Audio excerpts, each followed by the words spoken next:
What? You gonna hop on my car? Bentley coupe riding with stars. What? I keep a Glock like a car. Hey, yo, she get the top in the draw. Yo, hey, diamonds they wait on my arm. Tats on my neck on my arm. Tats on my neck on my arm. Diamonds they wait on my arm. Tats on my neck on my arm. Diamonds they wait on my arm. Tats on my neck on my arm. Yo, wait,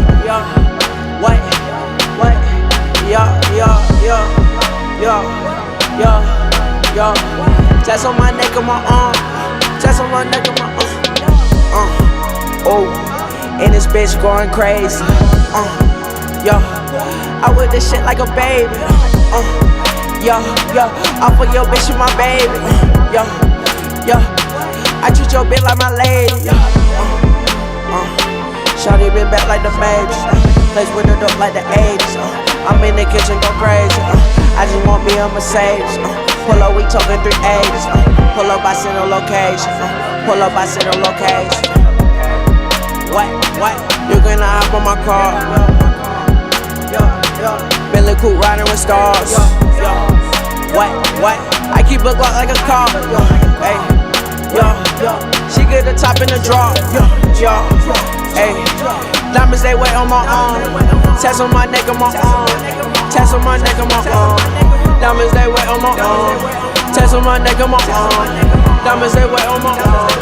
Tats on my neck on my arm. Tats on my neck on my arm. Tats on my neck on my arm. Yo, tats on my neck on my arm. Tats on my neck on my arm. Yo, hey, yo.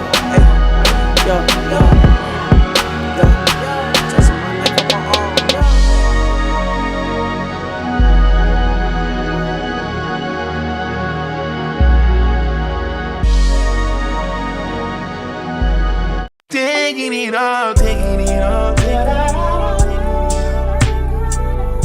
Yeah. Put up. Yeah. You don't look down at me, girl, when I'm crying. You make me wanna live when I felt like dying. The way I converse back and forth with you is so inspiring. I sit back and look at the curves on you, I can't deny it. I can't deny I love vibe with you. I can't deny I get high with you. I can't deny I survive with you. I even like your attitude. I make a call up to Gucci for you. I get the acting unruly for you. Call up the jeweler, go screw me for you. I'm feeling better than I knew it was you. You try to leave, catch an asthma attack. Time that we spend, we gon' cherish it. Change up the weather, I'm mad, relax. Went in the room, seen them star in the ceiling. Sit on the island, we cool, we chillin'. You got me thinking about buying the building. Ain't no more worry, this how I resort. Tryna be modest, you making me stunt. Baby, don't smoke, but you roll my blinds. You keep me charged, cause you word of bond. Ain't no more problems, they overdone. You gave me life when my heart was numb. I need to sing you a song or something. Need you all to myself. Need you all to myself. Need you all to myself. Need you all to myself. Need you all to myself. I promise that I got your back. The biggest show in Paris. You singing it the loudest. You'll always be the baddest, man. I promise that I got your back. You'll never be in danger. Promise nothing will happen. These niggas always yapping. I promise that I got your back. Ooh, look at how we moving, baby. They could never diss my brothers, baby.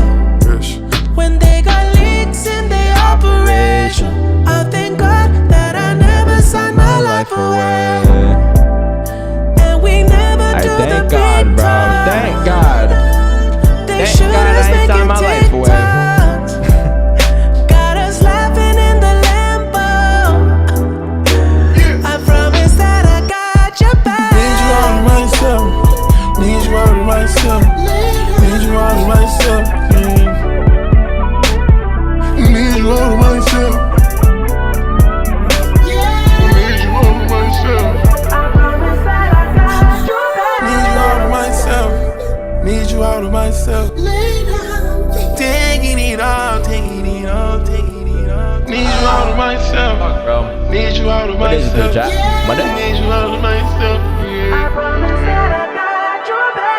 Before I let you go, can I get a kiss goodnight, babe? Before I let you go, can I get a kiss goodnight, babe? Before I let you go, can I get a kiss goodnight, babe? Before I let you go. I promise that I got your back.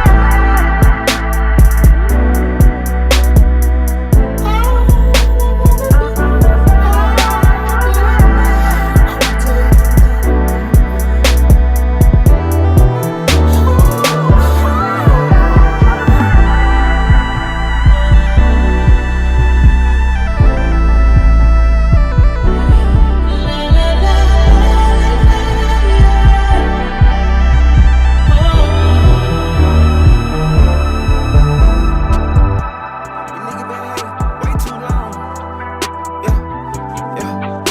Too long. How about that?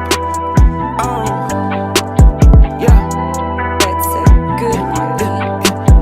Yeah, I'm with the AP, spent 200K. They told me the frost, rainbow face. They hope I fall off, ain't no way. I might be alright, but it ain't okay. Niggas got left, niggas went right, I went left and stay left, and ain't nothing the same. They run their lips, I put my prep in and step in my foot in the pedal of rain. Spinning shit like I'm ahead of the game. You say they gon' drop and it better be flame. Lil' mommy gon' top, she gon' suck till I'm drained. My top 5 topper in love with her brain. Her across the sea, Hamptons and Mykonos, Greece, man, they love me in Spain. Her kicking P, land on the jet with a bitch with a big body frame. Just like a biker, rocket black. Margiela Loaf was the one with the lace. Put up the title, yeah, right. Don't think these little niggas really wanna race. I got that fire, I spit crack. I got that fence, gon' recite what I say. Came in that lighter, this ain't no threats. This a blue Scotty, I smoke to the face. Made it to the light, they still throwing shade. I was locked up taking chips for a trade. Turn the box pay more than minimum wage. These blue hunters keeping my mental straight. Talking to God in the middle of the day. Ain't no human being determine my fate. The more I get it in, the more they gon' hate. They live by the beans, I know what you pay. Yeah. Don't tell me I'm on one tonight. Yeah. Don't play with me, play with a mic. She second me, stop at the light. These rappers ain't copying right. Get dressed and pop out in the night. Too trim, I got 'em enticed. What? Yo, Pierre, you wanna come out here?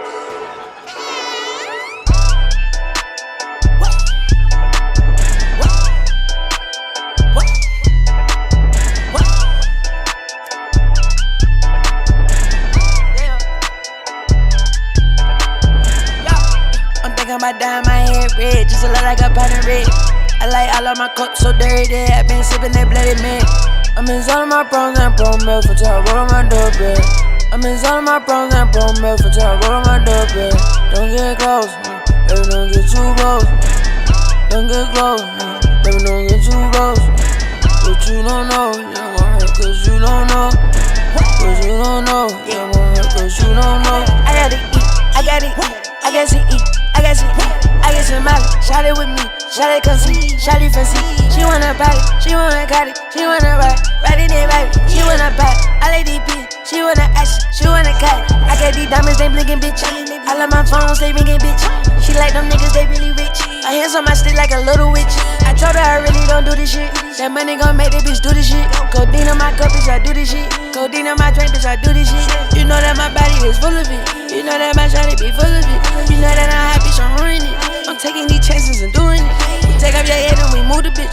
My shawty rock go like a Buddha bitch. That shout out my cousin, he coolin' it. We really hot boys, we not new to this. We really hot boys, we not new to this. I'm thinking about dyeing my hair red, just to look like a pound of red. I like all of my cups so dirty, I been sipping that bloody man. I'm in zone of my pros and pro milk until I roll on my doorbell. I'm in zone of my pros and pro milk until I roll on my doorbell. Don't get close, baby, don't get too close. Don't get close, baby, don't get too close. But you don't know, yeah, gon' hurt cause you don't know. Cause you don't know, yeah, gon' hurt cause you don't know. Hey, just gotta accept. I put that top left. I love my Crody to death. Hype Williams, Lil X. If he don't say it direct, could give a fuck. Yeah. I put some ice on her hand. I let her take in advance. Shit wasn't going as planned. I put her shit in the van. She gotta move with a friend. Her she went back to a man. Give a fuck.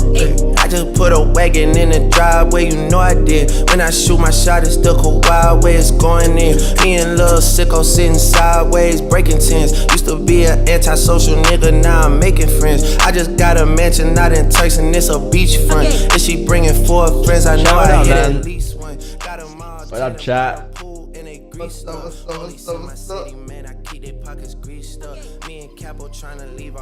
Welcome back, bro. To a brand new Monday. Brand new week. 10 days into the month. How many days into the year? 365 divided by 2 plus 10. 182 plus 10. 192 days into the year? How many trading days though? Let's see.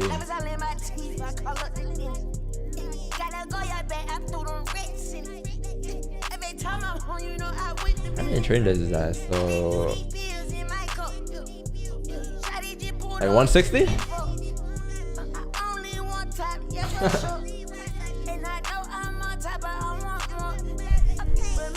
160? The Canadian GP, what is that? What's that, bro? Can I cheat to take Friday off too to watch this F1? Is what it is. We're still here. Wait, you were at the F1 or you watched it on TV? If you watched it on TV, bro, you could just buy a second monitor and watch the stream. You know what I mean?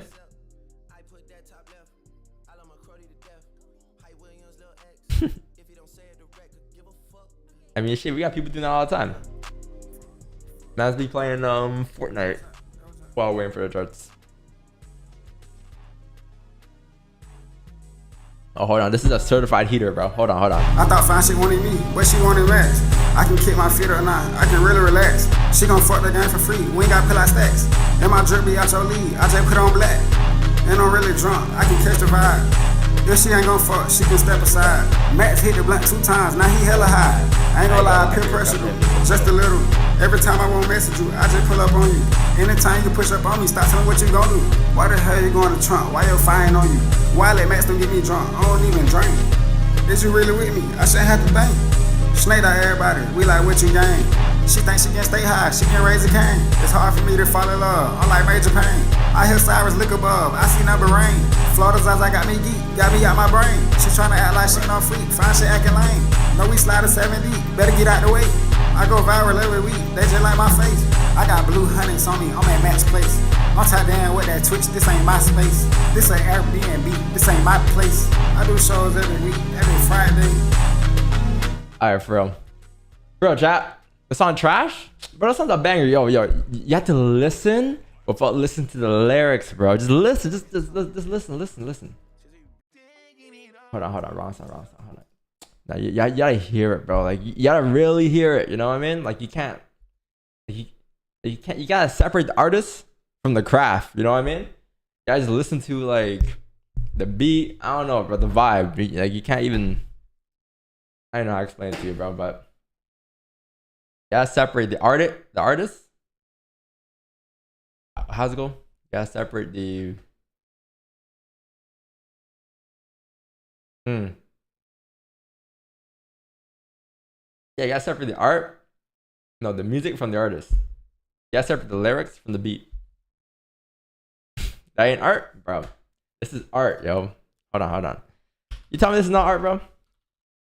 I'm just giving you guys a heads up before you guys see in your top 100, you know? Hold on, look. This is not art, bro. Fuck. Hey, what's up?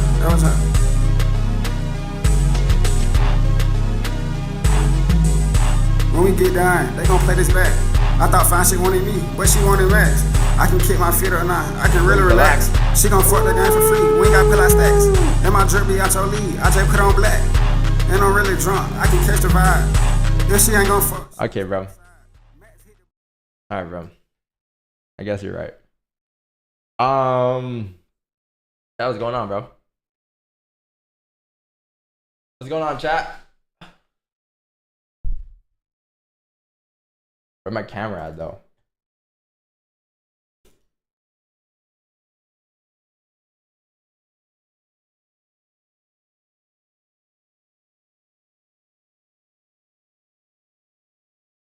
Why are there 2 chats up? Okay, there you go. How's that? Chat, what's up, bro? What up, what up, what up, what up, what up?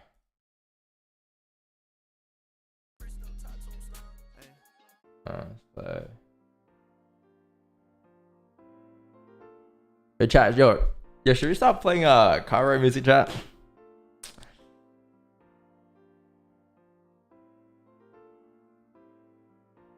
Like, who really watches the streams back? To be honest, for a time I was like, yeah, if you're here for it, you're here for it, you know. But if you're not here for the streams, then you miss out on the replay too. But then now I feel kind of bad because not everyone can make the streams,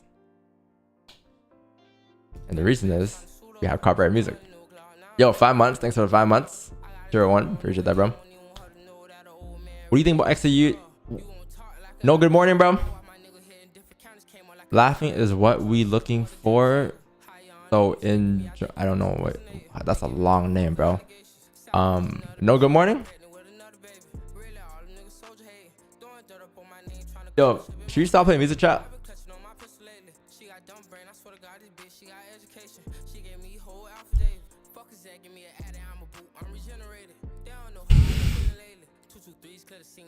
Just trying to hit. Like, is that song on right now? Hold on. Hey. Nah, it's not there. Alright, yo. Wait, is this it?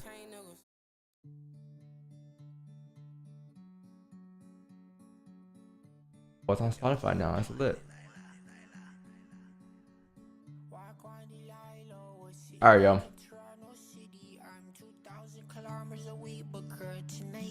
So pretty. Alright, bro. Chat. Good morning, bro. Hope you guys are having a good morning. Today is Monday, yo. So new week. It was a pretty decent week last week. Not gonna lie to you guys. A pretty decent week. Yeah, pretty decent week last week. We had a great finish on Friday, chat.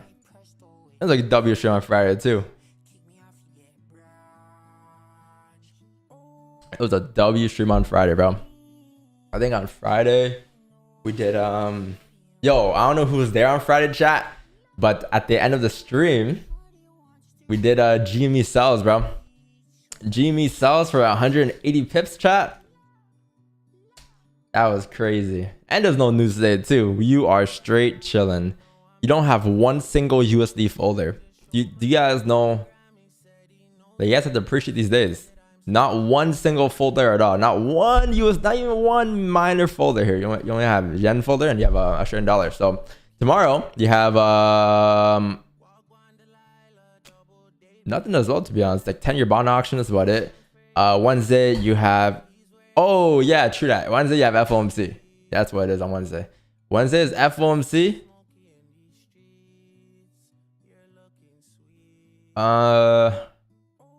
Thursday you have core PPI, unemployment claims. Friday you have prelim URM consumer sentiment. So yeah, looks like a pretty chill week. It's just Wednesday you gotta worry about really. What made you get 108 pips? Yeah, man, Jimmy was looking good, you know. We had to hop on the cells during the rolling kitty stream. Yeah, it was some nice cells, bro. I'm gonna leave it on my chart for a long time too, because yeah, I'm gonna have to leave it on my chart for a very long time. Let me show you guys. Bro, can I type today? Damn. We had a nice position, chat. Like, it was nice. It was nice. It was this. No, yo, perfect exit, no drawdown. It was nice. We had to use the fundamentals to our advantage, you know. It really dropped the moment he came on stream for like the whole entire stream. I think the stream started here, right, and then it just dropped. the whole hour. But anyways, chat, let's lock into gold here, yo. Bearish, man. Fucking bearish, chat. Bearish. Was, okay, here's the thing, chat. I was like bearish on gold heavily, like I'll say the last like roughly 3 weeks, right? Only until FOMC. Only until FOMC, because after FOMC, I don't know what's gonna happen, right? So FOMC is on Wednesday. The next 2 days, I'm expecting us to continue down as well. But after FOMC, I don't know. After FOMC, I don't know if you guys saw my my short on was it Friday I posted or Saturday? One of those days. But one of those days I posted a short, and I mentioned that price was coming down towards that bottom wick area. And after it taps that area, it really comes down to how FOMC comes out. Because the FOMC continues to push price down post FOMC. So from like that day, like after 2 p.m. news until the Friday, then you would assume that you'll probably make your way down towards like the next support on the monthly. However, if FOMC pushes back up, then that's the monthly flip to continue up. You know what I mean?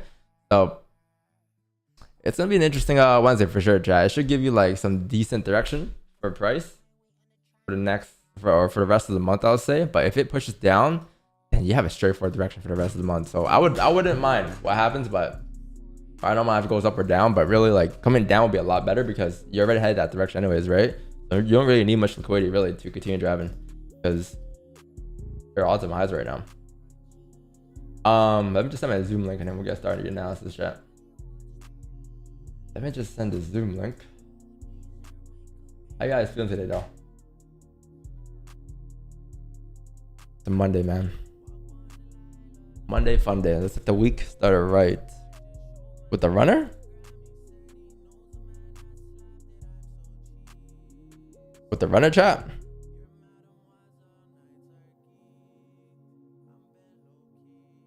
Hey, Jordy, how'd you join before me? That's insane, bro.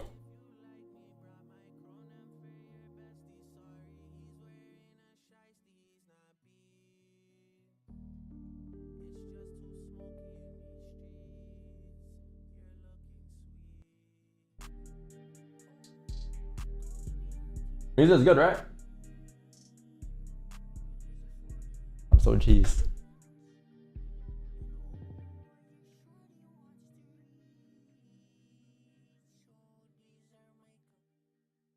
Why is he playing this?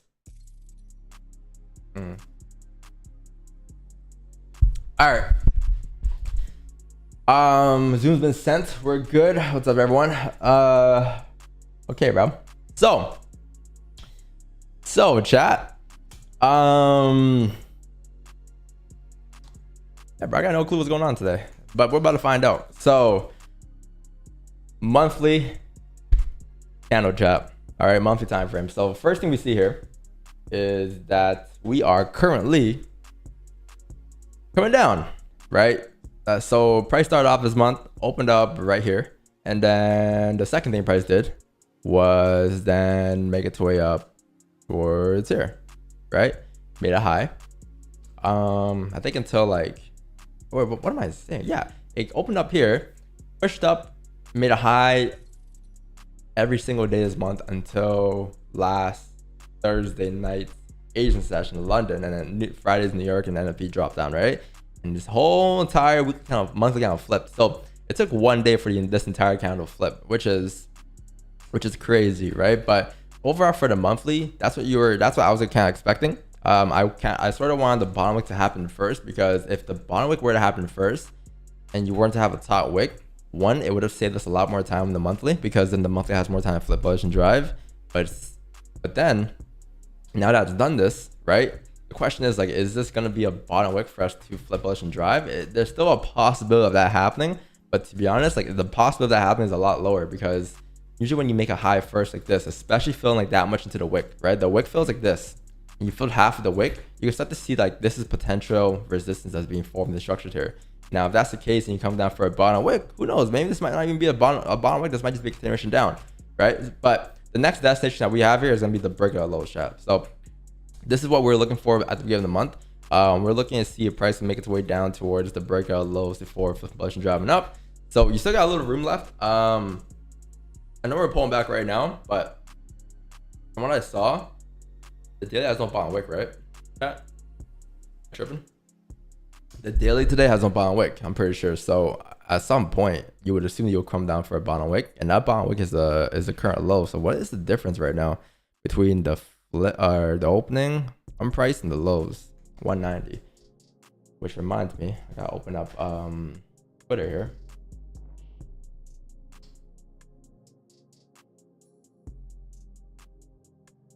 It's 190 pips, right? So yeah, from the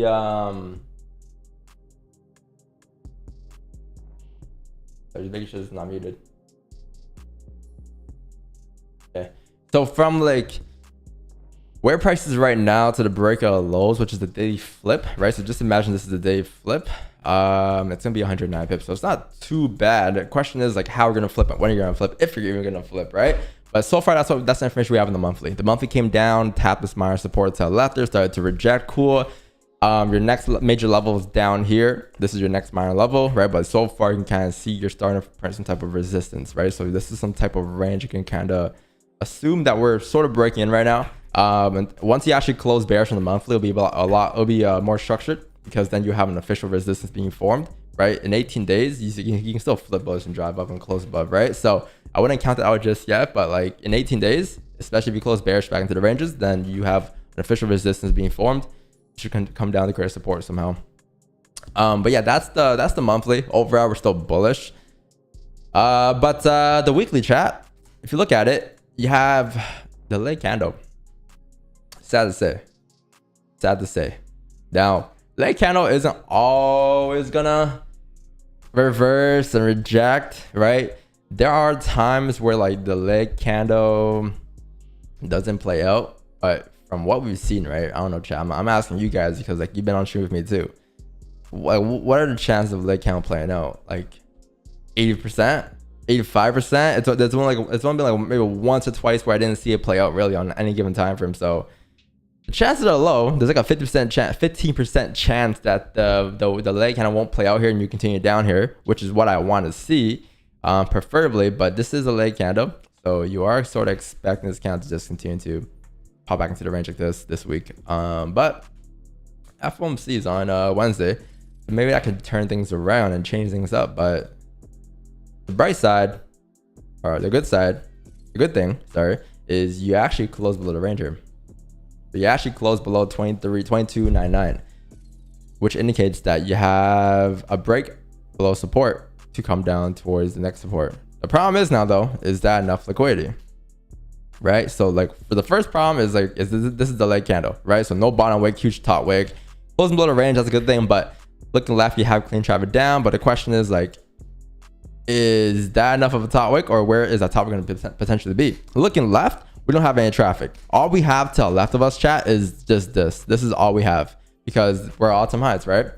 So we can only go based off of this, and there's never been a time where we closed below before. So that doesn't really give us or tell us much as to where the top wicks could be at, right? Last time you just kind of closed here. You didn't have enough liquidity up, so you couldn't drive down. But then price actually came up, grabbed enough liquidity. You can say that this is the range that you're in, right? Price came up again on Thursday, Friday, create a top wick here again, close below. So like off of like looking at everything, not just off of looking at just the leg candle, okay, yeah, it makes sense that like there's a potential high chance that you could reject, right? But if you look at everything else, like and what happened this month or in this range alone, just think about it. How many times do you need to grab liquidity then, right? Because look, if this is the range that you're in right now, right? Price came up at one point, made a high, right? So look, this is all-time highs here, chat. This right here is all-time highs, right? Price came up, boom, all-time highs. And then create a resistance, right? Because then it started to reject here. Then it's like, okay, cool. Where you can come down towards? Okay, cool. Came down towards here. Next minor level of support. Cool, right? And then it came all the way back up again. Closed above the range, indicating that you're breaking out. But the problem with breaking out is that you didn't have enough of a bond wick to come up, right? You didn't have enough bond wick down here. So then price ended up coming down there, which is why we're looking for sells that week or the last 2 weeks, right? Price finally came down, tapped the minimum requirement level. Now the question is like, okay, you came down, tapped it. Are you going to close? Finally, you closed after a top wick, right? So that Wednesday, Thursday came all the way up, created a top wick, tapped this level here to the left, and then ended up closing below the range. So it's like, okay, you had a liquidity here. This is a fake out. You then had liquidity here. Chances are you are to flip bearish this week to drive, I would say. Off of looking at everything.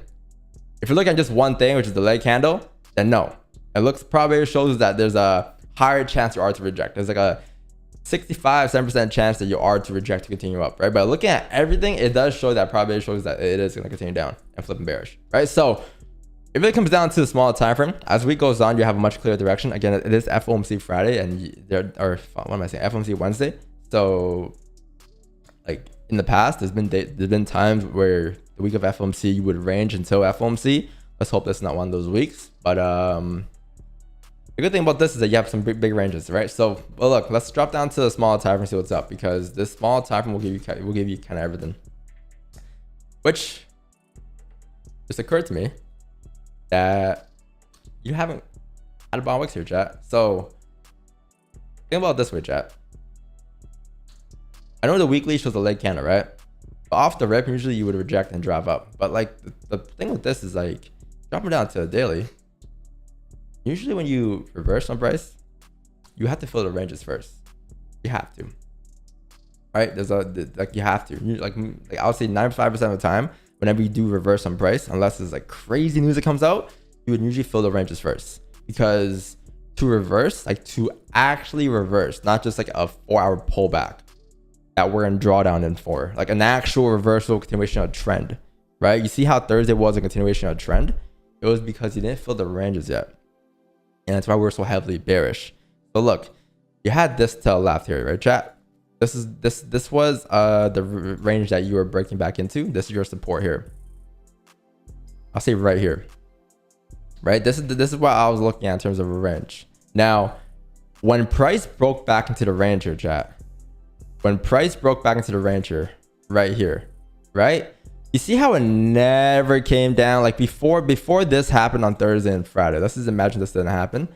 Before any of that happened, do you see how like you never tapped the bottom range? Like this never happened. You never tapped 2280. It never happened, right? You didn't fill the ranges yet. So therefore, like, when do you ever see price reverse without filling the ranges like this? Like when, like from here, imagine price reversing from here on out. This is the bottom. It rarely happens. And if it does happen, you can say that there's a higher chance you are to reject at the next major structure zone compared to still coming down. Because if you were to really be bullish, you would print this. Liquidity, you fill the ranges, continue driving up. And that never happened, right? So then on Friday, when you actually close above, that was more so of a fake out, right? It was a fake out. You then came back to the ranges. So look, now you're down here, which you still haven't filled the ranges. You came down on top like the levels, I'll say like the major zones, like our target areas. But now it's like, okay, if price were to reverse, chat, right? You need a bottom wick. You need to come back to retest the lows. The daily candle or the weekly candle is likely to flip then. Because look, the only thing we can base it off of really is this. You can't base off of this, going based off of this. This is all the data you have, right? But this is similar data because this is the last time price came down from 2400. The price came down 2400. What did it do? Came down, bearish candle, same bearish candle, bullish candle, same bullish candle. Let's say you see how it actually came down first before it reversed. It grabbed the lows first. That's because that low will be liquidity. And if that is the change in direction today, you'll see a tap there and reversal, right? If that was a reversal really. But everything shows you right now that the weekly closed below the range. You're still bearish, right? The monthly candle could come down to break the lows, coming down towards the next major zone, which was like somewhere down here, right? So the chances of us coming down to re-break the lows, very high. The chances of us coming down to break the lows and reversing right now is a lot lower. But the chance of us breaking down the lows, continue driving down with the trend for the monthly is still high, right? So therefore, you're in a position to look for sales coming down to retest the lows, right? Because you know for a fact that even if price were to drive up, it wouldn't just drive up like this. right? It wouldn't just drop like this. It had to come down and break the lows. If anything drop, like do this and then continue to drive up. Minimum. So you haven't tapped that zone yet. You came very close, right? But it's kind of likely is to flip. Once it actually flips bearish today on the daily or the weekly, that should give you a tap into at least like 2268. I'll say that's a pretty safe level for the week. A tap in today before going up, I'll say. So that's like your overall destination for the weekly. Like you have an overall picture, an idea of what can happen, right? Even if you were to drive up, you need a bottom wick. If you were to come down, you're coming down with the data trend anyways. You're going to come down bearish, right? So it doesn't matter. But you're in a situation where it's like a win-win situation. No matter what happens, you're going to come down for a bottom wick, right? Simple, straightforward. The question is now, how are you going to get sales coming down, right? So now that you have an established idea of what can happen, especially on the daily, how are we going to come down? Can we get wick entries? A lot of things we can do, right? But the first thing here is so far, chat, you're going to see that there's so far a resistance on the 4 hour time frame. There's a resistance being formed here. So this is all I have here. I'm going to go based off of... Actually, you know what? I'm gonna do this a little slower with you guys because maybe there's a better level here. But look left to right, chat. Where is your resistance? There's some resistance there, some rejections there, support rejection there, rejections there. You could probably say rejections here, like in this box here, right? In the range we're currently in. Rejections there, rejections there. I guess some rejections up here, but that doesn't really matter. It's too high up. So I'll say roughly like your zone, chat, is like roughly here. I'll put it right there, to be honest. I'll put my resistance right here.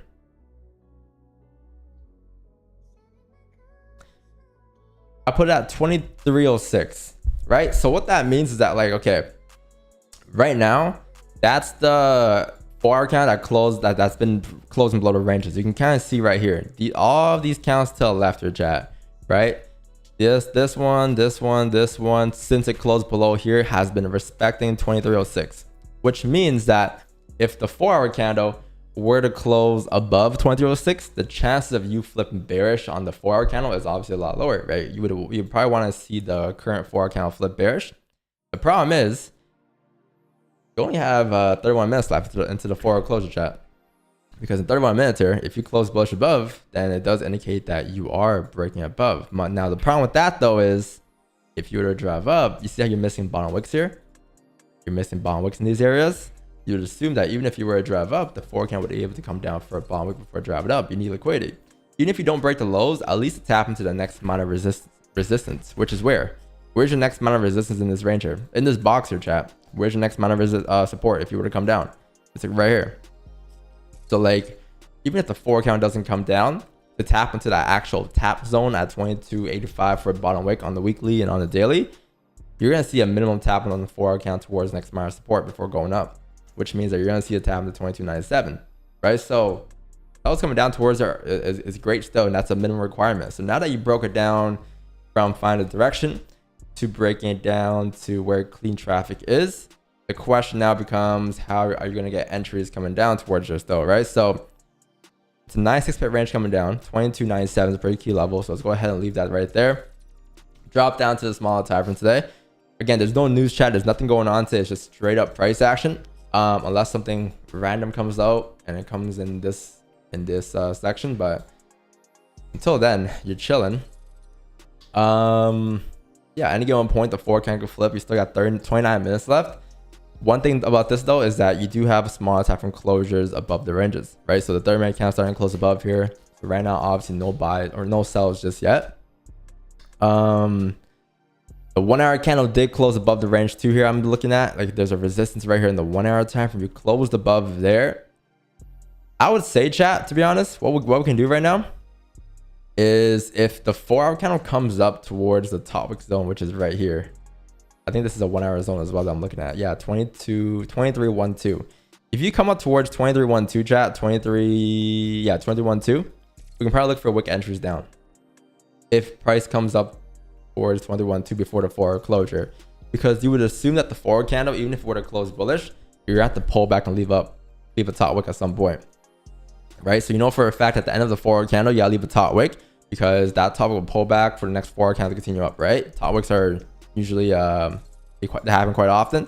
So you would assume the 4 count would create one, and you only got 28 minutes left, and you're currently at the highs, right? So you need a topic at some point, which could be this, but if you end up tapping 23.12, I would assume that that will be the start of the pullback for the forward candle until at least like 23.05, right? So then worst case, even if you don't pull back, the new forward candle, you need a bottom wick before going up, worst case. And if that's a bottom wick, only a bottom wick, you still got a range coming down towards that 22.97 zone, which is a range of 140 pips, right? And if the forward candle were to just flip bearish and you have a wick entry before the forward closure, then even better. You have a better entry and you have a bearish flip and continuation down for runners after 9, right? But I would say the chances of you flipping bearish completely for the forward candle is very low. But what I would say is that if you do make your way up towards 23.12 before 9 a.m., wick entries right there. Just wick entries. Don't need to wait for a closure, nothing, just a tap into the zone and an entry right there would be perfect for us. All right, chat? I would assume that would happen because the third minute count is going to flip here, I'm pretty sure. With the fact that it closed above this range here. So once it flips bullish, starts driving up. If it taps 23.12, we'll look for wick entries there and would assume that the forward candle would print something like this and close out something like this, I'll say, right? Or worst case, what is the advantage point? So if you get a wick entry from here, your advantage point is like what, 30 pips minimum? Like this is your next minor support. You're chilling. All right, chat.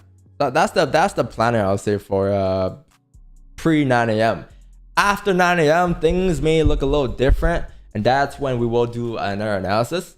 But for the time being, that is still valid. Whatever I just said, that's what we're gonna look for. Okay. Until 9 a.m. 9 a.m. comes, 4-hour closure, closes a certain way, depends how it closes. We can look to take advantage of that. But I'll do that breakdown later. Okay, I don't want to confuse you guys with too many ideas right now. I do have an idea for what can happen after 9 a.m. And you guys probably might too if you've been watching the streams, but I'll save it for later. Until 9. Until then, chat, that's what we're waiting for, chat. Okay, for sure, for a day, 22.97. No matter what happens, it should be tapped. Before going up or before going down, don't matter. Let's go, bro. Let's go.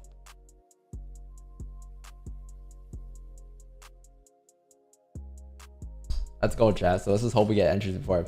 Because if we get entry before 9, that'll be lovely, bro. That would be lovely.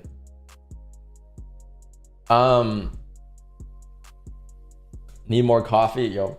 Same, bro. Monday, I'm always like warming up.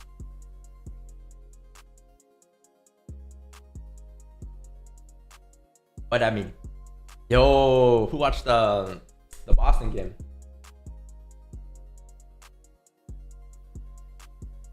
Not gonna lie, chat. I do not want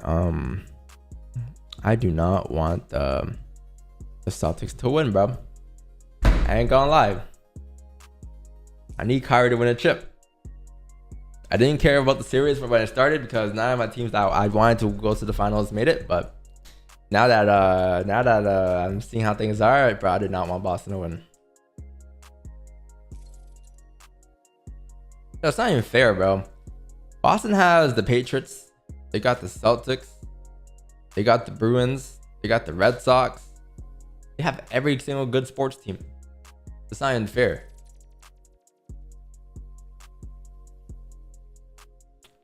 Yo, you don't want to see Kyrie win a chip, bro?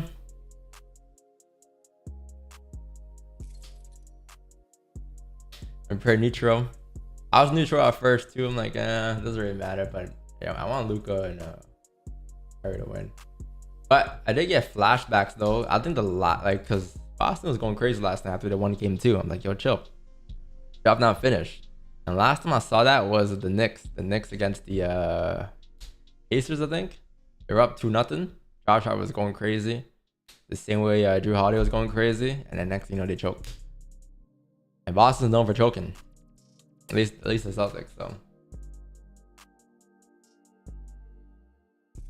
I'm gonna go full margin on the next Boston game.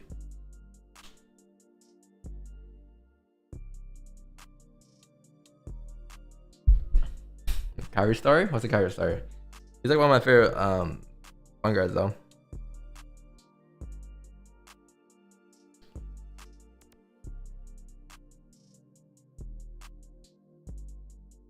Lakers at 17, says 17 we can't have them win. Imagine it was LeBron versus the Celtics.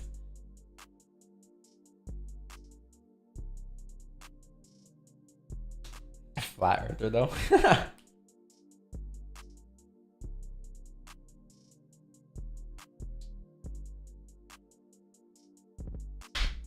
Damn.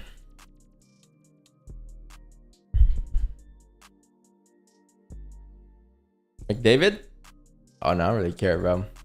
I want McDavid. I don't want the Edmonton Oilers to win a cup. Even though I'm Canadian and we haven't won a cup in forever, I do not want McDavid to be the person that ends that. I'm going for Florida.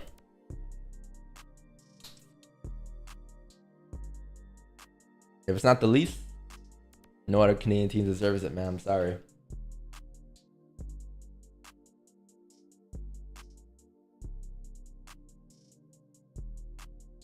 Good morning. What up, G? What's going on?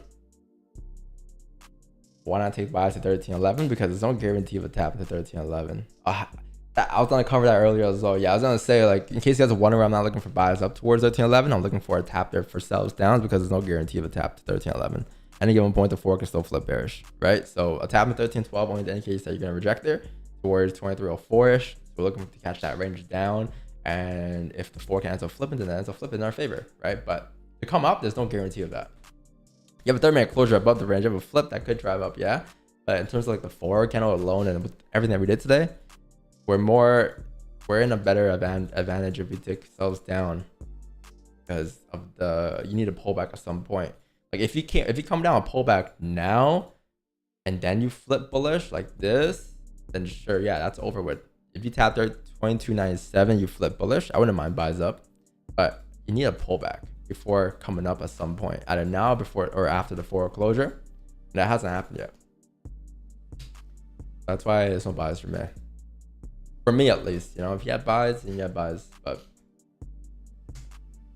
not yet. After the forward closure, we'll talk about it. France versus Canada soccer? Nah. What was that?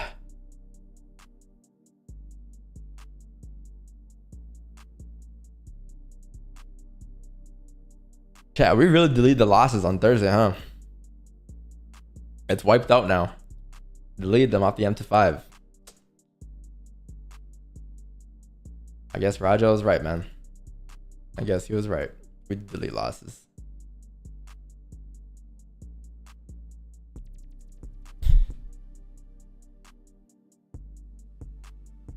Can you show your GME trade? Yeah, it's on stream.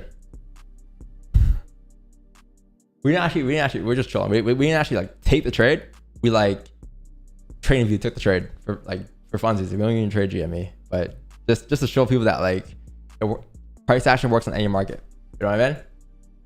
And then it was perfect on Friday. We didn't actually trade, chat. Like we didn't actually like MT5 sell. You know, it was just like a fake position on Friday, like a trading view position.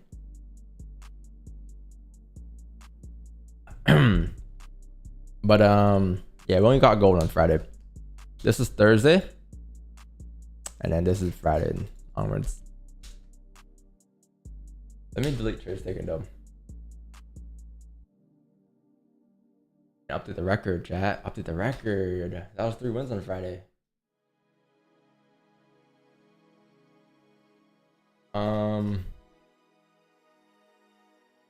What is the record though?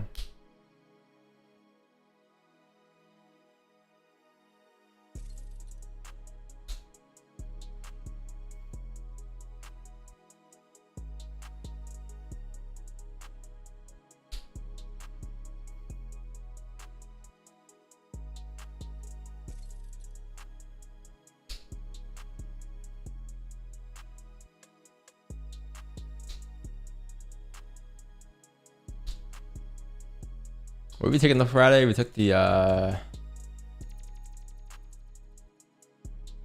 what time did the trade out on Friday? Fuck. Friday trade on the trade, but I know these are the current higher lows. I don't know what the first trade was. I think the first trade was sell, right, for 12.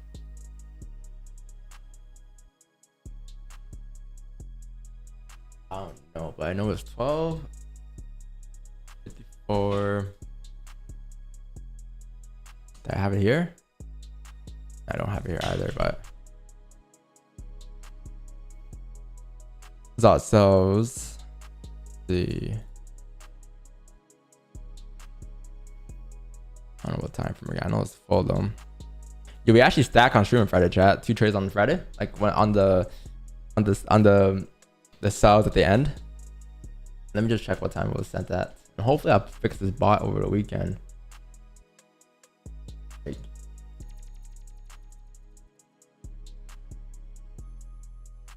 It was 9:51. Yeah, 9:47.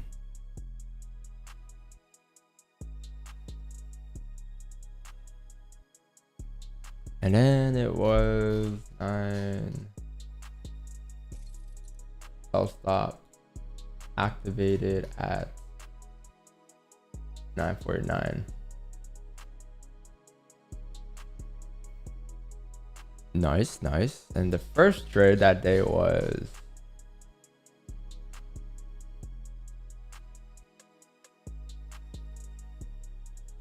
8:35.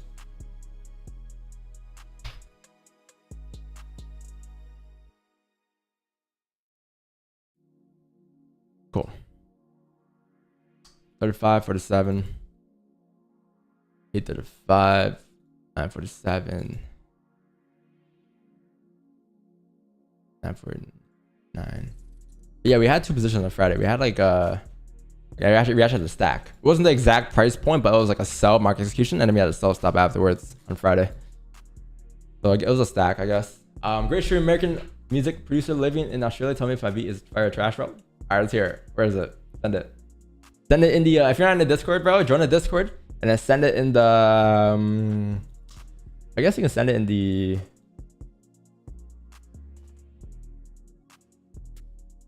holy fuck, I haven't done an analysis since July 4th, 2023. I do one analysis a year in this channel. I should do more probably, but send it in the music. Send it in music. Yeah, send it in music, bro.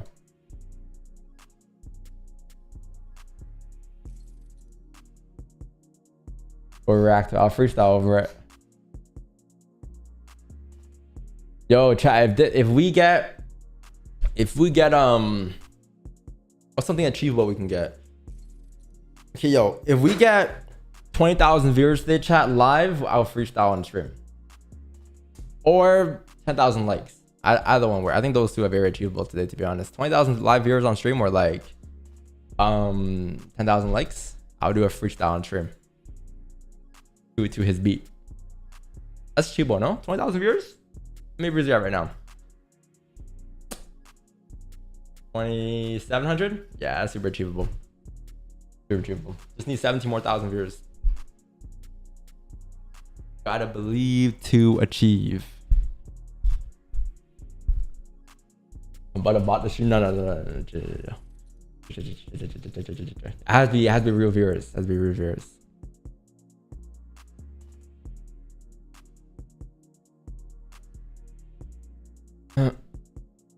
Don't bot the stream, please, please, please. Because you know what you're gonna say on Twitter? Don, you bought the stream. Don, you delete your streams. You delete that loss on Thursday. You took a loss in the signals channel, or you took a loss on stream to sell signals. Why you do that? Why? I knew you were a scammer. And you bought the streams too? And I knew it. I knew it.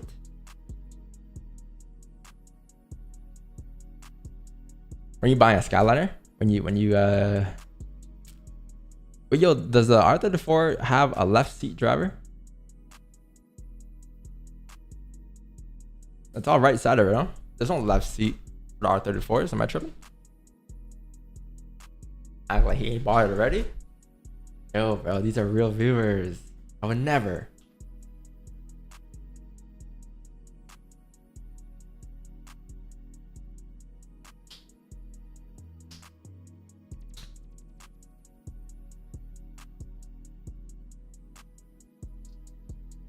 to get copyright striked. Yeah. No, but I'm thinking like maybe we should leave the streams up, bro, because Friday stream was actually pretty good. Like aside from just the trade itself, it was a good stream, bro. And I don't know, man. There was a point where I did stop playing music. I guess I can just play like this type of music. This music's chill, but yeah, chat. Like we caught G meet. Let me show you guys because I can only view it from my end here. I can only show you guys from my end since it's like copyrighted, but let me show you guys. We did on Friday. Okay.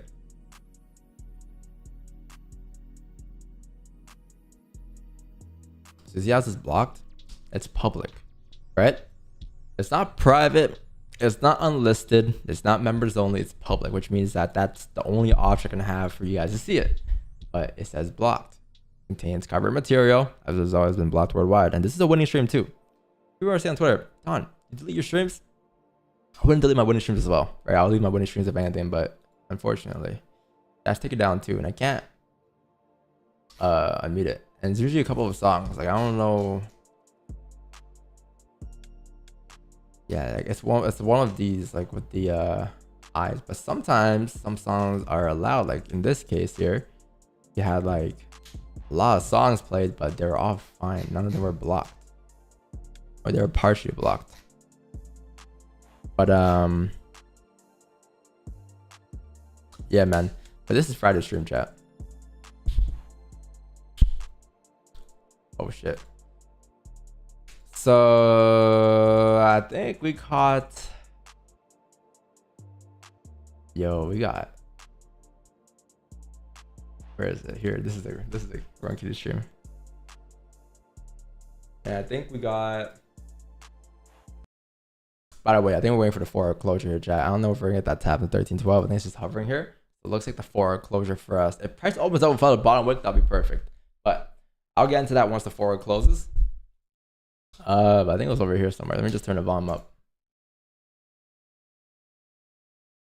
I wasn't trolling, chat. We actually got 180 pips on GME. You folks, remind you all that stuff. Let you know that it's me. This guy's pow. That's crazy. Let me see this chat here. Is the volume good? And yeah. Also, I mean, let's. Yeah, it is. Can I talk about GameStop?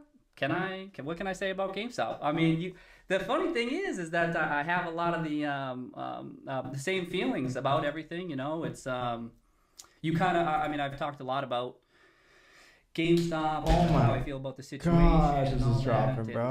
And, I thought I wanted to hop on and kind of reiterate a lot of my viewpoints that I had previously. Holy fuck. Yeah, I think, if you remember my previous thoughts on the company and the opportunity, there was kind of like a two-part thesis to it. And that This guy is second part Jerome Powell, is bro. Is a reinvention of the business model or a transformation, whatever you want to call it. And I just, to remind That's what people the bank's who watching? haven't Yeah, seen my probably. materials Yeah. that were in that second Yo, our chat on Friday chat was popping. Look at our chat on Friday. Look how fast it was Here. moving. where it's less Crazy. about, I see over the past couple of years, I see an overemphasis on like that legacy business, and it's just, there's no it matters. It's not that it doesn't matter, of course, but they're in the transformation stage here, and what could they transform into? You know what I mean? There's a lot of question marks about that, understandably so, but essentially it becomes at this stage of that second part of the analysis, this transformation part, it becomes a bet on the management, you know, in particular, of course, Ryan. Chat was going crazy, bro. Cohen, you know what I'm saying? Ryan Cohen and his crew, and that's what folks are should be focused on. You know what I mean? And that's probably going to be an ongoing debate as to how people feel about him, whether he can successfully transform that business. And those are great discussions. And those are good discussions that need to be had. And so when I look at the situation, though, and I'm kind of going to where did it sell at? the thoughts that I had previously. No, don't break the lows. You break that low, you're I gone. see enough. Oh, you where break the lows. Yeah, you break I this believe low, this man. guy, You right? have. He might be able to do it, right? That's not a You might have a guarantee. closure. This is the same thing as Oh, before. brother. I mean, I'm not promising anything. They go over back the- into the range. over the long term here. I think he seems like the type of guy. traffic He seems till like he has those 2888. characteristics, and the way he approaches this seems Not like bad. he might be able to do 24, this. But again, that's not a guarantee. This is kind of whatever you like call it, it's kind of based on feel. You've heard me say that, right? And so I have that feeling. I have this feeling, and I'm like, all right, let me reiterate some of these feelings that I have, but it remains to be seen. Look, you know? I even gave them a signal, chat. That's crazy, bro. Look, And, sell GME should now. Keep your eye on stuff. TP. Too. Reserve the right to change your mind about T stuff. look Just bond like right, right? Don't follow anyone blindly. Nothing on this stream is advice. So Don't follow anyone blindly. It's the same thing. But like when I have a feeling TP about that, it's like, all right, let me 2888. share it. I could be wrong about stuff, but I think, all right, let's talk about it. And I don't know. I think he has the characteristics that he could do this. In particular, I think we can. I even get the signal well too in the chat. In a very unique Everyone situation. in the chat ate up. Some GME sells their chat gone activated here just now as you broke so lows. many people TP is 2888. Stop loss is 3869. Becomes kind of a bet on the team. I'm a close four right there, What chat. I've seen so 18 far, pips. I think I reserve the right to change my mind, as you should too. I'm a believer right now. Let's see though. 3 years. What can I say, man? What can I say? Yo, we're gonna go. We're gonna try to go for a Bitcoin too or something. Got our markets done with. We did forex that day. We did stocks that day. All we had to do left over with chat was the crypto market. But maybe one of these weeks we can go 3 for 3. But that was Friday though. A little bit stream. This stream, bro.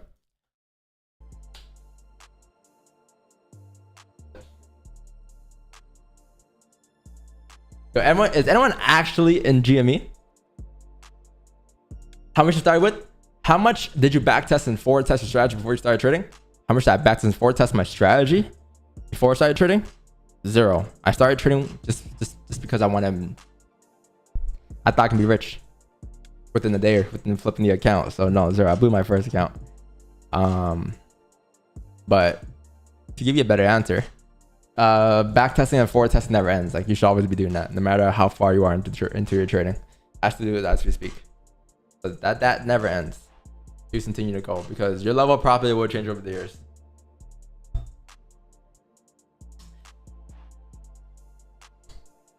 Damn, I actually bought 100 shares. That's crazy. It opens up in what, 30 minutes, chat? GME? That is insane. Insane, man.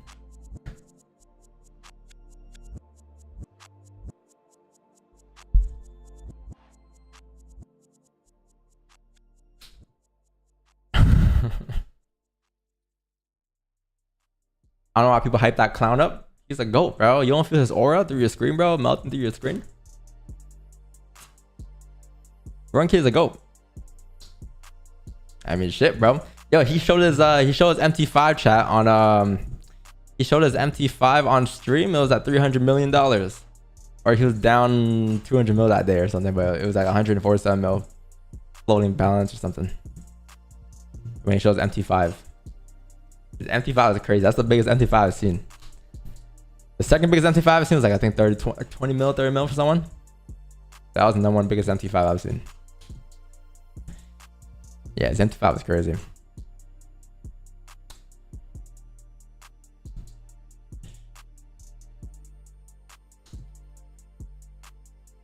It's not actually MT5. No, it's MT5. Monitoring for 3 years. I think Control FX is better than you. Gotta bring back Control FX. His entry was impeccable. Fuck, bro. Me and Control FX cut ties, bro. We had beef. We had beef.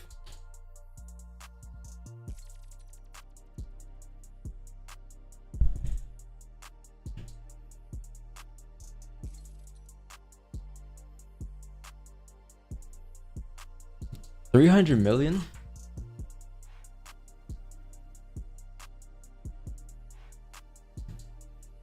Chad, VS had $300 million trading. Because like what did he start with? 50K? Would you guys stop or would you guys continue? I'll bet the lifetime record. Oh yeah, thank you, bro. Let me do that. I had ADHD. 20 wins. 320. 1. How does it say 113 losses?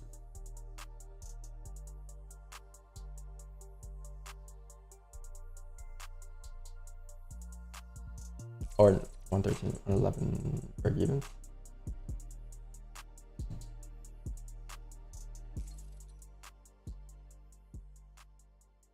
Would you guys continue from 50K? Like from 50K to $300 million and like it was life changing money like that. Would you continue trading or what? He's still trading, but I wonder what he did during the whole entire run then total for like the first run. Because if he's still trading right now with whatever that balance is, I got a lot more going for him.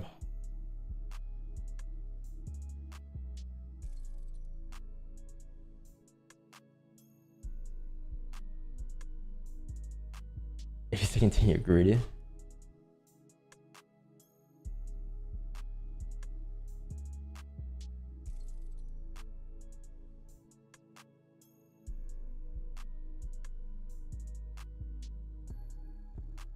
What we going for billionaire status? Is there a B and an MT5? What? A billion?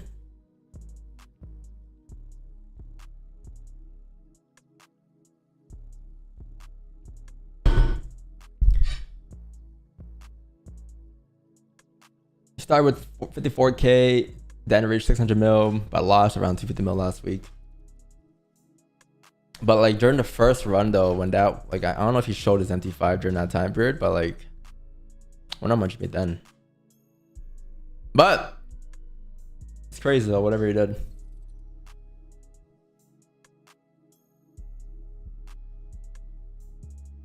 What did I do? I'll probably stack more positions, bro. I'll pineapple my way up. Nah, I think 300 mil, bro. I don't know. I honestly don't know. I don't know because it's different when you actually like go through that. I don't know. Money just your perspective on money changes. I don't fucking know. I'm not there to even know.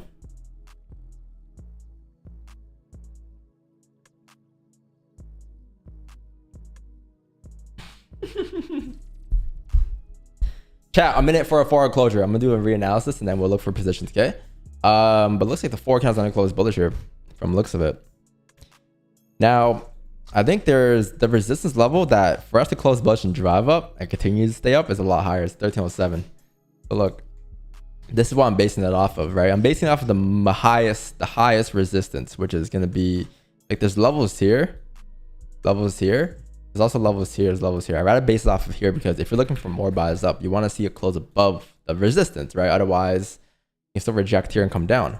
Which means that, like chat, if we're looking for potential wick entries up here at 1312, 1313, right here, then would it be possible for us to open up without a bottom wick? Because if price opens up without a bottom wick, taps 1312, we're looking for wick entries, right? Because then you're expecting a flip. Due to the fact that you're still below 1307, you haven't closed above there. If you actually close above there in the last 12 seconds here, then cool, different story. You can say cool, you're gonna drive it further, right? You can say this, you know, next count can come down for a bottom wick and you can still break out, but you still need a bottom wick regardless. Even if you do close above, regardless of what happens, you still need that bottom wick. If you close above, I would look for wick entries or entries off the rip, like off the open of the candle if you close above. But since it didn't close above, I would assume that this candle here would continue to come up to fill the range or to fill the wick, which means that you should be able to tap like 1312, 1310. Right, so by the time you tap that, that's wick entries down because you're expecting then to flip a bearish flip. If you come down first though now, like let's say price opens up and just drives down towards 13 or 2300 towards that minor support level, which is going to be right here. If price opens up and taps that first, then it's going to be a little more difficult to look for sells because then this can just be a bond wick, which means that it could be liquidity or this counter flip bullish and drive up, right? So then there's no wick entries at 1312 if that's the case. But if you opened up here and you just continue to push up towards 1312, like this bond wick is fine. As long as you don't tap like 1300, you're good still. A wick entry at 1312 should be good for us to come down. All right, come down towards like 1312 to like 1307, I'll say, or 2307. Why do I keep saying 13? 2312 to 2307. All right, I took a 4-pip range. That's your advantage point. Like that's your advantage point, minimum advantage point. If you get a wick entry, there's a potential chance that it could lead to a daily candle flip because that could be a daily candle top wick, which means you can get runners, right? But we gotta get up there first for us to do any of that, chat. So that's what I'm gonna wait for, chat. Okay, I'm just trying to see if we open up push up first, because then look for potential wick entries there. And that'll be amazing. All right. So it might be like a slower start to 9 a.m. candle, because you do need to make your way up, which is going to be like roughly 78 pips. And again, there's no guarantee. There's no guarantee of a tap into 1312. So therefore, there's no buys up there for me until you actually create structure. If you open up, come down, tap 13 or 2300, and then you flip bullish, sure, you can look for buys up. That'd be great. But until then, no buys up for me just yet. All right. You guys got it?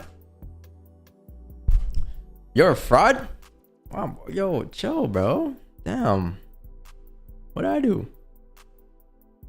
I know I deleted my losses, but damn. What did I do, bro? Why you so mean, bro? You hurt my feelings. Your net worth 300 mil? Yes.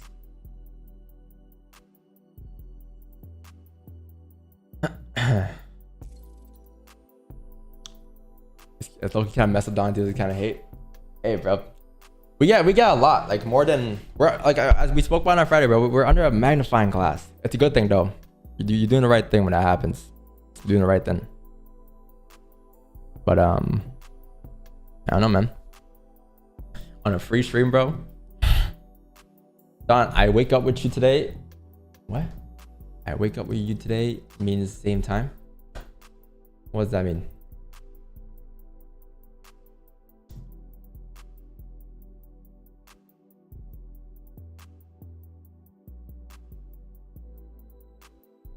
Huh?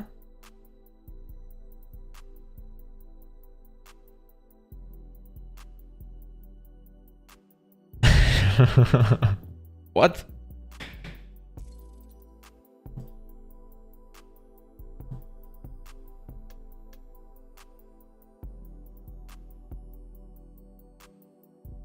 How much you think Mama's network? Oh, that guy's untouchable, bro. I don't know. That guy's up in the billies for sure.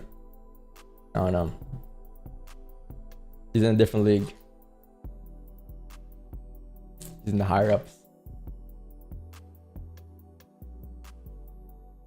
When are you gonna start making lives? I don't know, man. Today? Tomorrow? Next week? Next month? Next year? Next decade? I don't know. I don't know.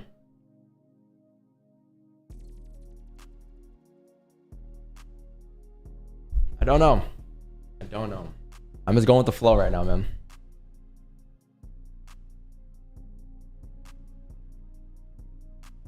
I feel like it just, yeah, it's true.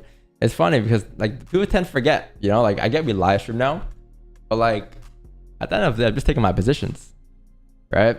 I'm just taking my positions. Yeah, if you don't like the positions, then you can just kind of not take them. You know what I mean? Like, I'm sure like you guys have positions. Like imagine like there's what 3,000 people in the chat right now. I'm sure you guys are taking positions all the time. But now imagine like every position you take, someone has something to say. This is not a good position. This is not gonna work out. This is gonna hit stops, right? You're just taking your position at the end of the day. That's it. That's all you're doing. We just do it live, then people like comment stuff about it, but that's all I'm really doing. Really, just taking my positions live.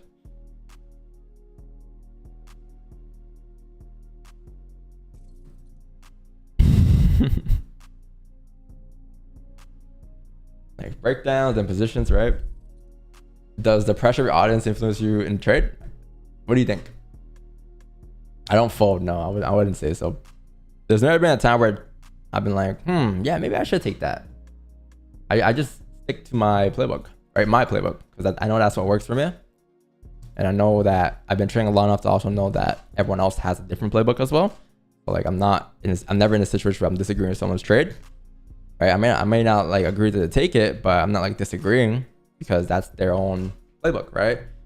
But I'm always gonna take my playbook at the end of the day. I'm always gonna take my setup.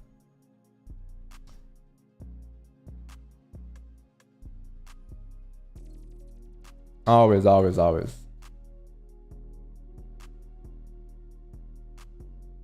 I think 2313 might be the better entry here. Yeah. What is this? 20 pips?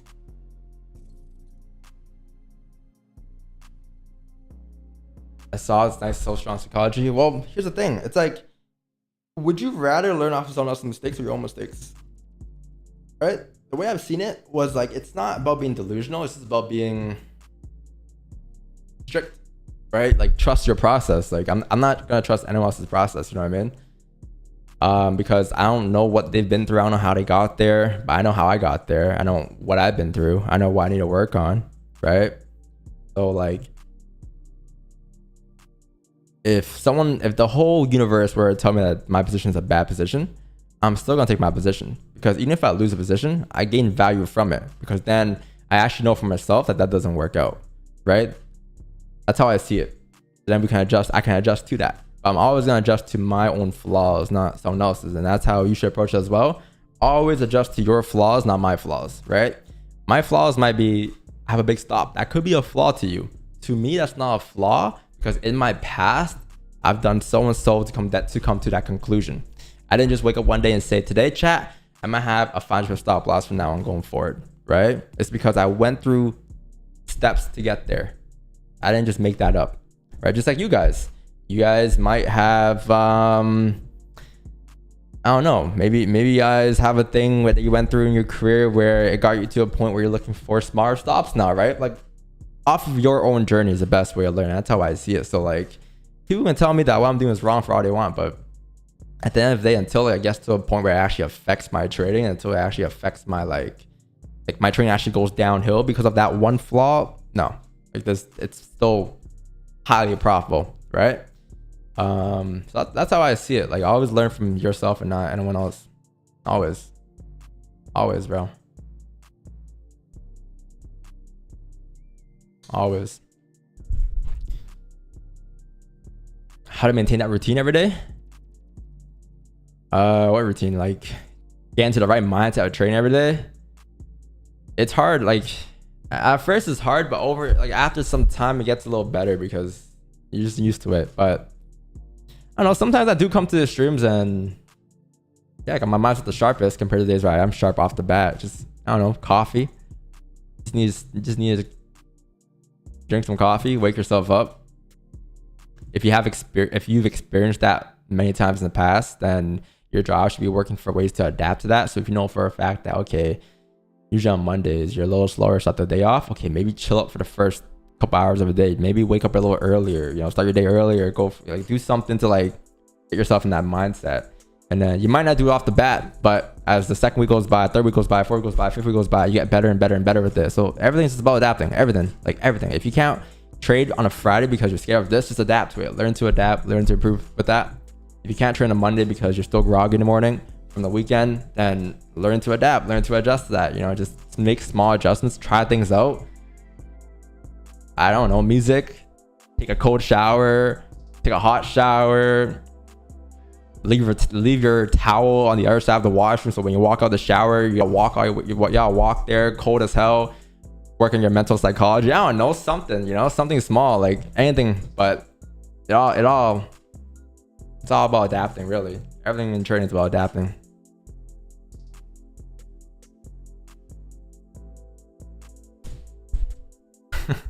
Cold plunge, anything, bro. Like anything to like just, if you know that what you've been doing, like your routine doesn't work, okay, switch up the routine. Maybe make a small adjustment to the routine.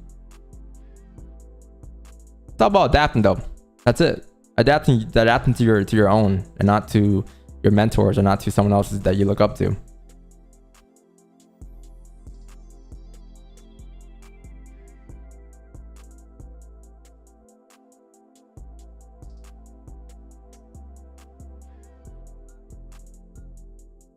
I feel like I'm starting to get some of my reads right, but most of the time I still feel like I can't read the charts right, and my end and losses and advice.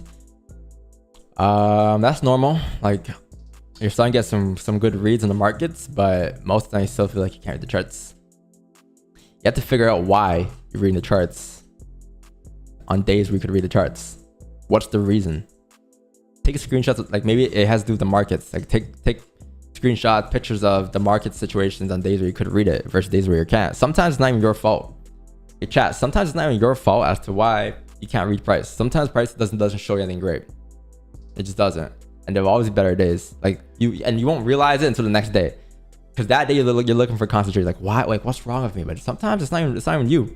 It's just you have this playbook, right? You have 1, 2, 3, 4 plays in the playbook. Those 4 things aren't playing out on those days. So what do? Just sit it out. Wait for the next day to come. Eventually, those one of 4 plays will play out eventually. All right, but you gotta just learn to sit out on days where things aren't clear. So it's not always your fault. Like I wouldn't say blame yourself. Just blame the markets for moving how it wants to move, right? The markets will move how it wants to move, and your job is to trade on days where it's valid to your positions. So that's really it. And over time, like we start with 4 plays, right? So you're very limited at first, and then eventually you get to like 10 plays. It's like 20 plays. And then since you have more plays, you have more options now, right? So maybe you just adjust over time. That's all you really gotta do. Adjust, right? So over time, you will increase your plays because you have more experience in the markets. And since you have more experience in the markets, by reading the same cycles over and over and over and over again, right, daily, you'll be able to understand what price is doing these days. So you have a better way, you'll know like what to look for, what not to look for, right? But it's just about developing and stretching out that playbook that you have, and that will only get better over time. But yeah, sometimes it's not your fault, bro. And don't rush that too. Like that takes a long time to build. Like to go from like 4 plays to like 20 plays. We at one point had like 4 or 5 plays. Like we only had these plays here.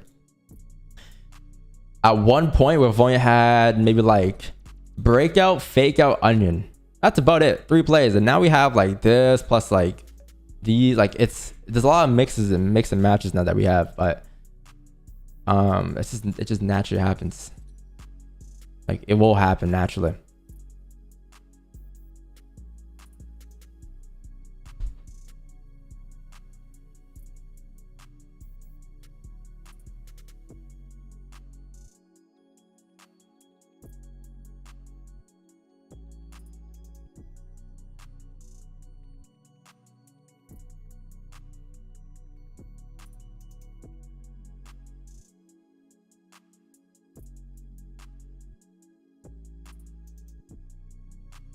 Where's my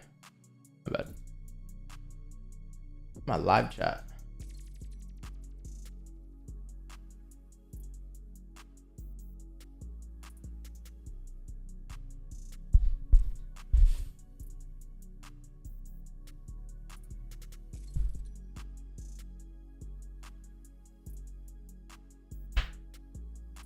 How do you feel with the losing streak? I'm starting to not take trades that you should take. Winning streak or losing streak, you should treat the trade the same. You should take the same plays. Because the last thing you want to do is not take a play that is perfectly formed in your playbook. You missed on that play because that hurts you more. That just hurts you more. That's just, if the play plays out, you didn't take it, you're gonna be like, fuck, I should have taken that play. And now you're like, okay, the next play I'm gonna take it. And then, you know, like always take a trade that's playing on your playbook. If the trade's out in your playbook, take it. That's all you should look for. It doesn't matter if you're on a 20 win streak, 20 losing streak, doesn't matter. As long as that play in your playbook plays out that you've tested in the sample size, take it. It's a logical play. Everything played out, everything checked off the list, right? So on losing streaks, like I wouldn't do anything different, to be honest. Like even when I'm on a losing streak, we're on a 2 losing streak last week. We took the same exact trades next day. Nothing changed. Because long term, you eventually make it back, right? But yeah, focus on taking the right plays, sticking to the right habits, the good habits.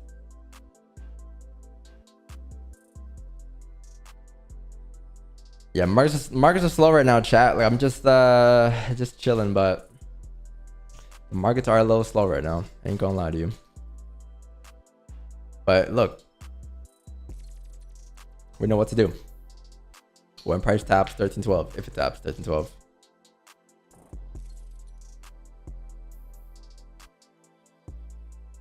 Coming back from 8 losing streak. Yeah. That happens, bro. Why 13.12? Because that is the next clean traffic zone, the 1 hour time frame. And you would assume that's where you reject that. Looking at the 4 candle, top weeks have been there in the past. Here, there's been plenty of top weeks in the past there. I would assume that would be there as well.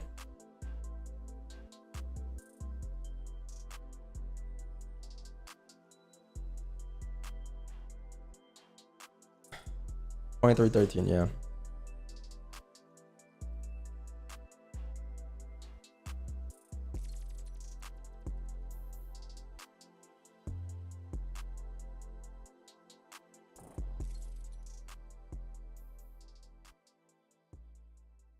Double stream on Wednesday? Yeah, probably. Probably. For sure. What are we listening to? I don't know. Some let's see, what is this? 100 minutes of Heavenly Playboy Cardi, Adrian type beats by Medusa KB. Chill beats. I don't like this playlist though.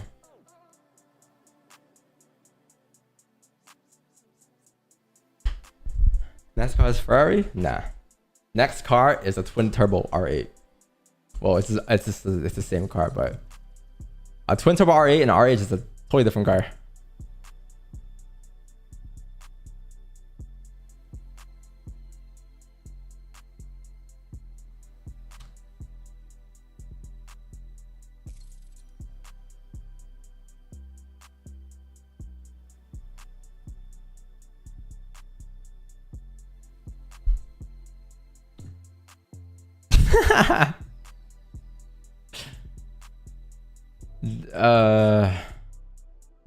Listen to a track? What'd you send, bro? Let's see. Let's hear it. Let's hear it, yo. You want my honest thoughts on it? Like, I'll be honest with you. I'm not gonna hype everything up. I'm gonna be super honest with you, straightforward, okay? Is this it? SoundCloud? I don't have SoundCloud on this, do I? Alright, bro. I'm gonna be honest.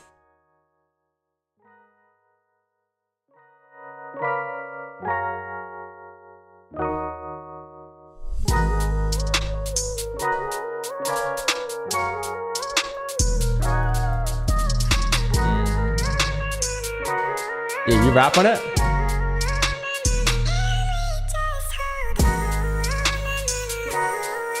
I fuck with the beat, bro. No lyrics?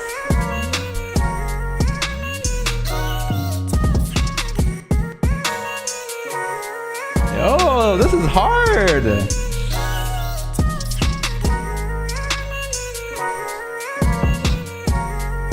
I fuck with this.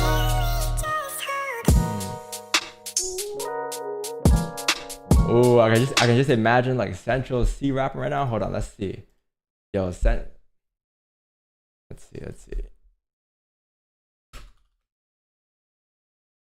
I got a good one.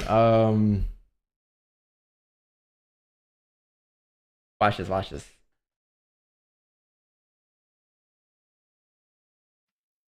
God knows my intention. I sin for the sake of progress. Got a big heart when it comes to my family, but in the streets my heart is the coldest. My personal life ain't right, but I'm putting this first, so I won't lose focus. Remember I needed a helping hand, reached out and I got cold shoulders. They already know I can rap, the man them trap, I can do that too. I picked up the phone, I heard some terrible news that ruin your mood.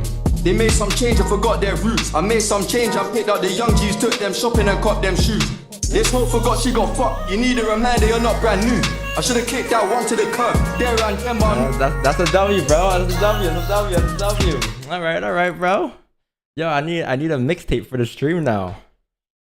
Everyone follow him on SoundCloud. His SoundCloud is Hey D0CK. That's a W, bro. WB. Baby. Here. That's the beat, chat. Right? That's the beat, yeah. That's a W, bro. W.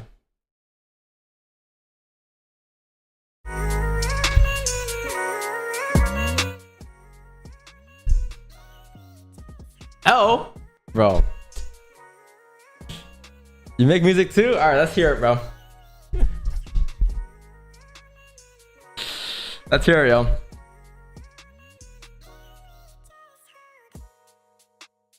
Chat, what's that one Central C song? I think it fits with this song if you play it. What's that one Central C song? It's like I ain't listen to Central C like that. What's that one song though? Let me see.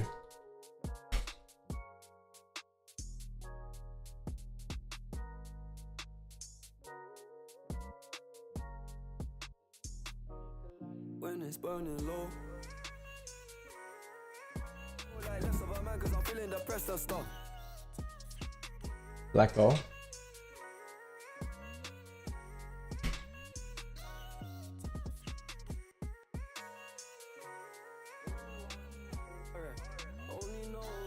Nah, that won't work. That's fire though, bro. WB. Who is your role model in the world of trading? My role model in the world of trading? I'll say Roger Banks. I look up to Roger Banks. Ooh. He's inspirational. Like everything from his attitude to his attitude in the markets, like everything. Like, great person all around, you know? Super mature, like respectful. I look up to him for sure. Him and I'll say let's see. I'll say him.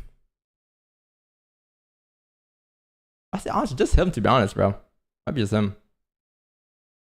Super respectful, bro. He's a good guy. Good guy.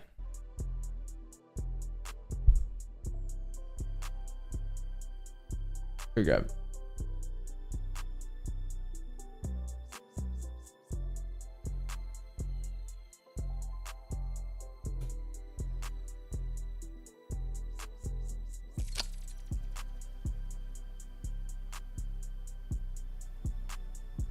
What does that mean?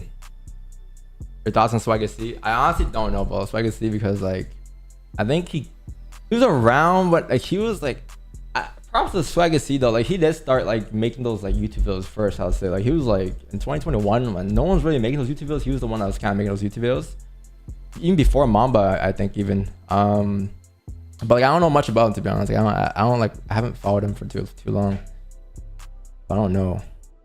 But Umar, Rizella, I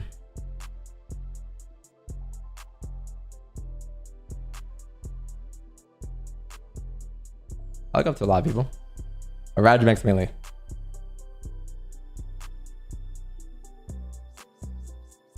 Are there some strategies that are trash in your opinion? No. I don't think there's trash strategies as long as you make it work for yourself. Don't think so. I don't think so.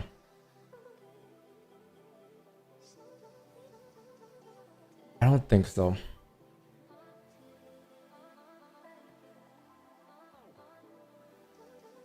There's no such thing as a trash strategy. You can have an opinion on someone else's strategy. Like, a lot of people call my strategy trash, right? And they might be true. It might be true in their own opinion.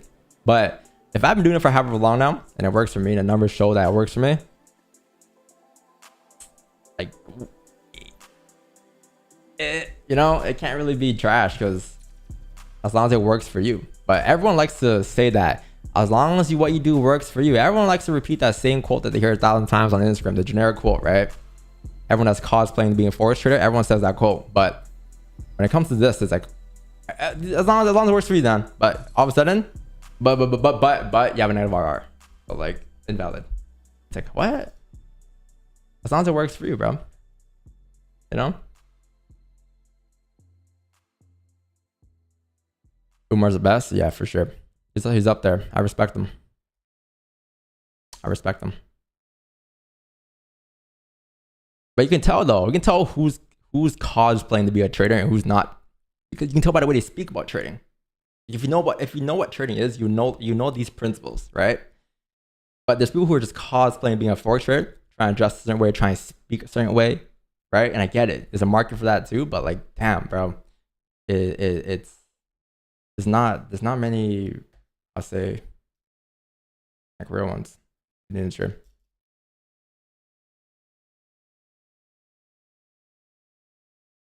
Everyone's looking like a brown shirt in 2K. That's how everyone's trying to look like. Everyone's trying to look like, you know, when you play 2K and you start my player up, you go to the park, you have a brown shirt on. Like it's a default look everyone's going for.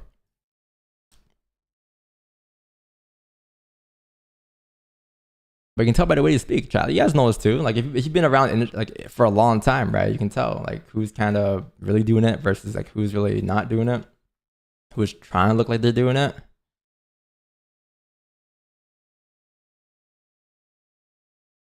Actually, some big things. He over the what was it this weekend, child? Last weekend, this guy did a tour in was it South Africa?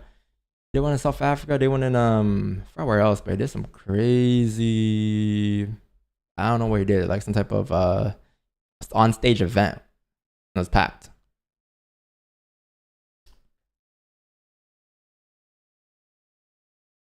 One thing about this little chat is like, no matter if they're cosplaying or not though, you can always learn something from them, right? And you can't deny that too. Like if you learn something from them, that's a W. That's what you should be looking at them as. Like don't, like just try to learn from as many people as you can, chat. And then, you know, kind of develop your own strategy afterwards. Like take a piece from him, take a piece from him, take a piece from her, whatever, right? And then make it your own strategy. Because as long as you take a piece from them and then it works for you, like you see results in your actual MT5, you see results in your actual trading, that's a W. You can't say that they didn't help you out in any way, shape, or form, right? So like that's a W, but like be careful too at the same given time.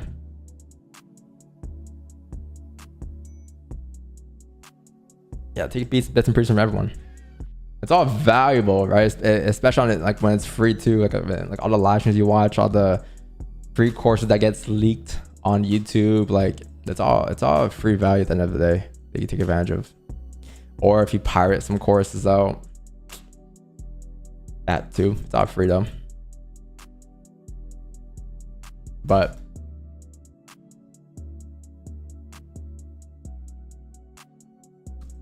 Chris, send it in the Discord.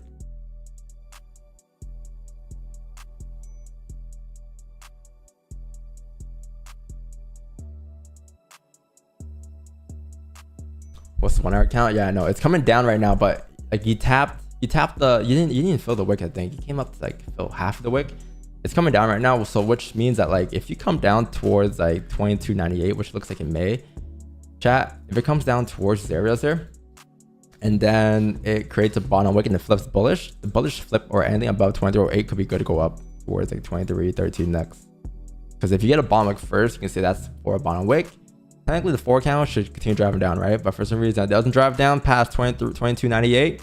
If it starts to reject, then you can say that bottom wick is going to be liquidity. But that hasn't been confirmed yet because you need to tap the next level of support first, right? Which is here. It can still flip, drive up towards here without tapping here. And if it does that, that's our wick entry area, 23.13.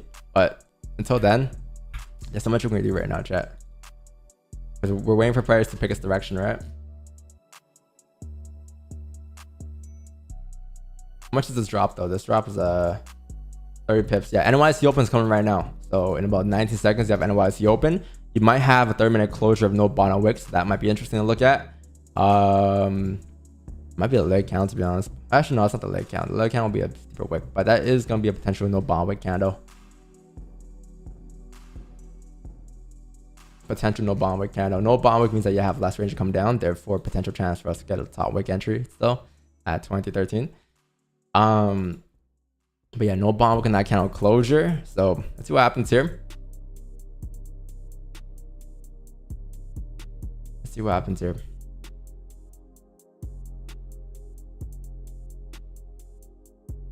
I can't look for sells down just yet because I need to see that wick fill first, minimum.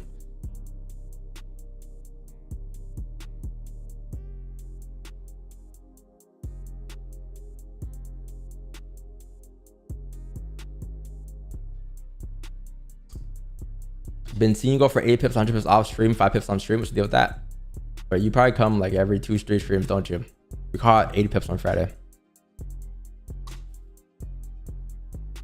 8 pips on Friday.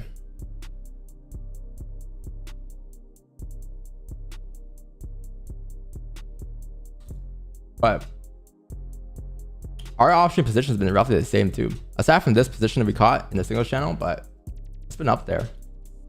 What are you trying to say? Like I did my trades off stream. I don't even know my broker. And also the trade was called in the single channel. So like that proves that it's been called. It's been taken off stream too, right? And it also is recorded too. This is recorded as well. But nah, that's what you're referring to. If I had my own broker though, for sure. For sure, bro.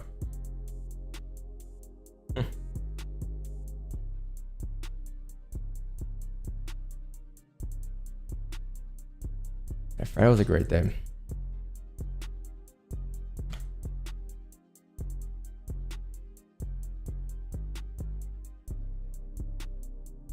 Chat, what did you guys doing Friday total though? Did you guys end up making back the losses if you guys had lost on Thursday?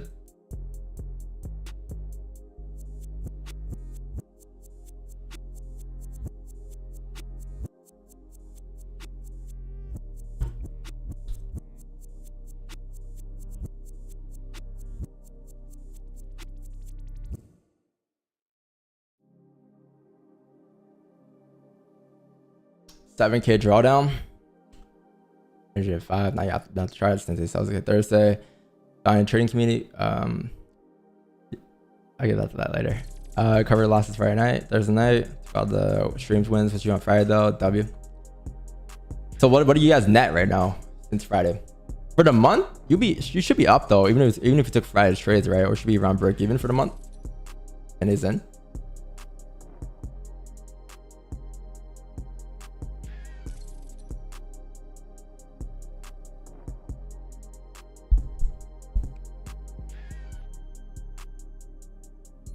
I'm up 2, breaking for the month. It's all right. The good thing is you have 20 days left, and FOMC is on Wednesday, chat. So that should give you better direction for the month. It should be a good second half of the month, like a very good second half of the month, because you have direction after FOMC for the rest of the month. Whatever direction you see after FOMC, the day of or the day after, is the direction for the rest of the entire month. Very sure. Because that's the design factor, right? It's like if price want to make all-time highs, it'll create a bond to make all-time highs. But if price were to continue driving down, then you'll see it continue to break the lows and it'll continue to push down for the rest of the month on the monthly.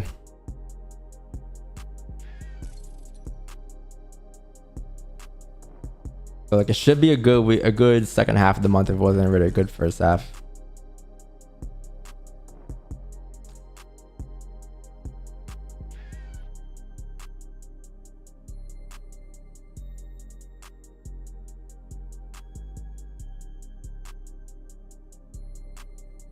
Yup, 90% this month. Damn, bro.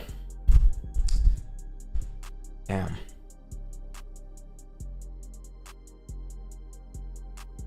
I'm gonna flip 30-minute candle, no bottom wick. Let's see, chat. If you can come down and tap 23.2298, right, on this 30-minute candle, so you gotta tap this level minimum. And then the moment you tap that, if you can flip bullish at the same given time, chat, you can look for buy stops on the flip to go up, because then the flip here, even if price were to drop down, I'm assuming here, even if it were to drop down, you need a top wick. If it's not here, it's gonna be like at least 2307, right? So then if this thing comes down like this, taps 2298, we'll have a buy stop at the flip of the candle, because then you're assuming that if it flips bullish after the coming down, it'll be a continuation up towards 2313, because that level hasn't been tapped yet, and that level needs to be tapped before you go down.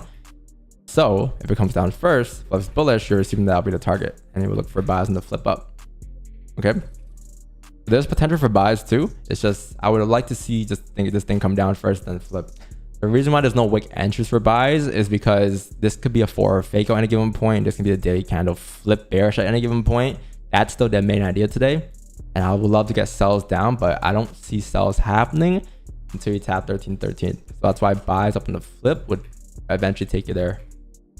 But you gotta confirm the buys up by tapping to 2298 first. Once that happens, buy stops to be placed there. Okay, as of right now, no buy stops, nothing yet, chat. We're just waiting for price here. Okay, so there's potential for positions. This gotta wait a little longer, and there's no news today too, so nothing comes into play. Yo, Carlo, what's up, man? What's up, man?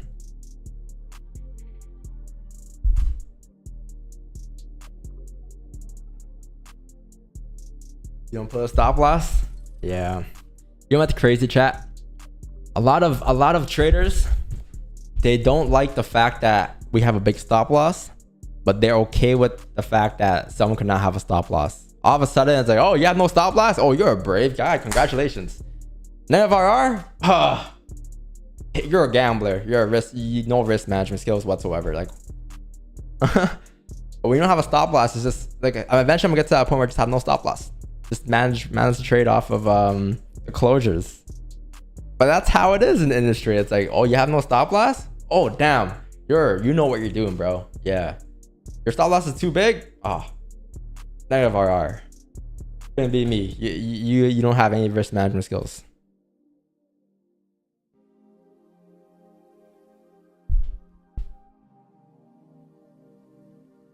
It's only because it's not profit friendly. But this is a thing though.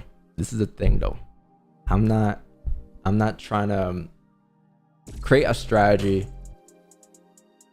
for anybody else but myself, right? Like the strategy is for me, and I'm not a prop, so unfortunately I can't cater around a prop firm strategy.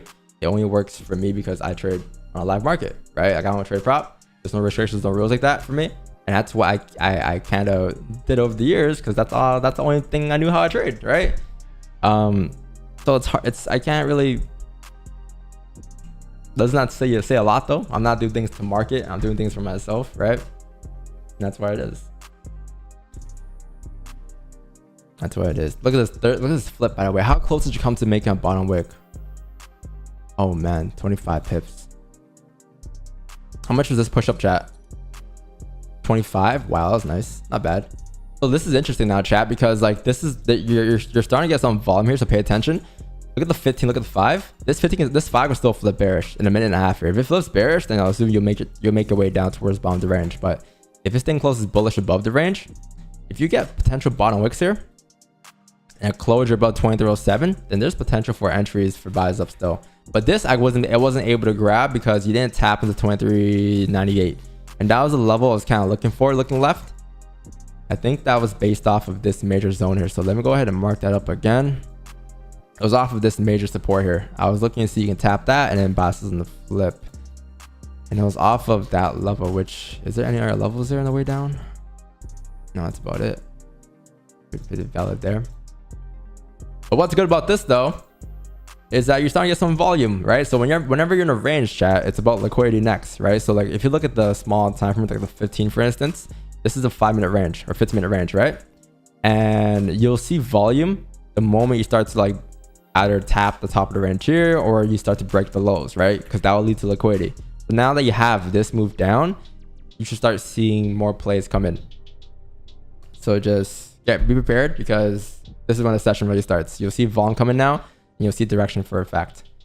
But you say you just came up, create a top wick. This 5 will still flip bearish. If it flips bearish, chat, there is potential positions down. There are gonna be potential positions down. See how the 5 closes though. There's a minor level right here that you gotta close below though, 19 seconds minimum, and you might need to see the top wick. If you don't close below, no positions obviously. Because at any given point, this 5 can just float a wick up still, and that could still be a 15-30 minute flip, right? You do want to see a close respecting. In this case, close right above it. So nothing we can do there, chat. Nothing we can do there. But it's still closed bullish, so it can still lead to a 1 hour flip. What do you have left? 4 minutes for a 15 closure. Here's what we could do, potentially. If this 5 closes bullish, it'll be a 15 close as well. If the 15 closes bullish, it'll look like this, right? So therefore, if the next 15 comes down for a bottom wick, very key to wait for a bottom wick, there's potential for you to still take a buy stop on the flip after the bottom wick forms. But you do need to see this 15 close in 4 minutes here above, and then a bottom wick drive up. All right. But like this is when the session really starts. I'll say like you start to see volume and direction come in.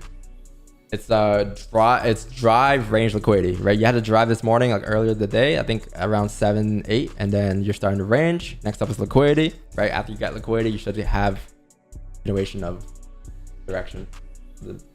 That's over there.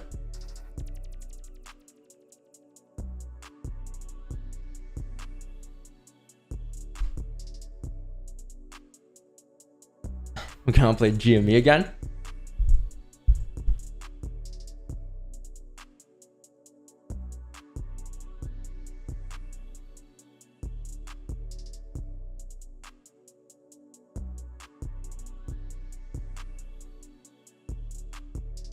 Man, drop some vibes.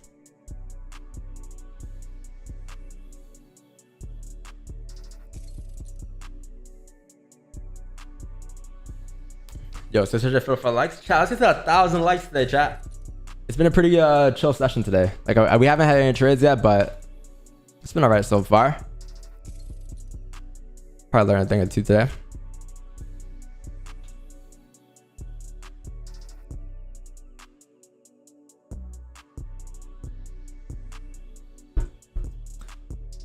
Thousand likes freestyle? Who said that?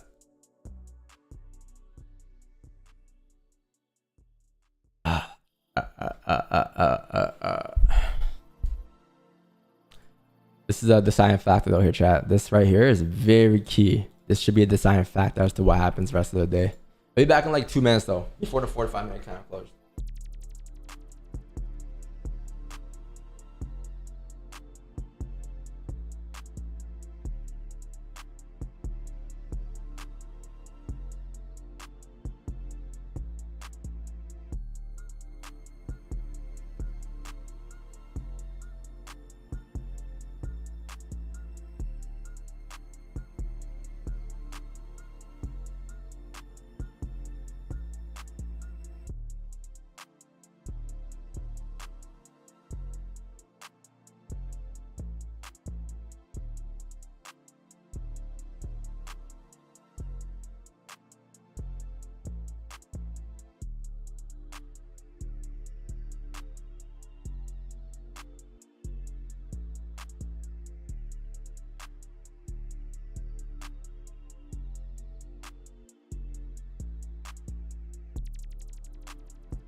Casino time.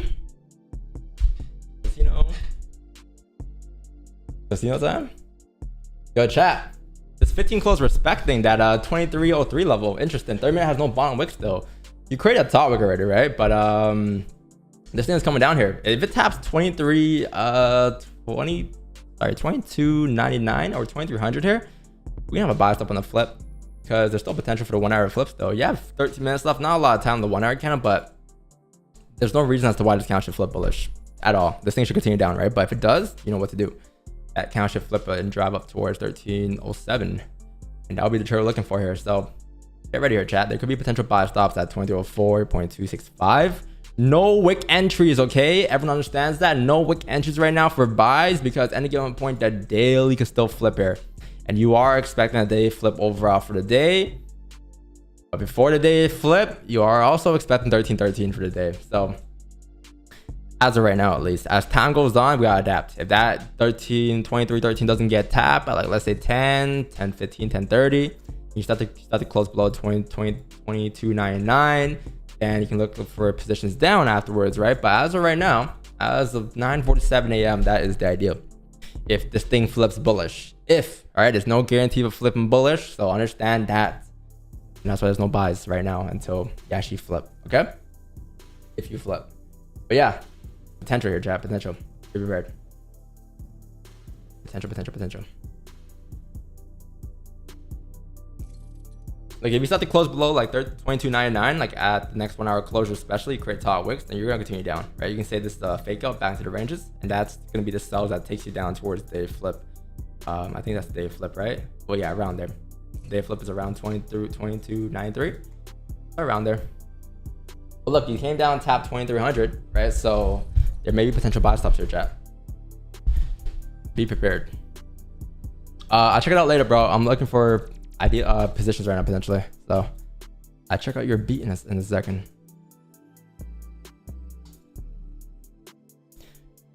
If we tapped 1313 earlier, chat, we would be in sells, right? For sure. But there's still no top wicks here, I would say, that's being formed.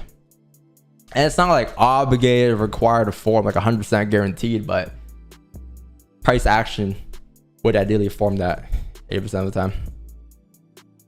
Yeah, chat, I got a buy stop here, chat. Buy stops at 2304.16.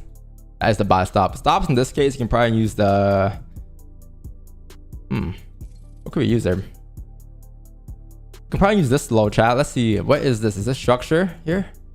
Might be a small stop here.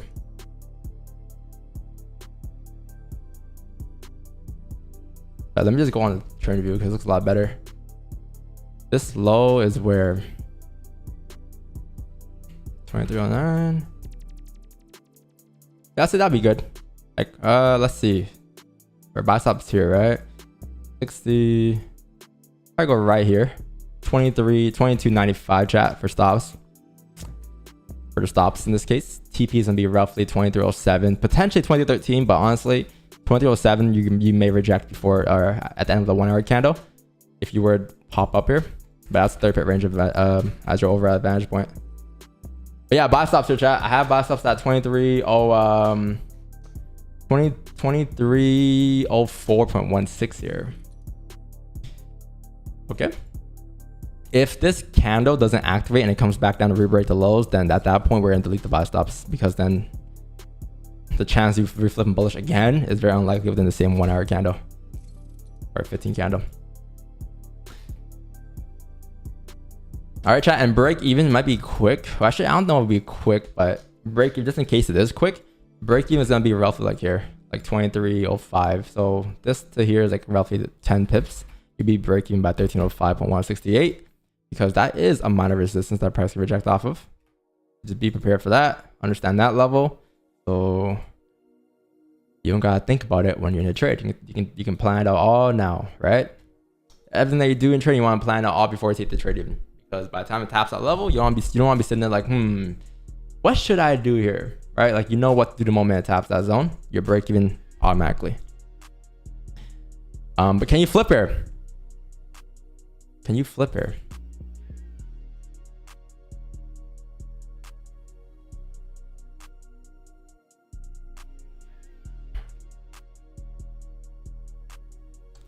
The buy stop is at 2304, chat, on 16.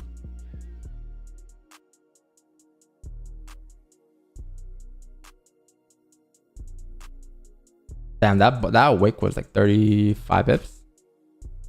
Look at the 30-minute candle too. No bottom wick. You can still flip bullish, right? With the 1 hour candle as well. You can starting to shift at the end of the 1 hour candle though. Ooh, can we activate? All right, chat. So got into buys here off the 15-minute candle as you flip bullish. Buys are taken here. TP again, 1307. 1307 is a TP. Stop loss is going to be 13. Sorry, TP is 2313. Stop loss is 22.95.519 chat. So that's the position we got into, right? After the bottom wick, while respecting support, you're assuming that this count should flip bullish and continue to drive up. That was buys got activated into. So buys at 2304.17 was the activation point. TP is 1307, where 2307, that's where you're expecting the candle to drive up towards. And you should see some type of reaction here, I'll say. TP is here in case it drives straight through, but again, like this is a key level. Like ideally you want to be closing like partials here, like half of your positions probably. And stops in this case 80 pips. If you close below 22.99 will manage risk, right? I think that would be like a 4 pip difference, but until you actually close below in the 1 hour candle, there's no risk management just yet. But that's the idea for that. Okay, chat. Pay attention to this, 2305, that is B zone. So it's automatic. The moment you tap that zone, you're break even. Why? Because that is a minor resistance here.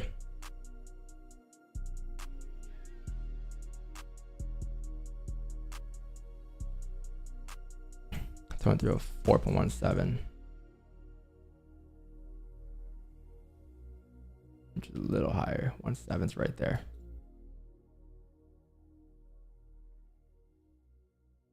What did you peak here? 4?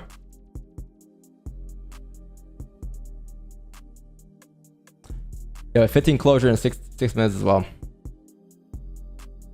Like this 15 closure chat didn't close bullish, but it closed respecting still that 1304 level that I had. That's what I'm basing it off of.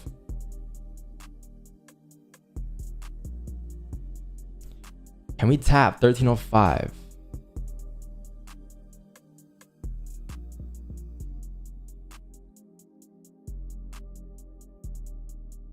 You pop. Wow, 14. 5, 4, 3, 2, 1. Did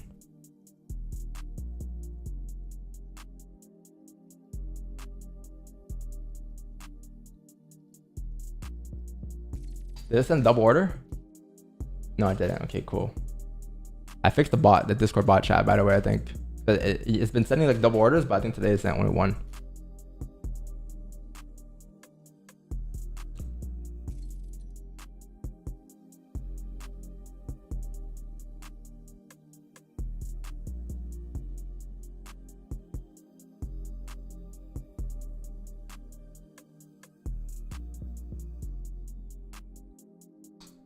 Then I put my stop here. Stops are down here, chat. 23. What was it? Let me confirm again. What was stops again? 23. 22.95.519. And put my TP too. 22.95.519. Stop loss is TP is 2313.986. All right. 4 minutes for a 15 closure. I think it rebroke the highs again around this 5. Can we get a push? Can we get a push? Can we get a push? Can we get a push? Can we get a push?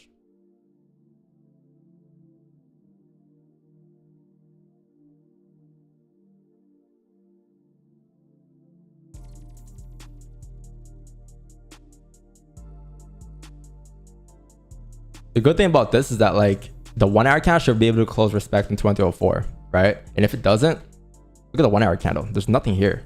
No top wicks. Right? So even if the 1 hour candle were to drop down next, like this, and then close like this, it'll need a top wick. So you'd be good. At least to like 2308, 2309 areas. That's if it doesn't play up before 10.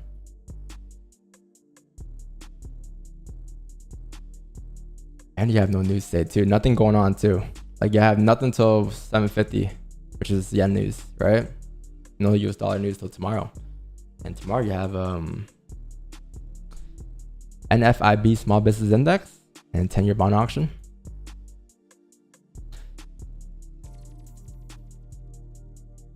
Come on, Jerome. If you're watching, all I really need to do is print a candle straight up towards 1313 or 2013 chat. Jerome. That's it. It's easy, Jerome. 95 pips. That's it. Just push up 95 pips. You know, some light. You won't notice.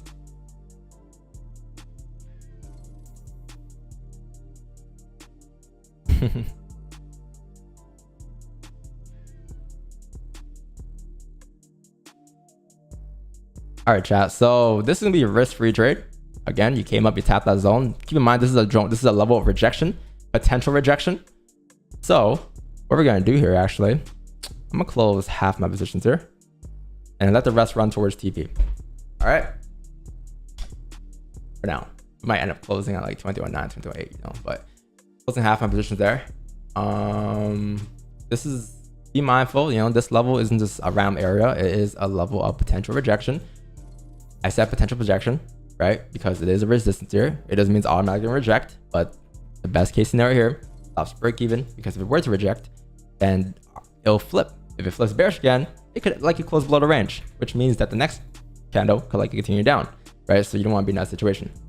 But that's why I did there. Close half, run the rest towards potential TP. But the next major zone here, if you close above here, you may be good, especially on the 1 hour candle if you close above. What's next here is gonna be this level here, chat, 2307. Like, be like mindful of that position there, that area there. Okay, like if you don't get a rejection here, you will get a rejection on 2307. All right.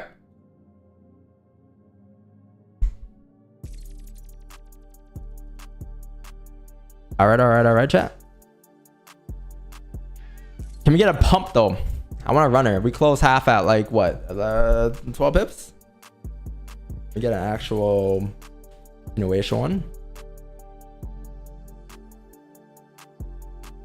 If the 30 has no top wick, chat, I'm gonna close full.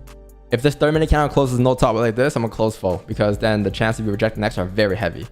If you pull back here, that's fine, right? As long as you survive the bottom wick, you should be good next. But if it's close, if it's like right here, there's a minor level here that you do want to see a closure above to see a continuation next, right? To the top of the range on a 30-minute candle. This is just the onion play on the 30-minute time frame if you look at it.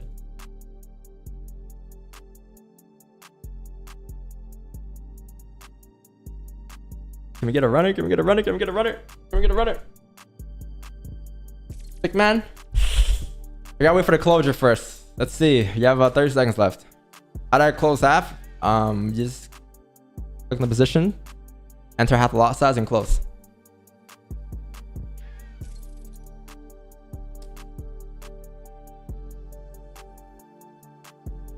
Here's what I'll do, chat. If it closes below 2005, I'll probably just close the full position. If it closes above, I'll let it rock. And what we could also do, chat, is if the next 30-minute candle opens up with the bottom wick, we can also trail stops and profit. We can also trail stops like wherever the low is of that 30-minute candle next, right? Because this is the ideal. Okay, no bottom wick. So here's what I'm gonna do, chat. I'm gonna move my stop loss up to the low of that 30-minute candle. Okay, so stop loss is now at 2305.44, because if this 30-minute candle were to flip bearish, you're assuming that a high chance to hit break even, because the bottom wick area would be roughly 2304, I'm assuming. So I'm moving my stop loss up to that low. If this is a lower wick and it taps 1307, then it might be a full closure, maybe. And you flip bearish. Yeah, that's where out. Oh, we got slipped on the break even too. Damn. Oh, that's the position, chat. 10 pips. Hey, I can't make up the 10 pips, bro. It's just a magnet, you know. We always just, it's always 10 pips.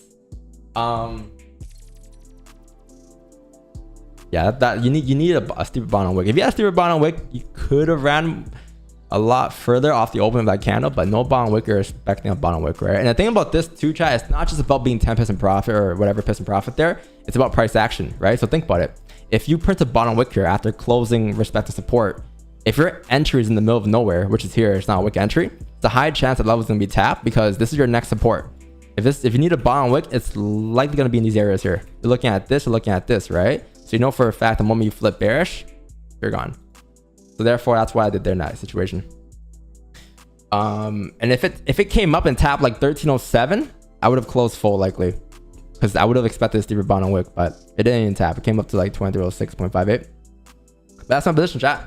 That is so far the Monday. We caught like 10 there, so let me just put something like this.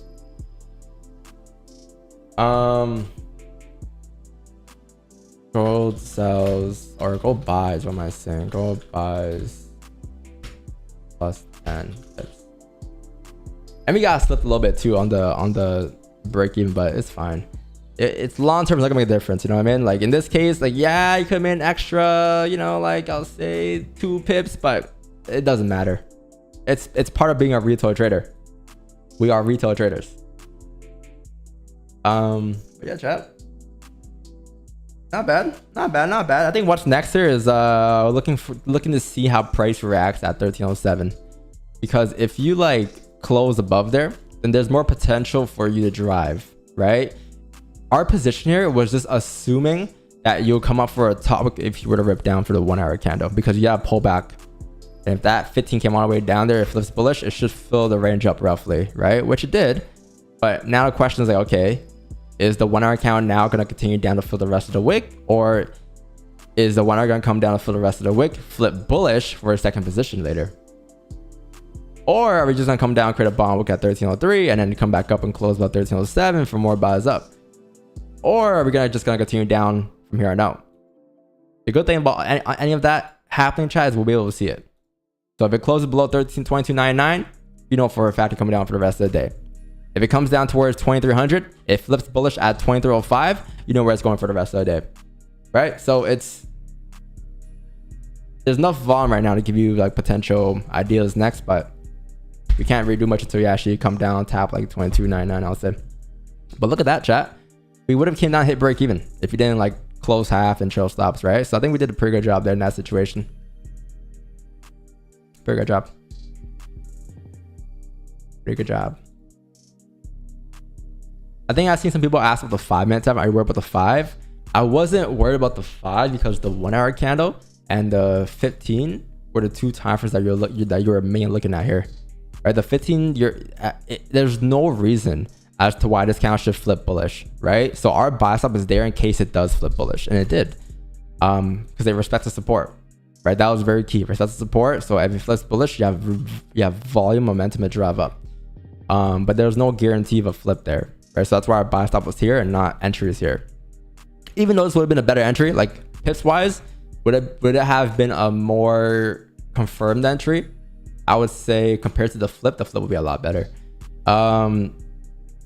And yeah, no, I wasn't worried about the 5. The 15, the 1 hour candle too, right? Because the 1 hour candle, as it's flipping bullish, you're assuming that candle will flip and drive up. But yeah, man, not bad trade, chat. Pretty good trade on a Monday, you know, like chill, easy, not easy, but chill and simple, straightforward. 10 pips for us with the Monday off. Not bad at all. I would take that. And I think we peaked, did anyone close full at 25? I think we peaked 25, but this is why though, you gotta have like advantage points, chat. Like you gotta make sure you have those advantage points marked up beforehand, because there are levels that you could reject that, right? You know, you're targeting a certain level. Should I close? I mean, that is your trade now. I don't know. I did what I did. That is your trade. I don't know.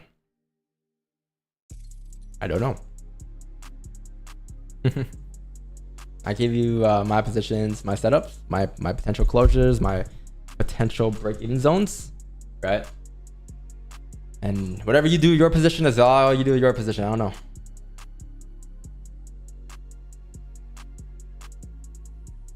W day, chat. W day. Are you looking for another trade? There's potential. Yeah, I'll say like it looks like this 1 hour count is coming down to fill the wick here. So let me redo the analysis, chat.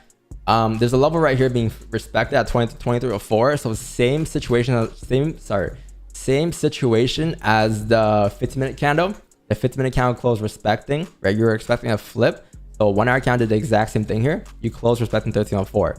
If you actually come down now and tap 2298, if you come down and tap 2298, okay, very key to hear that carefully. If you come down and tap 2298, I'll have a buy stop at like 2306, or I'll look for buys there up. But you got to come down first, because if you come down here, price make a decision here, and that's why there's no wick entry buys there, because price make a decision at 2298 to either continue down or to either reject. Reject it is because there's a minor level here, right? Or there's a major zone here, major support. But if price comes down here, which you're expected to do so because it is a 1 hour wick fill, then great. but you look for more buys if it closes back above 2306, because then you would then make your way up towards the actual range up here, because this is the range you're in right now. You're in this range right here, right? So all these candles are respecting. If this candle flips bullish, it's also respecting. Therefore, you're also expecting a push up. So it looks something like this if you get a bottom wick, and that'll be the buys up, and that's the direction for the rest of the day. All right, you guys got it. But you want to see that bottom wick, and there's no sells down for me until you close below 2298. If you close below 2298, then you're breaking back into this range. All I really need to do afterwards is like close below like this, and then continue to make top wicks like roughly like here in these areas here, and then you should be good to drop down for the rest of the range towards 2290. But I need to see a closure below here, and then top wicks respecting 2298, and then more sells down, right? So you'll see what price does here. You'll see if it wants to drive up, you'll see if it wants to drive down. There's no need to like predict and guess where it's gonna go. You know what I mean? You could if it's your way of trading, but why would we want to predict when we can just like, you know, look to see what's up? Got chat. But good start to the Monday, chat. We're like, I think last Monday we had the same start too. We started the week off with like what was it, third of the month, like 11 pips last week. Not bad.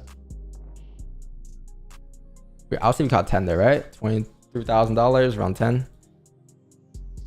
6 10 2024. And stops there weren't bad too. Stops are only like 85 pips, chat. Like they weren't that bad. There was definitely potential to stack, but we didn't really stack there. And that was onion on the 15 we're expecting. Was it the flip or the rebreak of the highs? I think it was a rebreak current highs or lows. So not bad, not bad.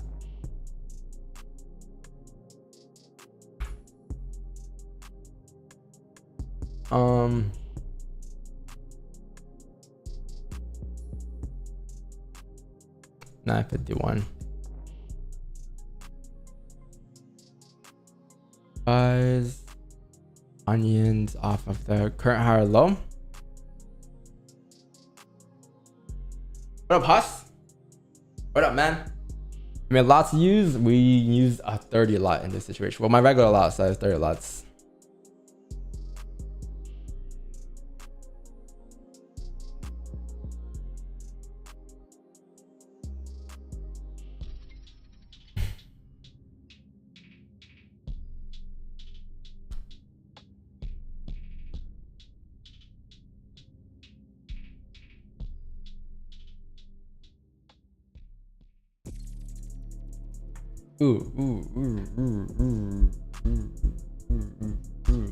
It's usually in between FVGs. Yeah. Let me guess.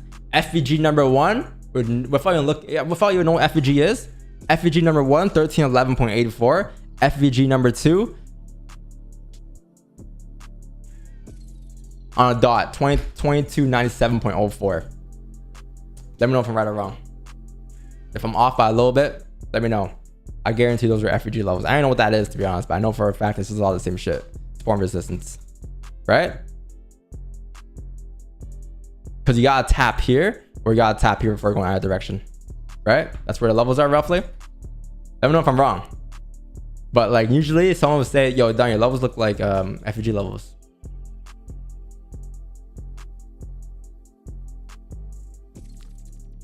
Off by a little? How off? Like 10 pips off? 5 pips off? Or like...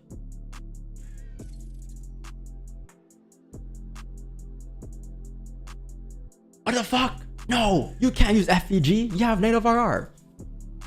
What? We're not gonna lie to do that today.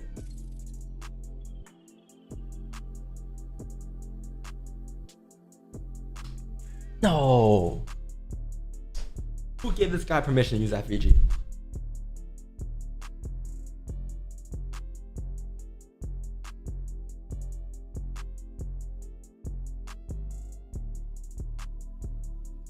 Can you name the names of scammers on YouTube? Scammers is your own judgment.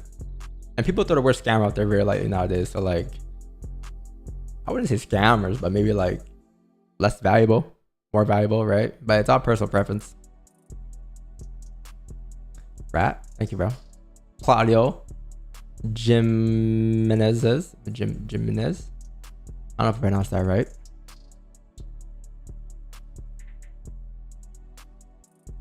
Yo, the guy's song. What's that guy's song, chat? Sorry, did you post in Discord? I got you, bro. Let's play it. Let's play it. Let's see. Let's see. You actually all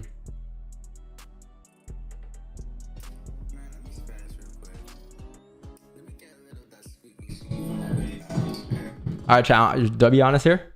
I'm gonna be honest, okay? Let's see. Let's hear it. We're about to blow up some subs here.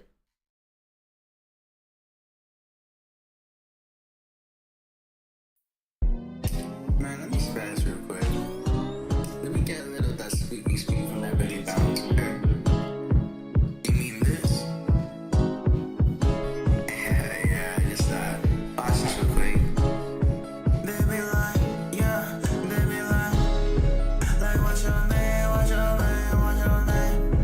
You full of fame, full of fame, full of fame. Okay, I hear a little bit of Travis Scott in there. Okay. Niggas lame, niggas lame, niggas lame. You cannot tame, cannot tame, cannot tame. I'm back, I'm fly like my boy Jack.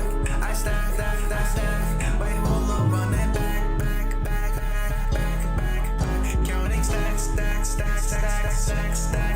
Run it back. Counting stacks.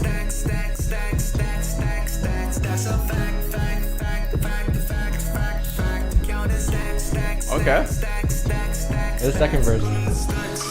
Tell a nigga get back. Yeah, she think I'm trying to close the way she sit on my lap. Yeah, she says she love my voice. She like how I rap. I climbed up spots on a little nigga so I couldn't some slack. Look where we at. We just in the sack. Yeah, just give me a second. No time to react. Yeah, like a rocket we blasting. Yeah, straight off the map. Yeah, 40 on 40 we chillin' on top. Let a nigga diss you know you gon' flop. Me and my bros don't know when to stop. Turning the song, we doing the hold up, we doing the hobbies. She wanna be my move. Alright. She wanna see me like this. Nigga just think I'm a freak. Left or right, I do my Not bad. I hear a little bit of Travis in the beginning, then I heard a little bit of Uzi in there, more so Foot to Shuffle, then I heard a little bit of Paul Smoke on there. I see the inspo. Not bad. I'll say the beat's hard. Not the overall song. I'll be honest, bro. Like no feelings on that. I'll be honest. I'll give it a 6.5 out of 10. 6.5 out of 10, chat. That's fair. It wasn't bad. It wasn't bad. I feel like the first verse could have been a lot stronger, but pretty good. I mean, it's not bad. 6.5 out of 10, yo. Well, like, why would you give it a lower than that? Like, I gotta hear it again, though. Let's see how the rest of the song sound. Let's see.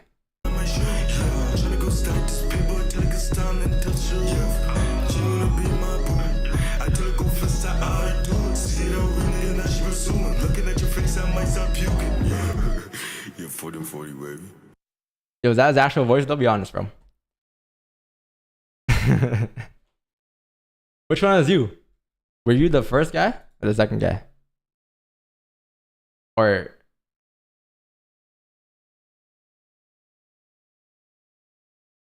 I'm getting better, trust me. Nah, you got potential, bro. You got potential, bro. Keep working. GG. That wasn't bad. Anyone else, bro?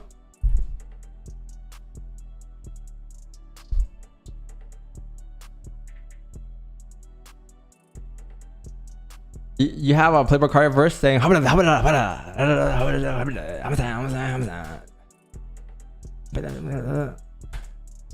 but you don't listen to Cardi for lyrics, bro.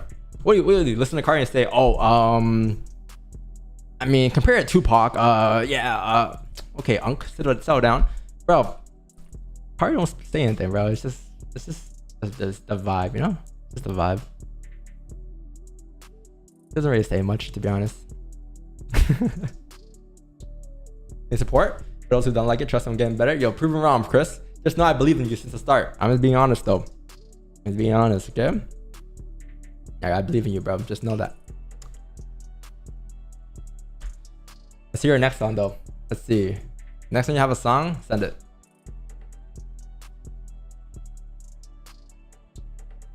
Some streams ago, you were talking about a trading YouTuber which helped draw spawn resistance. Who was it? Oh, it was Raja. That's the best mentor of all time. Very nice guy. I look up to him, man. Very inspirational. Yeah, he's very inspirational. That's Raja. That's the boy.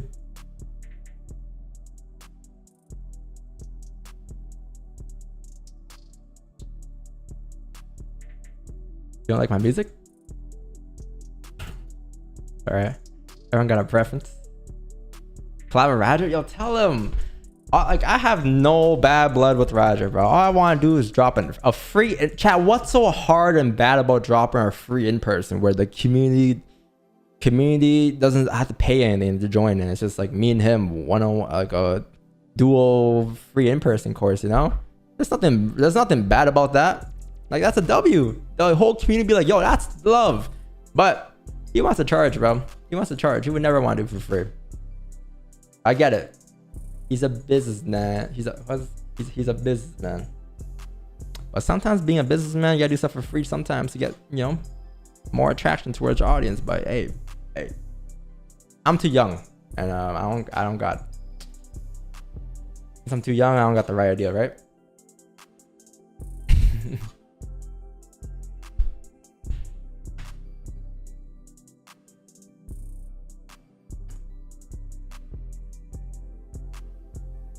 Is Raja a teacher? One of them, yeah. He was one of them for sure.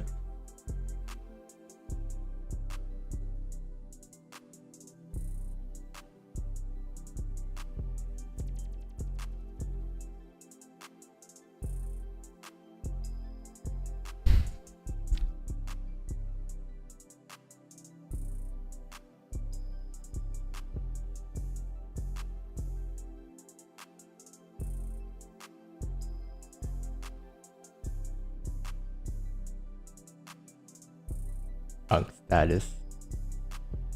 Can you... Wait, what? Wait, did this start account flip chat? No. 15 can still flip bearish here. 15 close bearish. Wow. Yeah, about 10 minutes left for a 30-minute account close chat. Let's see, if you don't close respecting like 2304 by 10:30, I might call it a day with one trade. But we can watch some videos afterwards. For sure. This price action is bad. You think so?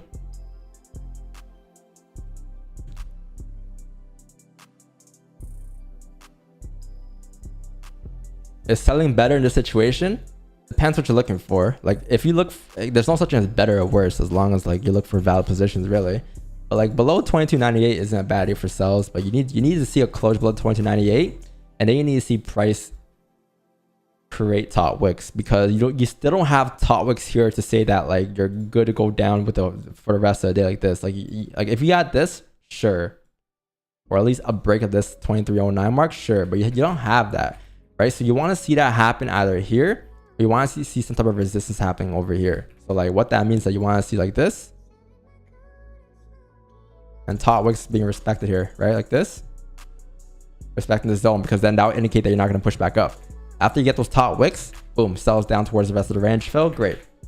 But if you got this before pushing down, then any closure below 22.98 is straight sells down. You don't need a top wick here because you already formed liquidity up here. You already use this as your confirmation to drive down, right? So I'll say like either top wick up here or resistance being formed at 2300 after closing below 22.98 will be sells.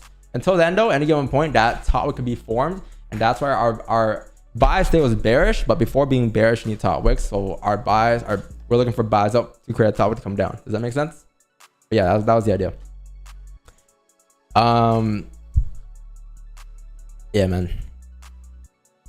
That's the idea, chat.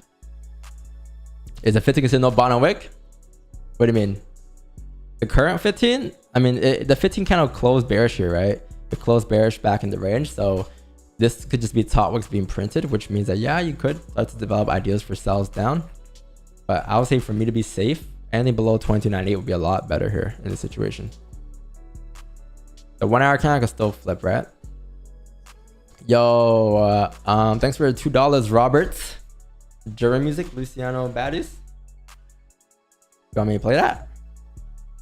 Is that your song? What's the difference between you and Raj's price action trading? I'll let the community handle that question. Like, I don't know. I don't know how he trades exactly. I know he trades similar to me, like support and resistance, but I don't know. I'll let chat just answer that. I don't know.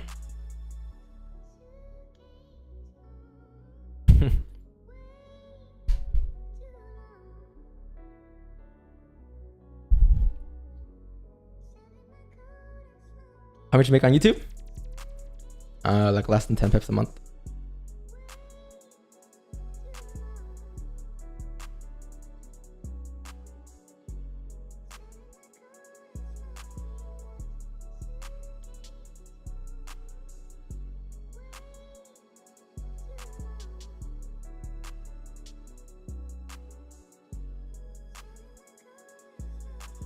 Firecracker play.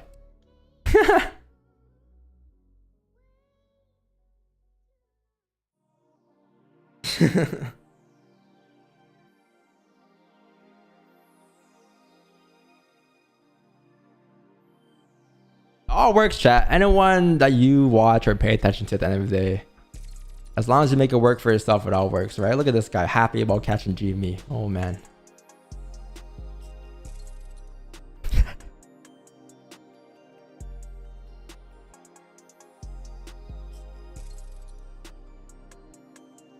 What I look at 6-7, chat. 6-7, by the way. 6-7.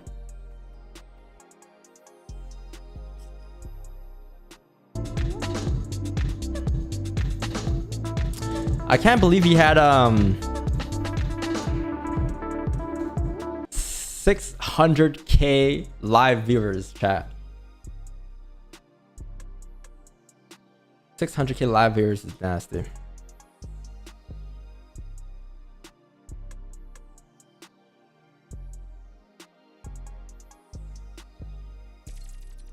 That's a lot of viewers, bro.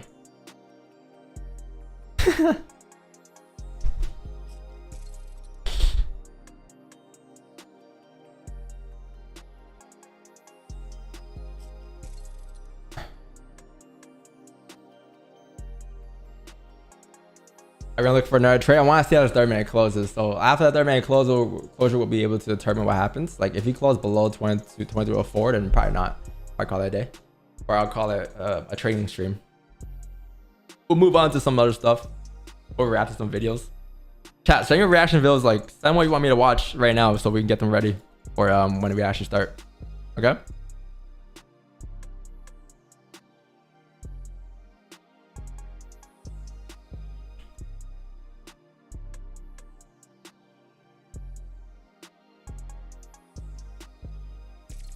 Need for speed? Hey man, I'm still up for that challenge. If someone beats me in NHL, 24, I will give you everything that I have to offer, like services wise, for the rest of lifetime. Like any signals, any courses, any mentorships that comes out, you get that for free forever if you beat me in NHL 24 on stream. I'll spec an NHL. All right, go run it, bro. I haven't played in like 8 months, but run it.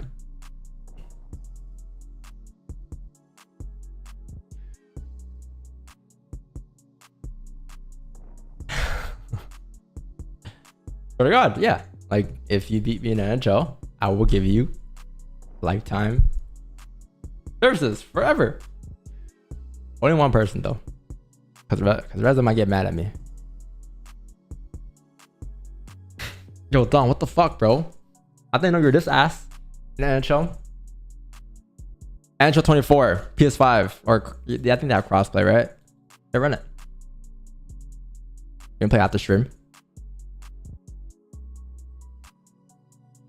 No Warzone. I know I'll lose in Warzone.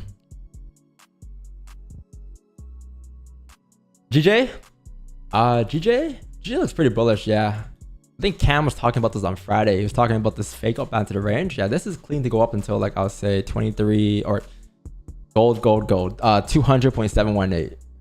200.718 looks like, because that's the range fill, I'm pretty sure here. I think this range going up, that's what it looks like. So yeah, that's not bad.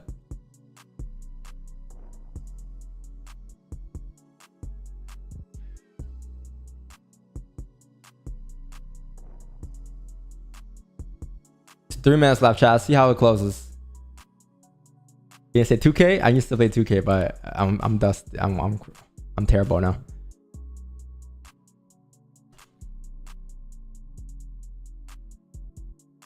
Diablo 4? No, my mind, my body don't allow me to sit there for that long and play that game.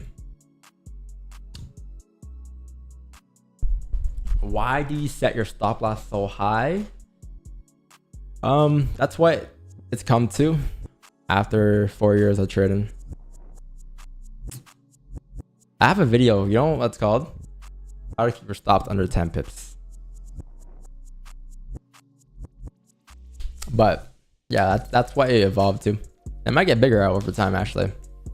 Might get smaller, depending on price action. But it was pretty small.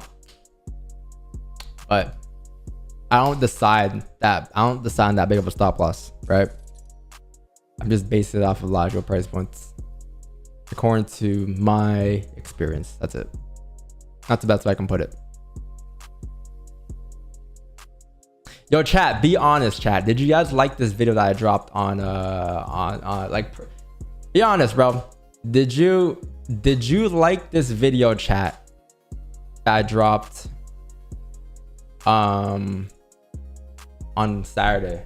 Let me know what I can improve on, because I'm just winging it. I don't know what I'm doing. I just want to do something new that like hasn't been done in the industry. I'm like, what do I have? Well, what could I use to my advantage? Oh, my price action knowledge, right? So I'm like, okay, how can I make it more simple for you guys to understand? And it's also a short video too. It's like a minute video, but you learn so much in a minute video. Like, people are saying this is a life-changing video for them, and they weren't even boosting. I can tell. And dropping. Let's take a look at this. This is last month's monthly closure. You can see there's no bottom wicks here. You guys are probably asking what that means. So there's two versions here. We're gonna call the one on the left side version 1, the version on the right side version 2. Alright, so this might be a little confusing, but the left side are the candles and the right side is what the candles will look like if they were formed in a line chart. So this is where it gets a little fucked up, but do you guys see on the left side how much bigger the wicks are? And then do you guys see how on the right side how much bigger the lines are? Just take a note of that for a second. So right now I'm in this range. The yellow is my resistance, the green is my support. When you have resistance and support, in between is a range, right? Everyone knows that. All right, now going back to this, where's your resistance? Where's your support? I mean, you might have a support, but where's your resistance? Where's your range? That's because when you have no wicks, you have no range. When you have wicks, you have ranges. So when you have no wicks, you have no structure. When you have no structure, it's easier to break structure. Therefore, in this case, gold doesn't have any bottom wicks. No structure, it's highly likely gonna break. Oh my God, it's about to break. Didn't break yet. You'll see next week though. Why has gold been? Yeah, so let's see if we break. Let's see if we break. But yeah, like that was explaining like the importance of like bottom wicks and liquidity. I want to make a new build today. I think it's gonna be based on liquidity, but I should be able to drop it today. But these builds, chat, holy shit, it's a lot of work, bro. It's a lot of work. It's a lot of thinking and editing and Instagram crashing every 5 minutes. I can't send these videos to an editor to edit. You know, it's like I gotta record it through a green screen. I gotta put it in a certain way. So yeah, it's a lot, but I'm trying things out.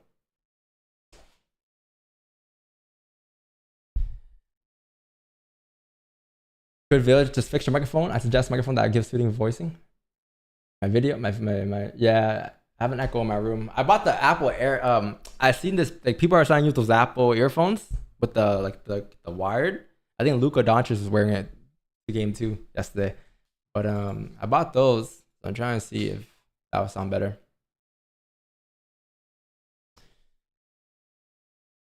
Yo, someone had a good title though. Meet the price action. Echo? Yeah. I'll fix it. I was mad hot today, man. Hold on, chat.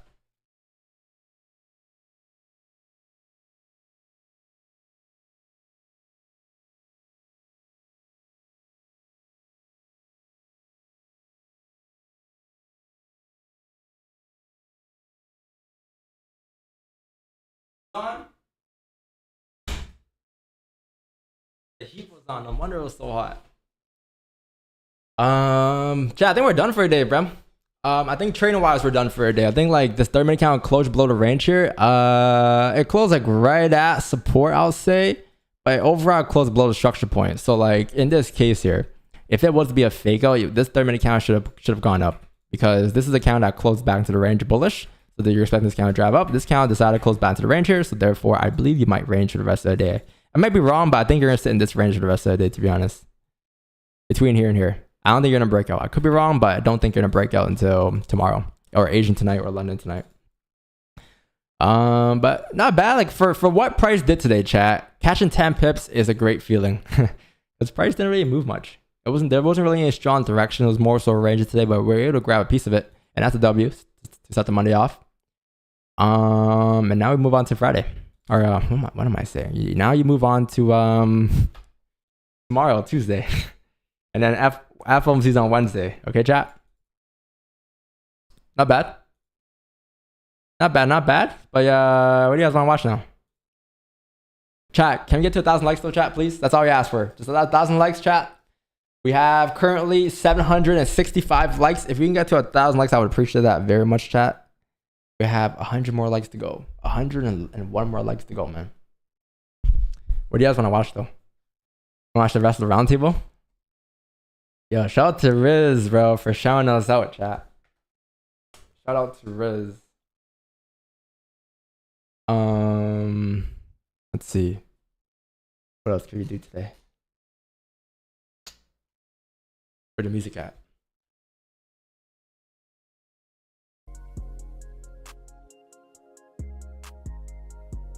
Drop a like, drop a like, drop a like, drop a like. Where is Bills for reaction?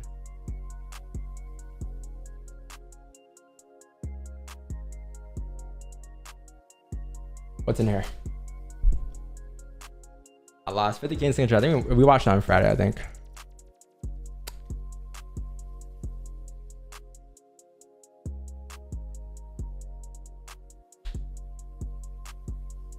What is this?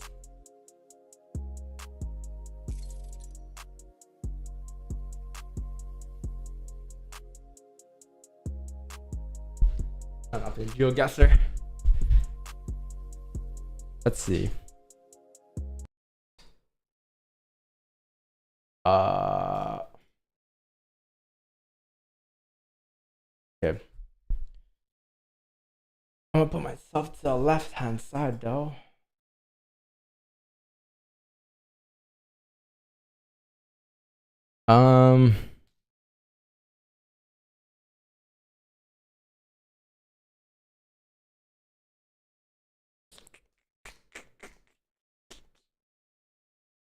The trade over Ronaldo drama? No, I didn't see. I don't keep up with Fortnite players. Do you still play Fortnite?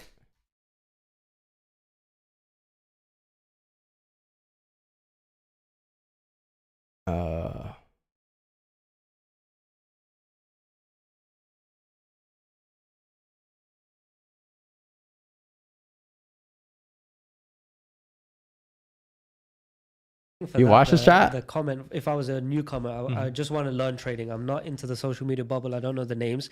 Hearing statements like this, I'd feel pretty like overwhelmed. Or like, who do I trust? What kind of? Because then there's always smoke and mirrors. There's always another thing to ask. Y'all want to watch Huss's new car? Oh, I think I saw it right here, right? You want to watch this? Where's Huss at? Is he here? Watch his new car vlog. I know what you got. Woo. Damn. So yeah, we're gonna call it a day here for trading. Look at this handsome fellow. We didn't get any setups because it's NFP week. We're not gonna, you know, I'm waiting for a payout as well from Alpha. So we're just gonna wait on that. Not rush anything. But we did get the email saying congratulations on purchasing your new Audi. And talking about something about waiting for the keys or whatever. But we're gonna go pick this up. And it's gonna be interesting, man. This is the first like car I've got myself. That's like a kind of new one, I guess you could say. It's a German, which is amazing, man. So I get things as like milestones. I get it because I hit certain milestones. For this one, I got it because I hit a certain amount of payouts from funded prop firms, and I also made a certain amount from my personal account in trading. So we're gonna treat ourselves. You know, you have to make it real. You have to make the profits real. So you have to. What year is Huss? Well, alumni. Huss is I think a 22 alumni. Right, Huss? Is Huss even here? I think 22 alumni. Sometimes, but don't be stupid. DVS class of 2022. Yeah, 2022. It's only a certain percentage of what I have, so it doesn't break the bank or anything, and we can easily afford it. Alhamdulillah, you know. But let's go and stop yapping, and let's go pick up this whip.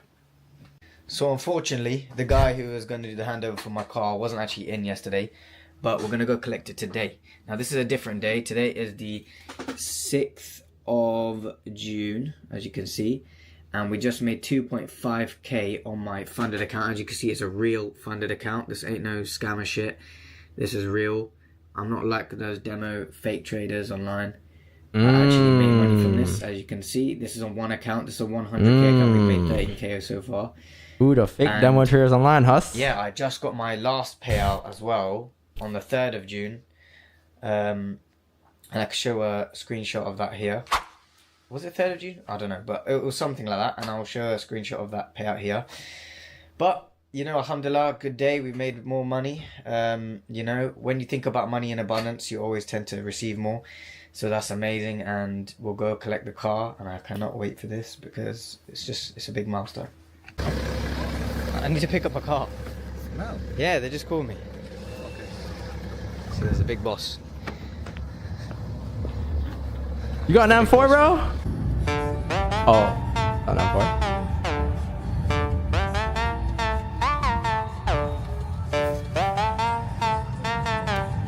Wait, this is an Uber, bro? You sat in the passenger seat in Uber? You crazy, bro.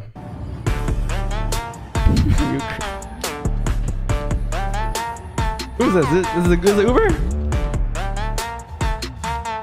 Oh, it's not Uber. Okay, I was gonna say, bro, you're crazy for that. Oh, damn, that's how it looks like in the UK. Hey, chat, what do you think he got, chat? What car do you think Huss got? I think he got an R8 GT. I think he got actually I know what car he got. What car you guys think he got? These are the other whips. Some nice ones, man. The clean interior. This is the big boy. This is the next level, man. We need a bit more payouts for this one, but we'll get it. The R8 Spider. A Spider.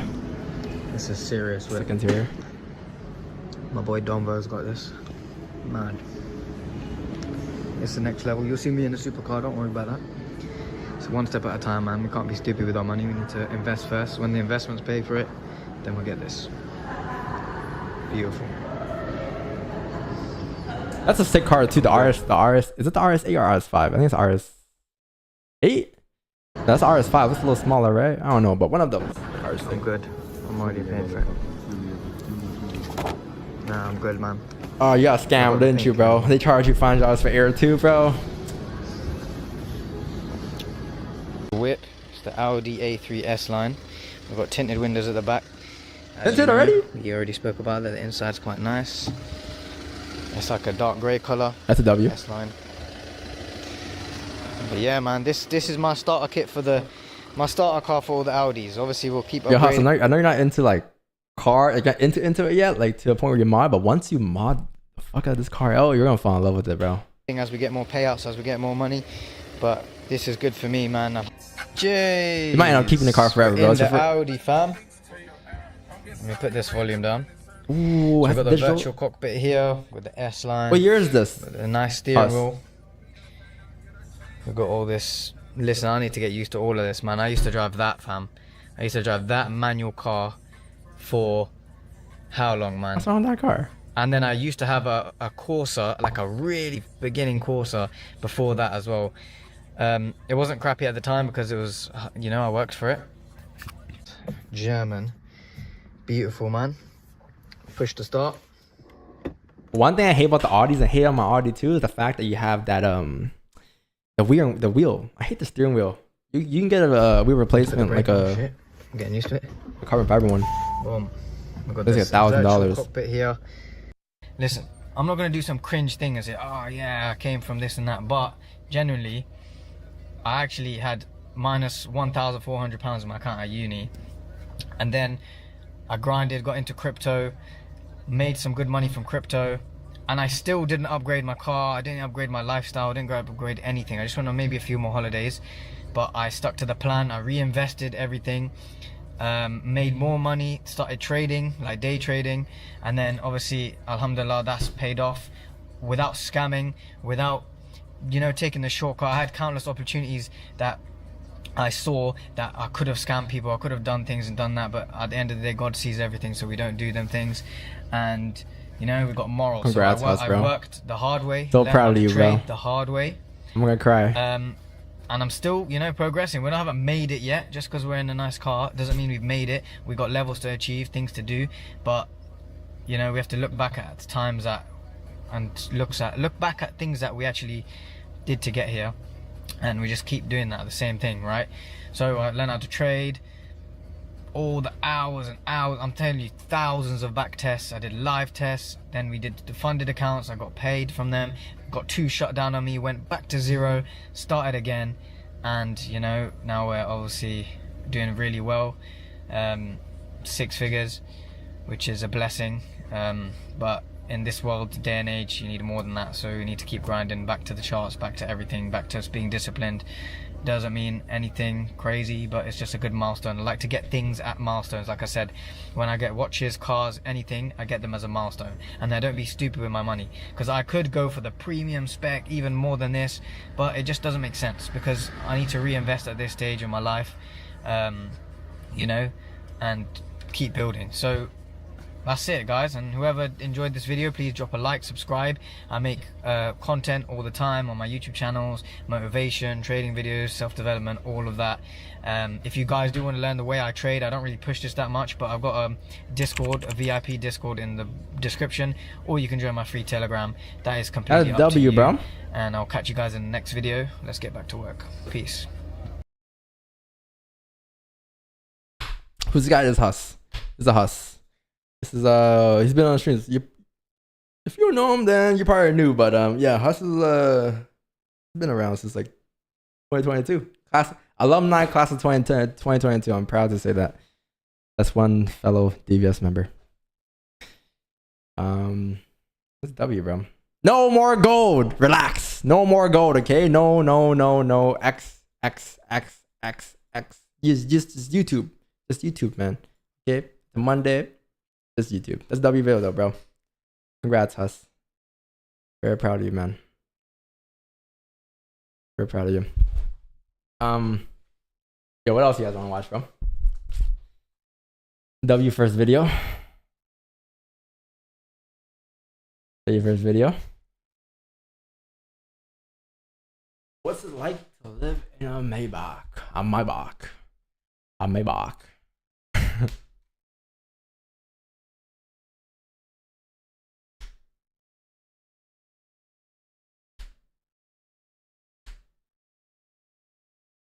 This 18-year-old kid is making hundreds of thousands of dollars a day just from selling clothes online. So we spent the day together in Miami. Twitter brand? Yeah, those are underrated.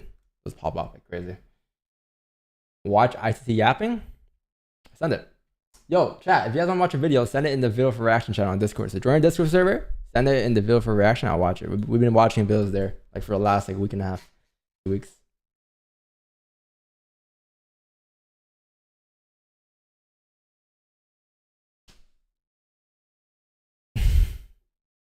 You should go do that tier list for influencing traders. Tier list? Where is it? Is it an actual thing if I go on tier list? What did I put in? Forex traders?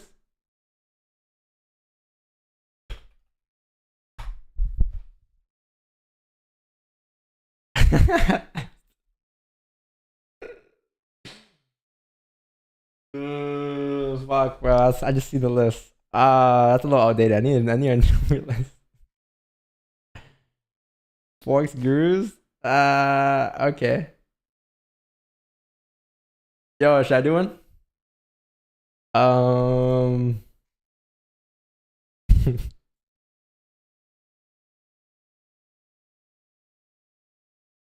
can do this one. Actually, do I know everyone here? I know majority.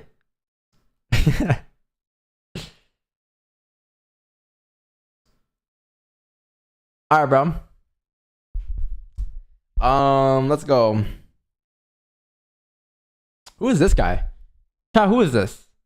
That's Q Banks. That's Legacy. Don't know who that is. Mamba, ICT, Sean Lee, Lamovario, the GOAT, Roger Banks, and that is Down Savage. What are you rating? Yeah, what are we rating here? What's the point of this? What I rate here? What I even rate here, bro? Kimmo trades? Oh, I don't know too much about Kimmo. Yeah, the ones I don't know, then I'm not gonna rate. Is there a better list? Is there a bigger list? These pictures are tiny, bro. That's my list. Right there. That's it. That's all you need.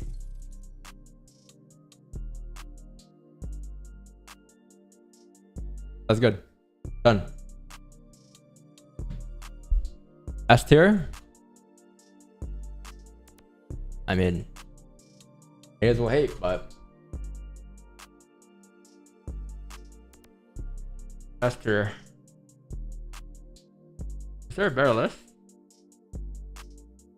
Forex pairs. Fuck, man.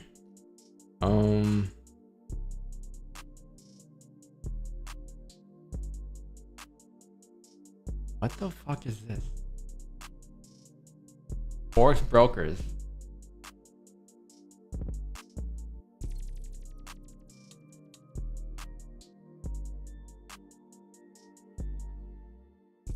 Best Forex setups. I can't even see these, man. Forex trading indicators.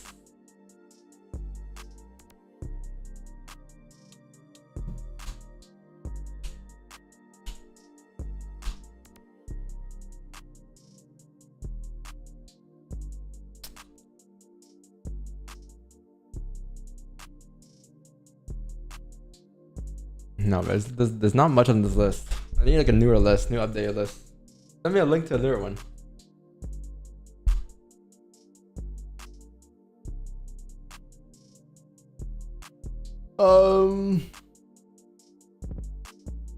Let's see, what could we watch, chat? Fine. To ask for the.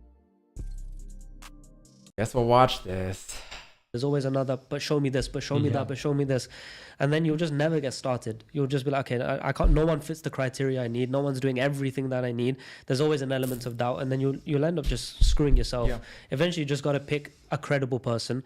And I'm a firm believer as well. Like once you've done like 3 courses from reputable names, you don't need another 20. That is satiated. You just need to have good information, and then the rest is yourself. And the rest is just doing the reps yourself and learning and applying it and building your experience, because you're probably never going to follow your mentor one-to-one. You'll always learn from him and then build your way based on your opinions, on your psychology, what you've seen. And I think that individual journey, which is years, is where great traders are made. It's not from great mentors. It's doing the work. So I think it's just doing a couple of good courses, watching some good content. I'm checking the channel. There's nothing here on your own work, and giving yourself at least a year to figure it out. I think it's also best to choose someone that has the results that. I can't watch this right now, bro. This is too much. This is too much right now for me. Too much. That is too much, man.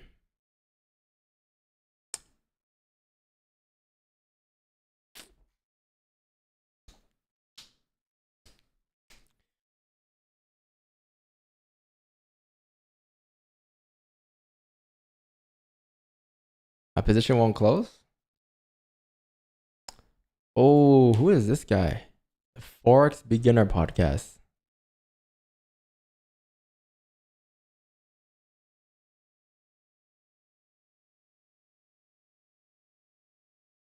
Who's on here?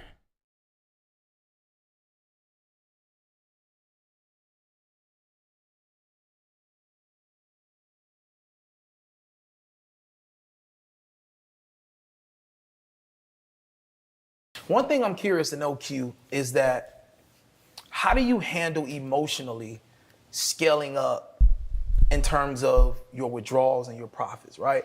So for you, was that like an automatic process, like you just got used to it after a while?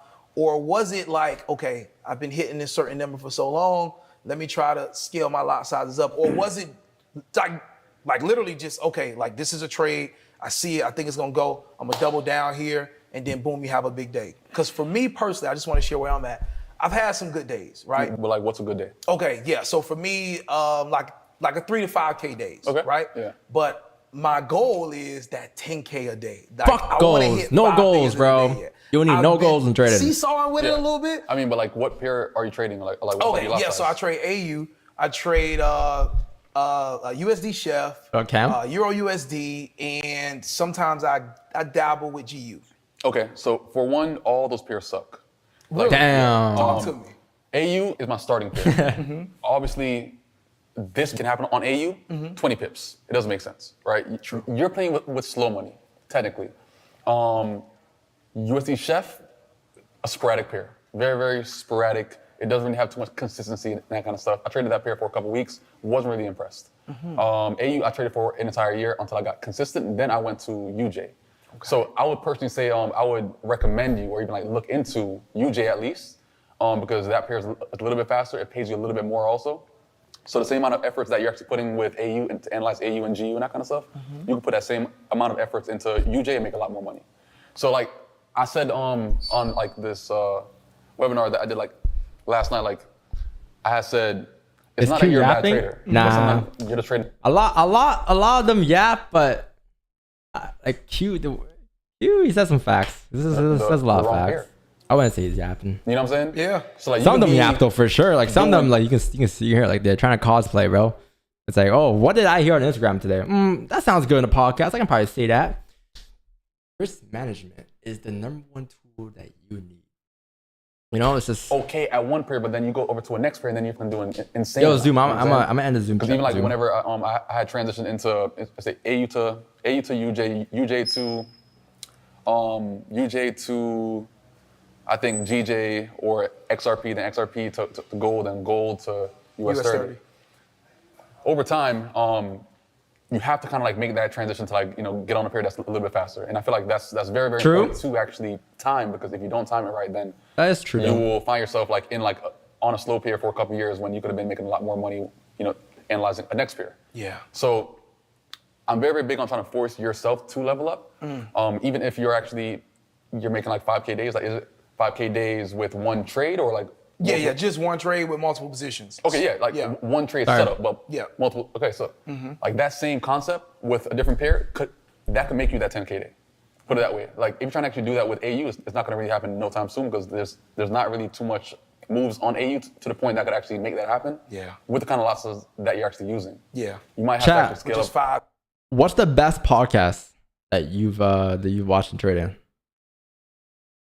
The best podcast you've watched. 10. Yeah. You might have to scale a little Like bit more. some or that you know scale that up. was like it wasn't like it didn't sound like the same repeated stuff that you hear like on every other podcast. Like it was like, wow, I actually took something away from this podcast. When was the last time you heard about that? Positions to even get that 10K. But I'm asking stuff. I want to watch it. Like if you have a video, like send it. that can make you that 10K day. You know what I'm saying? So my issue with US 30 is it scares me. No. Look, but you're not there yet. It's cool. Yeah, It's cool. yeah. You know what I'm saying? But you have to get to that point. With US 30, like the same amount of efforts, and I realized it's the same amount of efforts that I was using to analyze gold, and at that point I was hitting like a 50K day on gold, Send hit the my video first in the reaction 100K channel. day on gold also. And I was like, I put that same effort that I was analyzing on gold on 30, and I was making 200K days at times. Wow. You know what I'm saying? Like that same effort. So it's not like you have to put in more work and everything. At times, it's just the pair that you're trading to actually, you know, break that barrier.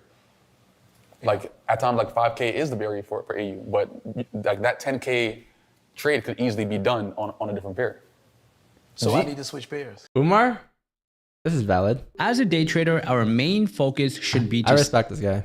stay alive in this game as long as possible. And the only way we can stay alive is by having a proper risk management strategy. Now, a lot of traders, when they get started or that are trading, they focus on what strategies they should focus on, how they should approach the market, how they should chart, and all these other great things. And while these things are great, they're not enough to keep you alive. The only way you'll be able to stay alive and be able to put on more trades is by having capital. And our job is to protect that capital, protect it day in and out, trade by trade. And in order to do that, we need to have a well-defined plan, a well-defined risk management plan that helps us avoid taking too much risk and helps us avoid having too much exposure in trades.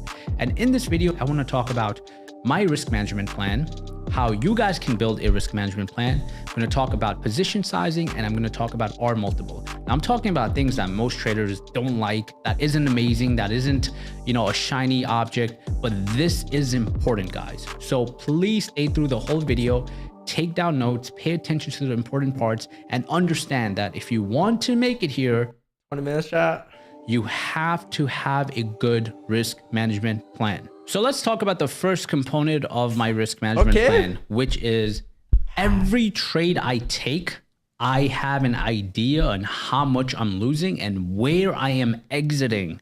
So once again, before I take a trade, guys, any single trade, I know where the trade needs to go for me to be wrong and how much I will lose if I'm wrong. Now, most traders, when they take a trade, they go, well, if I buy this trade at $10, if I buy a trade at $10, goes to 15, I will make $5, or I'll make $50, or I'll make $5,000. And traders get in this fantasy land of what they will make. Now, on a professional level, you see why I like Umar, bro? Because he's not cosplaying, bro. He knows what he's talking about. Want to be here? You can just tell. A long period of time, you need to flip that. You need to go, well, all right, bro, but like I can't watch the rest of the video. Respect to you, Umar, but like 20 minutes right now is a lot for me right now to handle, you know? I need something else to watch. Yo, Mamba. Yo, let's watch a Mamba video, chat. Mamba videos are elite. They're elite. What should you watch? What should you watch, bro? They don't want you to know. Let's see. Most popular. I made $1 million trading Forex live.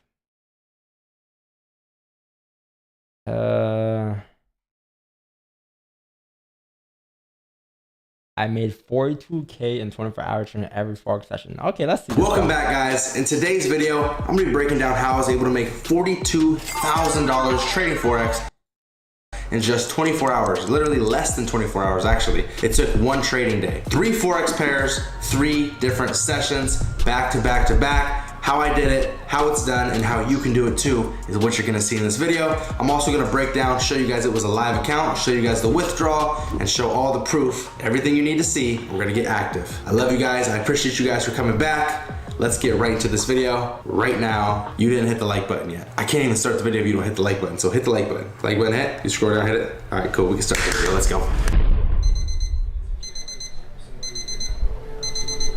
One of these videos, huh? Okay, I'm gonna get some water.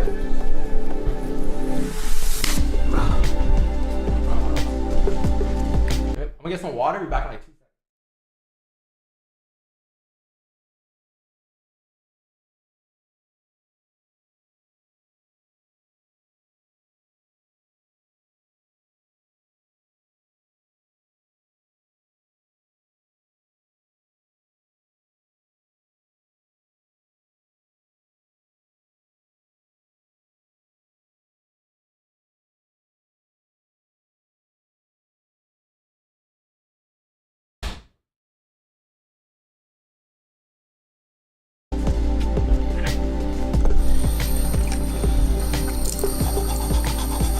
Oh, can you take a shower, bro? Oh, we're down there, man.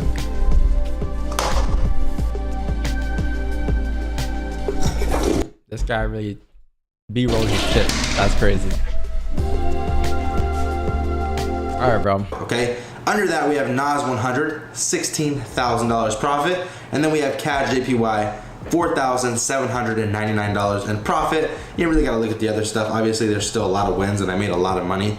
Obviously, you see the 360K profit, withdrawal of 200K with a balance of 163,000, meaning that we've made 360K just in the span of about 3 weeks on this account. So anyways, that's neither here or there. What I want to show you guys is, yes, this is a real account. As you can see, pro account, live account, all legit. You see the history tab, you see the withdrawal. Where's the withdrawal? I think it's right there. Boom. You see the withdrawal, you see everything, man. And you see that we don't play games. We really do this shit. Now again, understand one thing. Trading is not easy. It takes time. You're not gonna make $200,000 in 1 week, like your first week or anything. Is it possible? Of course. You can compound your account, get a funded account, do all these cool things, but it's not something that's gonna happen overnight, so don't expect that, okay? My results are not for everybody. Not everybody's gonna get those results. It's very hard to do. That being said, man, I wanna actually get into the chart, show you guys what I did, how I did it, all that good stuff, and stop talking. Let's get into the charts. All right, bro. Let's see how you made. So, first trade I want to go over is the GBP JPY win, man. We didn't catch about $25,000 on this trade. I thought he was on say 25,000 pips, bro. I swear. If he said 25,000 pips, I would have never streamed ever again, bro. Why am I even catching 10 pips for it? A very simple setup, man. It's really not complicated. The way I trade is very, very simple. As you guys can see, first thing I want to do is find where is market structure. Are we going bullish or are we going bearish, right? There's only two things it could be doing, right? Well, really, there's three things it could be doing. Bullish market structure, okay? There's bearish market structure, and there's, you know, for example, consolidation. There's only a couple different things that you're ever really going to see. So, with that being said, man, we know for a fact we are in bullish market structure in this area because we created higher highs, higher lows. Higher highs, higher lows. So we know we're going up, right? We already have confirmations that we're doing bullish market structure. Now, all I need to see is a simple breakout pattern, whether it's support and resistance or it's a trend line break. Either way, it's a breakout. I don't care what style of breakout it is a breakout trade. As you guys can see, we first have resistance in this zone with a nice breakout. Price came back and retested, but I wanted to see more. I wanted to see a nice bullish candle, no bearish candles, none of that stuff. I want to see a nice bullish move, okay? I ended up taking this buy position right on this candle here. As you guys can see, not only did we break through this resistance here in this bullish market structure, but we actually created another resistance here, and that was broken as well. So once I saw that break, man, I'm taking my buys. I'm going hard, 50 standards, 50 lots. We're going in deep, and we let the rest play out, man. We did come very close to getting stopped out. Thankfully, if you have a good broker like the one I use, link in the description, you're not getting stopped out there unless it hits your stop loss. So beautiful trade, man. This trade ended up hitting take profit rather quickly, I'd say. It only took like... That's crazy, bro. Well, actually, not super quick, but we are scalpers, so it's a long time for a scalper. But if you're a day trader, this is really fast, man. This is happening in a couple hours, so a few hours. Some light, great some trade, light, great light work. GJ complete, man. $25,000, session number 1, London session, okay? One thing I want to mention to you guys, only trade these pairs during their required sessions. Biggest tip of the day. GJ is very good during London session. That's why I'm trading it during London session. Okay, you guys need help finding out what's London session, what's New York session, what's Tokyo session.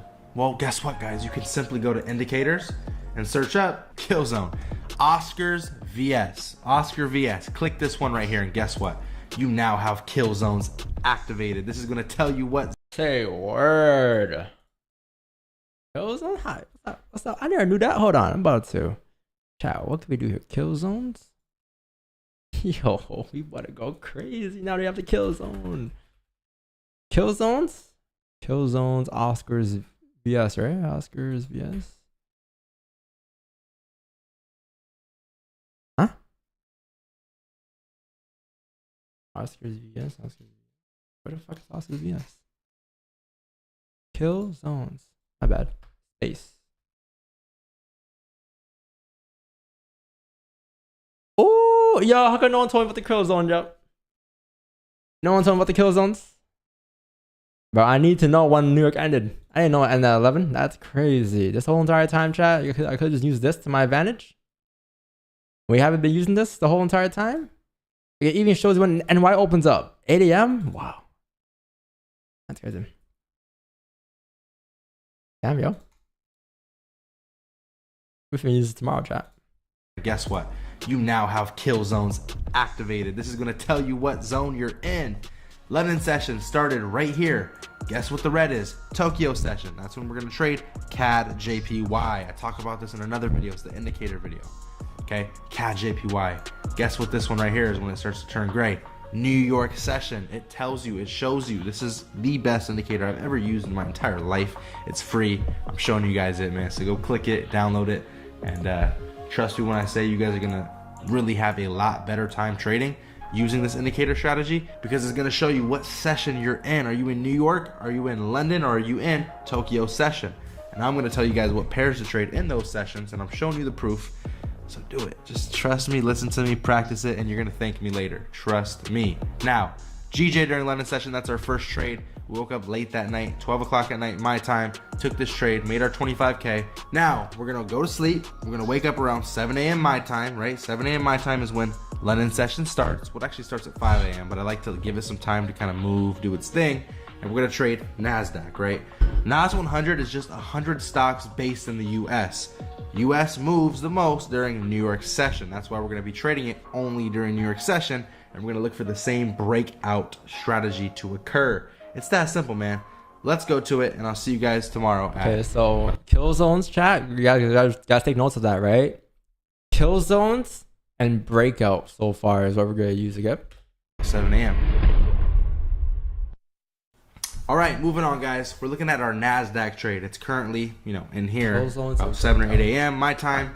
And we're starting to look at the charts. We're going into it, see what's going on. And as time's going on and progressing, we're seeing that, hey, we are in a bearish market structure. I told you guys earlier, there's three different types of markets. This one is now bearish. We have bearish market structures. We're creating lower lows, lower highs, lower lows, lower highs. Meaning, okay, if we really want to, kind of pinpoint where we are, if we are currently at, a lower low, lower high scenario, we can guesstimate that price is going to do something like this, right? Boom, boom, boom, boom, right? That's kind of what we think is going to happen. And that's kind of where the whole market structure thing comes from, is predicting that we're going to continue moving the way we already have. So we have confluence that we're going down, right? We see the market structure, taking our sell positions. We really can't take our sell position until we see a break. We need a break of a support, a resistance, or a trend line break. Overall, the trend is very, very bearish. Market structure is bearish, but we see a quick little reversal, right? We see a little reversal trend, like a small one, but it's still a reversal trend. We're reversing right here, creating what looks to be bullish market structure. But remember one thing, this is not bullish market structure if it doesn't break those previous highs. Price would have to come up here and break these highs to then become bullish market structure. Okay, with that being said, man, I just want to see a break of this trend line. If I see a break of this trend line, I'm getting in live. I'm not waiting for the candle to close. The retest, as this right? starts to break, How about the kill zones, though, bro? For the kill zones. Don't forget the kill That's zones. what we did, man. As this came down, we took our sell position right around here. Where's the retest? I thought it says waiting for a breakout and retest. And we pretty much held. We wanted to hold We down missed the kill to this zone. zone. I'll show you exactly what happened. But as you guys can see, price really was looking really good. And then I moved my stops to right about here, right? I had my stop loss moved into profit right here. This would have been about 16,000. So what's his TP like? So like, hold on, this wasn't his TP chat, or like that's like a TP one or something. $17,000 in profit, as you guys saw I got, and it came back. It came back, and I just closed out because just unfortunate.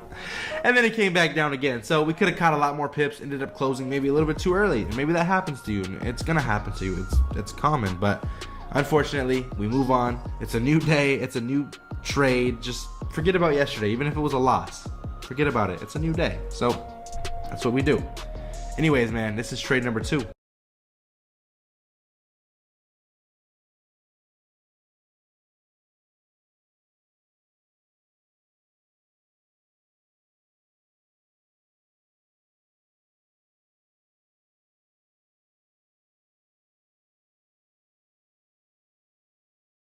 W video, chat. W video. The video, bro. What else can we watch, chat? The free indicator. That's a W video, bro. What else do you watch here?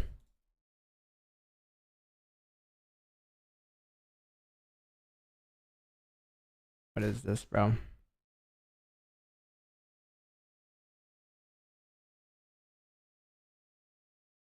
You made this tier list just now, bro?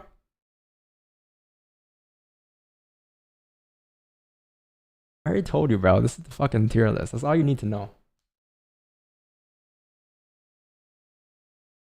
What is this? I was around 17. My dad had a stroke, which left him half paralyzed. He was the main provider for the family, right? Yeah. So the income went from middle class to low income. That's when like I would see my mom struggle, and I'll be like, damn, I gotta do something. I actually borrowed money, $350 for this 50K account, and then eventually. What is this? I was still working as a waiter in a week after one.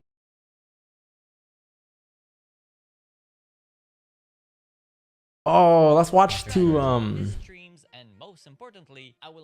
Don reacting to his sales review. Wait, you uploaded these?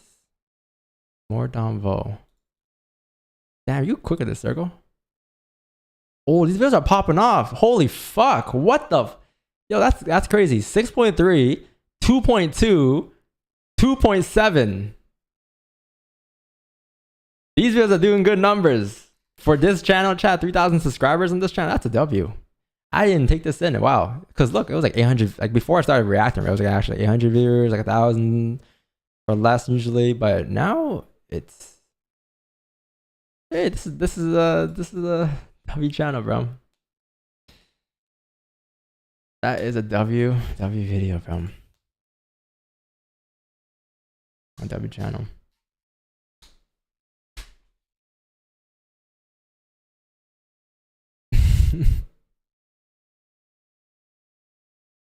I built a dropship store. There's nothing to watch here, yo.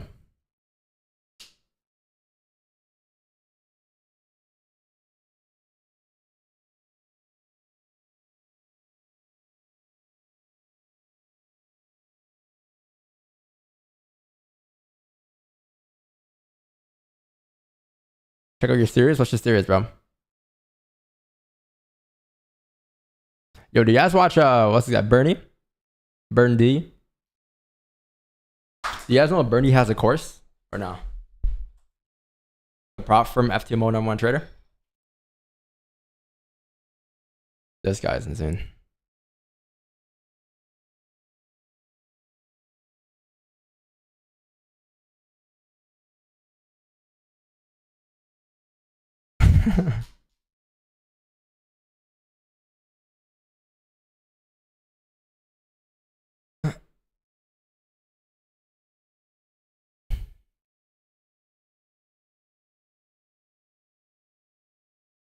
Has classes like in person.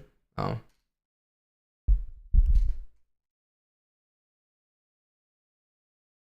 I see. That's a dead YouTube day, chat. Not just popping up. I don't want to watch this long podcast today. They're too I don't got the patience for a 2-hour podcast right now. Chat, do you guys ever trade and feel like this guy in the movie? Eddie Moore just can't live up to his potential. You guys watch this movie? Limitless? Where he takes like some type of a pill and then he just starts to see the charts differently. That's how I feel after catching 10 pips daily. SW. Oh, bro. I wish we can watch a movie on stream together. That would be sick. That would be sick. If we had... I can't do it on here. I gotta do it on Kick, I think, but that'd be sick and watch a whole movie. Or Mamba, send a video. Chat, send your videos here. Whatever you guys want me to watch. A little corny? Corny? Obviously, flex problems and apply monk-like wisdom. Of course, no one has access to this type of mental enhancement, but what the drug symbolizes is the first step required to level up your life. It all begins with sorting out your mind. Eddie suddenly becomes enlightened, so it's obvious to him that he can't live the way he's been living. For us mortals, there isn't an instant switch. It's usually a pain threshold that needs to be reached. Maybe you suffer every day at a soul-sucking job and you're fed up with it. Maybe your partner leaves you for someone else. Maybe you see your friend succeed while you're stuck in your parents' basement. What you need is what alcoholics refer to as a moment of clarity. But clarity is fleeting, and we need to overcome other deep-seated issues to move forward with our journey.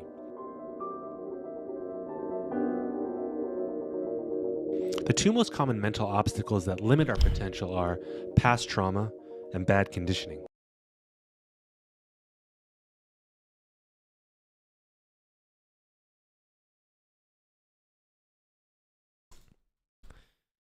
Huh.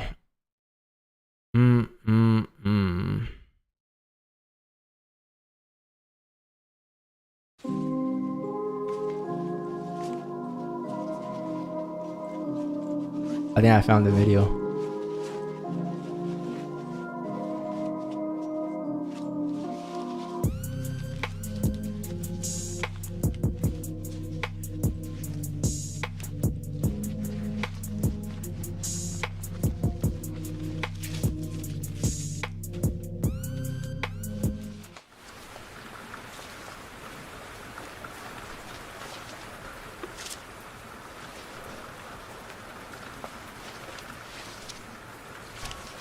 Don't lie, Chad. This is you guys on a Friday.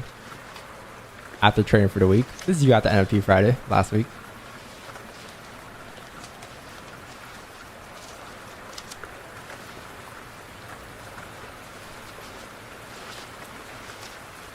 Bro got all that money, but that week at duffel bag, bro.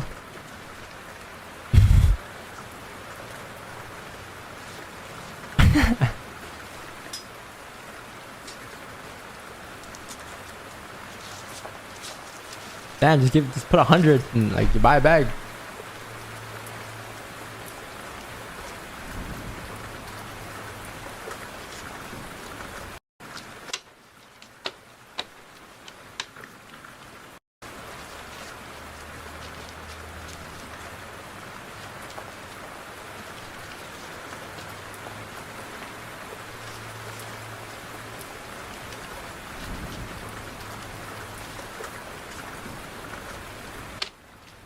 What is this, bro? I'm Chucks, and I've been observing the financial markets for over 10 years. In the past 4 years, observing Euro USD. How you should learn to trade Forex 3 easy steps.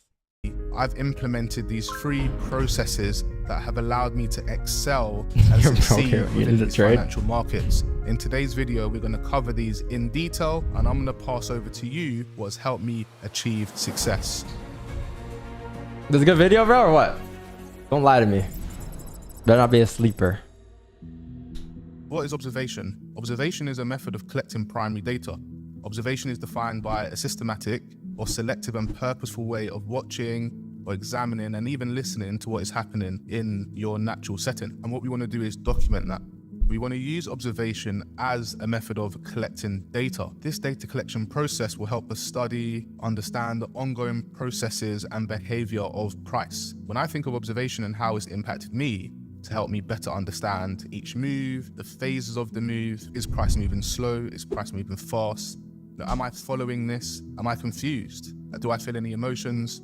What's currently happening? This build AI? It's these neutral observations and it's documenting the answers to these observations that will help us build self-esteem, self-confidence, and understanding. We realize that give us some time. Observation, we build an understanding. So all True, yeah, charts is have an intention. That intention is going to be my primary driver of observation, and this is what we're going to get into now. We can see a playbook chart on Euro USD, and what we can do is observe how this price is delivered. Now, yes, you're going to have your approach. You're going to have the way that you currently see the market. But when we're observing, we want to step outside of ourselves and be neutral within our understanding. And that brings us to range initiation. It's through these understandings that price can move sideways. And that price can move with initiation, with intention, helps me break down this observation that I'm seeing on the chart. This is not cosplay. This is actual decent video here, chat. This is a neutral exercise. This is a neutral observation. And what this will allow me to do Pay attention. is build an understanding of how Might price need it for a delivers and also how I can be a participant in that delivery. So let's get started with this observation. Range initiation. This is our focus. In my session, I want to become aware of ranges. Here we can see we do have a representation of a range. That's understandable. In the moment, I will see that price is failing to make higher highs and lower lows, and actually is being contained within sideways delivery. This is an observation. This is a way to collect that primary data. From here, what do we see? We see a phase of initiation. Now we can go and highlight from that high all the way to the low, where we saw price initiate. We got range initiation. Trying to lose me a little bit, but okay, go on. This observation is helping us build an understanding of how EU delivers and the characteristics of that. Let's continue. We then have another range being presented at the bottom of that initiation. You can see we have a representation of sideways delivery. And once again, we have that representation of price creating a high in the market, creating a low in the market through that phase of initiation, going down into the low of this initiation. Why didn't he just put like, price. Why didn't he just put this? No, isn't this ain't this what was the word he used? Intention, initiation?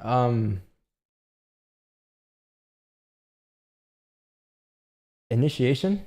Yo, isn't this initiation? Couldn't this just be like or this is the initiation, and then this is right here is just the range? Like you can just put this or not?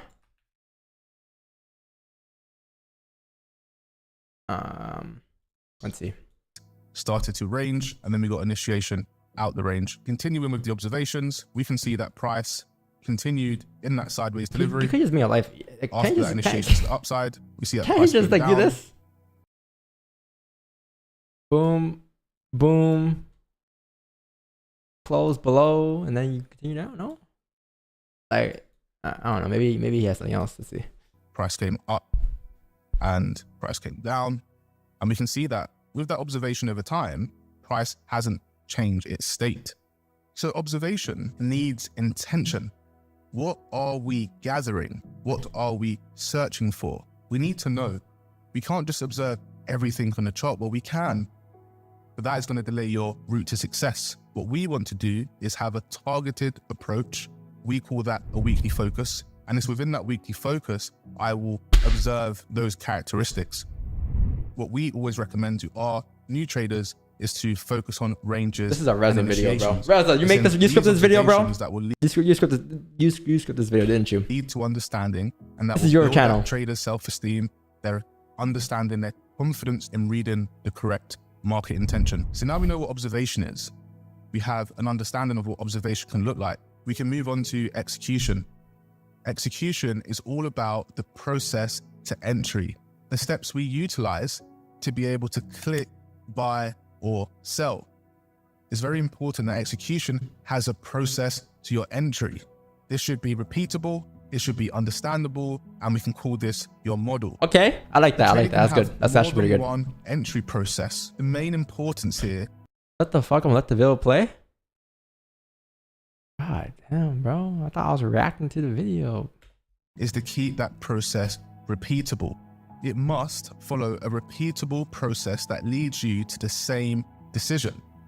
The route from understanding, observation, into execution, being a participant of the trade, it should be the same. We don't want a process that might look like this. Another process might look like this. We need to have a repeatable process that you are executing within your session. These are the same, these are different. We need to become observers of what these are. Within NJT, this is what we give you. We give you this part of that repeated process. We know our entries are typically going to come from ranges, and we know that process of range initiation, price pulling back into that range, is allowing us to have a repeatable process to get involved and execute sell positions. So now we can start thinking about execution. We can see we can utilize that repeatable process of range initiation, mitigation, continuation to be able to execute in a repeatable way. What is that execution? That execution is price pulling back into our previous range for that M mitigation, and then we're looking to play that C continuation into lower prices. So what can we see on our chart? We have a range here that has not pulled back, so it hasn't presented any opportunities for us to implement our repeatable understanding, so we continue to follow price. As we can see, as we went over, price did then start to range in low prices, and then we started to see that initiation out of the range. Once price starts to pull back, we know that we have our range initiation, mitigation, and continuation process. So when price starts to pull back into that range, we can assume around 50%. Our stop is going above the previous high, just like it would do every single time, the high of the range. This is our anticipation that price is going to mitigate and continue. Looking at that execution, we can place our stop above the high, we can place our entry inside of the range, and then we can seek to take profits in that continuation. This is a repeatable process. This is something that you can implement time and time again. Lost me, man. You lost me. You lost me, bro. I tried, bro. Yeah.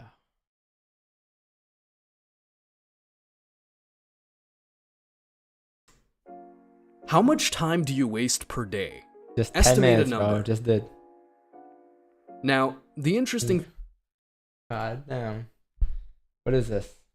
The algorithm. To understand how to trade, you have to understand that this is an algorithm. And to be able to understand the algorithm, you need to understand that it is looking to do two things. Rebalance into areas of inefficient price action and seek towards areas of liquidity. What you can also see here is that when price came into this level of inefficient price action, it's also swept above these old highs here. And that is another job of the algorithm, which is basically to manipulate price in the market. Because a lot of people are going to be placing orders above these highs right here. So when we get a high impact news event like the one we had today, you see price driving higher, rebalancing into this area of inefficient price action, sweeping these highs, taking out retail liquidity and seeking towards this low right here, which is liquidity in the market. If you just focus on those two things, things will start making sense for you a lot quicker. To understand how to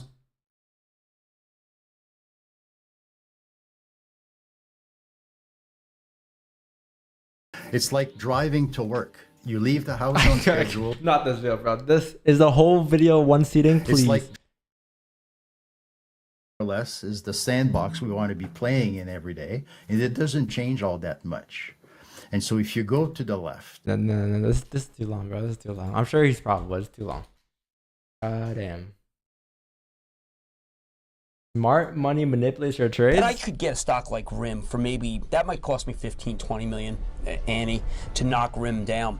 But it would be fabulous because it would beleaguer all the moron longs who are also keying on research and motion. Who is he referring to here? Who are the morons, the idiots, the novice traders? It is a very quick way to make money and very satisfying. No one else in the world would ever admit that, but I could care. That's right, and you can say that here. I can't, I'm not going to say it on the video. This clip is from a leaked video from one of the most controversial hedge fund manager. His name is James Gray. Be honest, Bernie. Do you actually use all monitors, bro? Be honest. On camera explaining in detail 6 monitors how he manipulates the market and how he and white mode too. Small traders and leave them holding white mode. This video was That's actually bright, meant for bro. the VIP members of his website, thestreet.com. And it's actually one of those members who leaked this video on YouTube, and within days it spread like wildfire. I will show you the entire thing as I walk you through it word by word, explaining how hedge funds like Gramers and banks like Barclays, Citibank and JP Morgan make hundreds of millions of dollars each time they manipulate the market. And do you know why I named these banks specifically? Well, because they already pleaded guilty to felony charges in one of the biggest Forex scandals in history, called the Forex probe in 2015.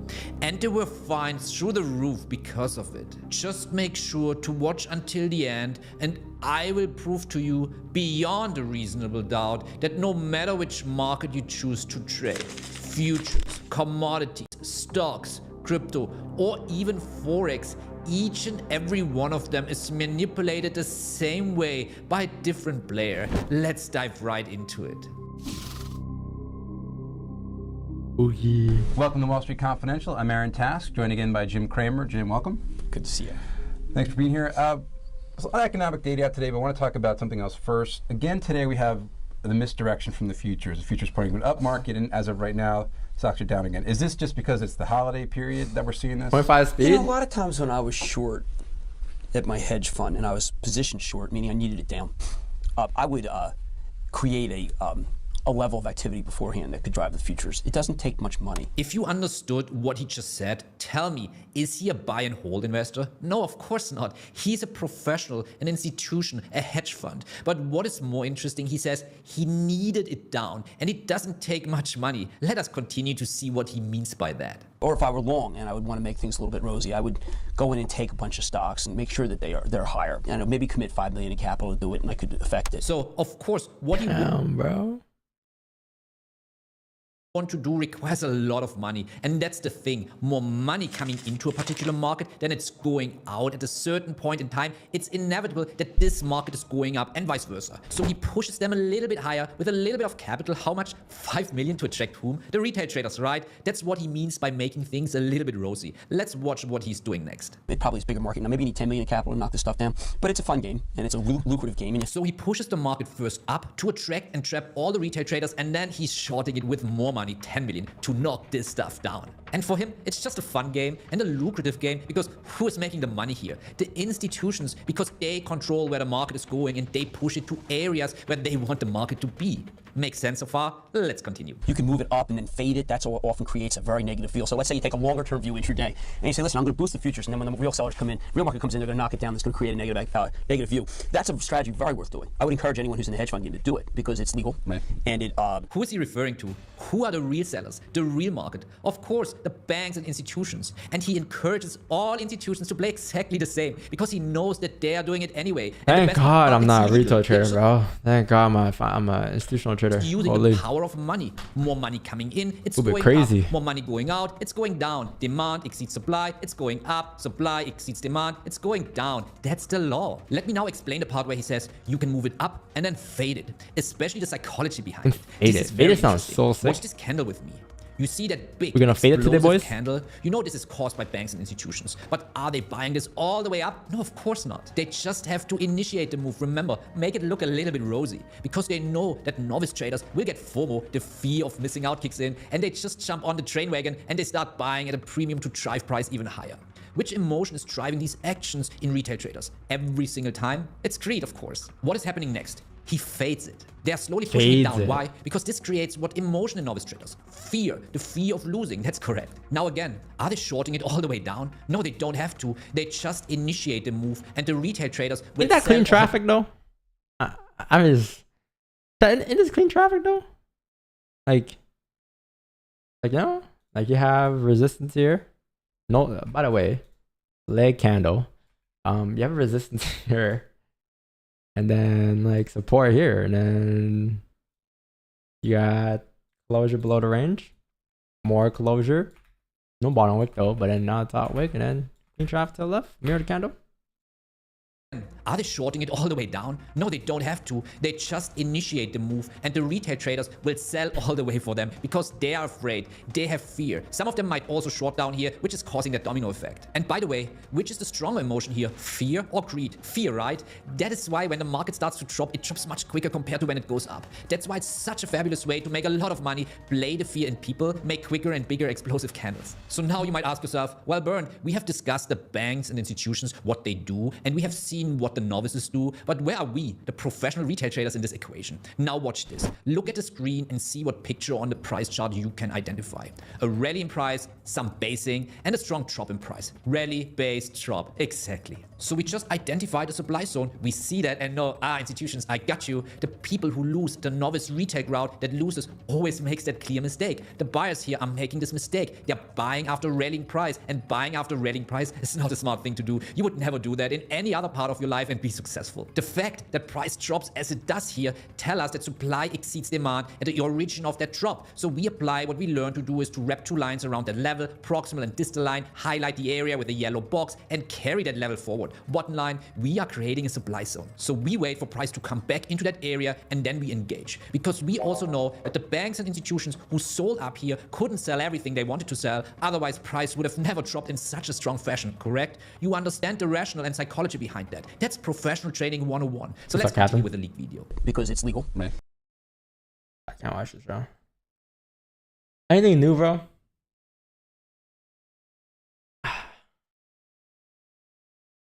Everybody's like Canada save, no? This is how every video goes. Holy, these are still on. I feel like every video goes like, all right. So as you can see here, guys, you guys see how you have this drop here? Range, and then you have a push down, and then you have a range, you have a range, you have a push up, then you have a resistance, and then you came down. So your job is to catch the sells down. It's like, how do I catch the sells down, man? How? But I don't know, bro.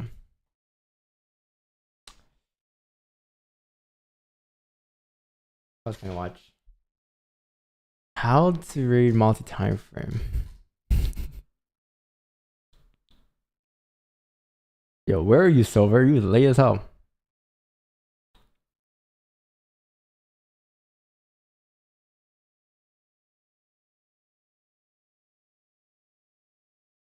I think, does Bernie have a channel? Might have some better videos, to be honest. To ask for, there's always no, another. please But not. show me Oh, this. that's But him. show me that. Yo, what's Burndy's channel? Burndy FOREX Trader. Hey, everyone. Most popular video. Oh, that's the number one video. He's number one at FTMO. You can't fake that, chat. Hey. You cannot fake that. How to detect trading BS. Do you think it's possible to make it consistent? Okay, let's watch this. I'll be back in like 1 minute, chat. I'm excited for this video. Hold on.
Yeah, I want to watch this video. You've been lied to. How to detect trading BS.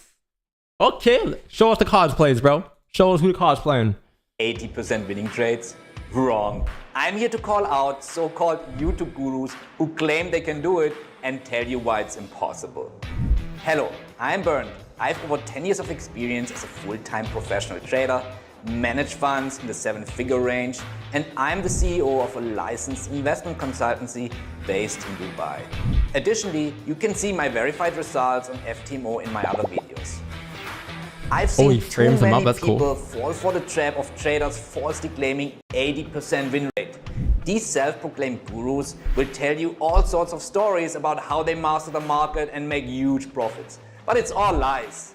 Well, today I'm putting an end to it once and for all because I'm calling out all those so-called 80% winning traders. And I'm going to break down what KPIs really work in the long term. Excited? Me too. Let's start. Let me quote George Soros, an American investor with a net worth of $6.7 billion US.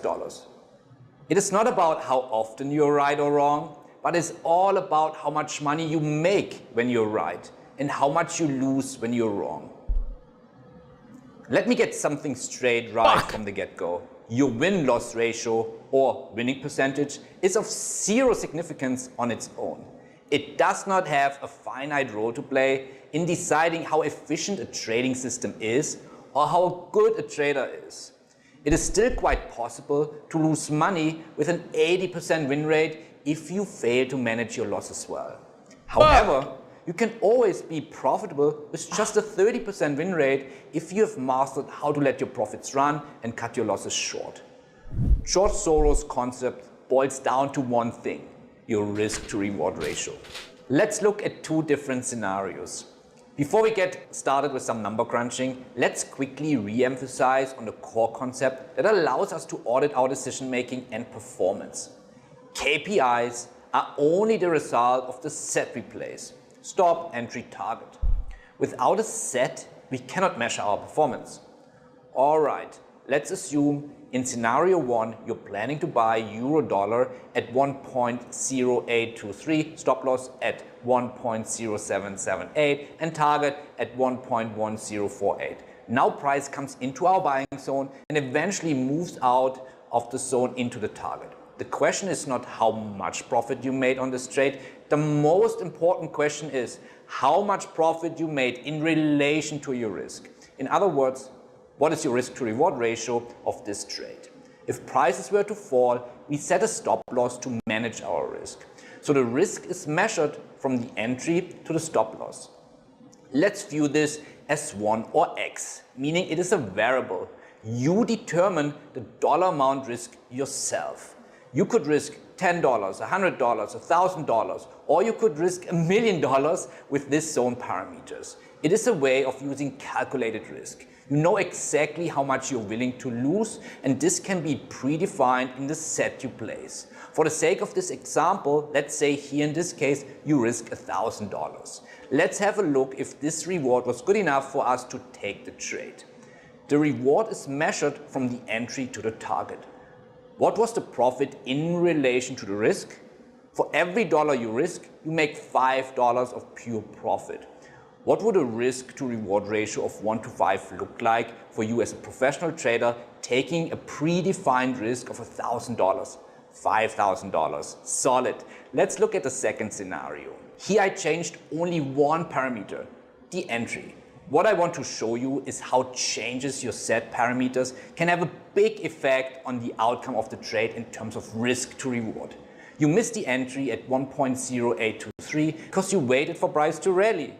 Now you see that price rallies and you start to chase price and you enter at 1.0913. Keep in mind that the target and stop loss remain unchanged. They are placed as per your rules. What happens to your overall risk to reward ratio? It changes drastically, but not in a good way, because now for every dollar you risk, you only make $1 of reward. Consequently, your risk to reward ratio in scenario 2 is 1 to 1. Or speaking in actual dollar amount, let's take the same risk you decided to take in scenario 1, $1,000 per trade. Instead of making $5,000, you only make $1,000. Now you may argue, profit is profit, I'm happy with $1,000, and that's a good point. Let's evaluate the two scenarios in more detail.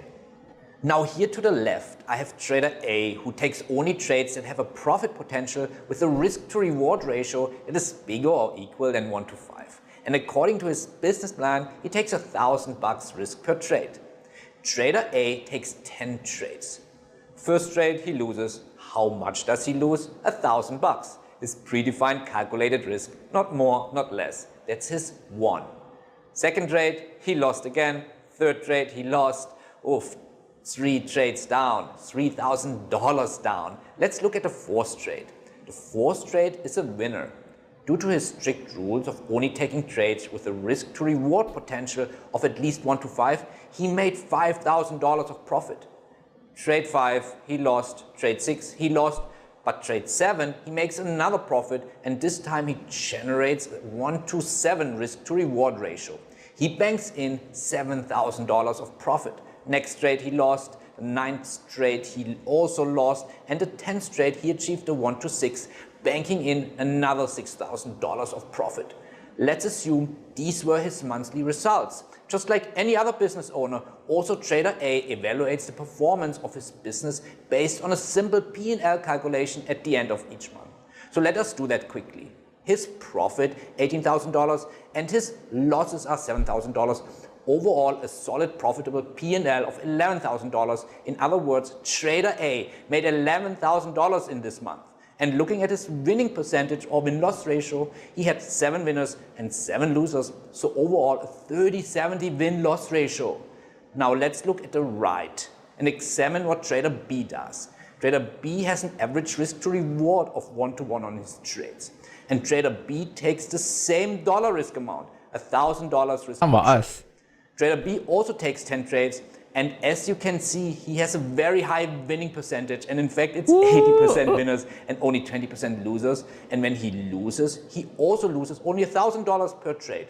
But when he wins, since his average risk to reward ratio is 1 to 1, only makes $1,000 per trade. So if Trader B is looking at his monthly results, he generated $8,000 in profit.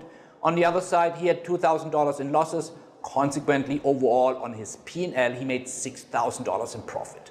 Let's compare the two. Who has the better performance? Trader A made $11,000 and Trader B made $6,000. So it's clearly Trader A has the much better performance, although he has the much worse win-loss ratio. What we can derive from this example is that risk to reward ratio. I'm Trader A, right? Like the way we trade? For sure, Trader A. Like the rest of the world is crazy. KPI for all professional traders and investors, and win-loss ratio has no or only little impact on a trader's performance. We're definitely not Now Trader you B. could still argue, well, I'm happy if I can achieve Trader B's results because yes, he is still profitable. But let's now examine if the win-loss ratio that Trader B achieved, 80-20, is a realistic number you can achieve in the trading arena. So this is a screenshot from Goldman Sachs Annual Report 2022. You can check it out yourself. Just Google Goldman Sachs Annual Report and you'll find it. This is not classified information. This is amazing. Let me just zoom in a little bit for you to see the stats. They paint the picture pretty well. Let me explain. See right here where it says daily net revenues. These are the actual daily trading net revenues from their own trading desk, trading with the bank's money. They actively trade on a daily basis. This right here is showing you how many profitable days Goldman Sachs had compared to losing days. 9 losing days, so nobody's perfect, but close to perfect. But look at their win to loss. I'm looking at their annual report every single year since 2013, and they're always consistent in their results, having a winning percentage of around 80 to 85%. This is without doubt the most powerful and most influential bank. Wait, so he has a high win rate. So what was he saying about not good to have a high win rate? Having a winning percentage of around 80. He has 86% win rate, no? To 85%. This is without doubt the most powerful and most influential bank in the entire world. Half of former President Trump's team consisted of Goldman Sachs employees. Also, Draghi, former European Central Bank president, was a Goldman Sachs employee. So, if they're winning around 80% of their trades, how can we as retail traders expect to have similar stats than them? It's just impossible. And then you have some 20-year-old YouTube trader gurus who claim to have similar stats than Goldman Sachs. Give me a break. It is possible to have winning streaks throughout the year with impressive stats. However,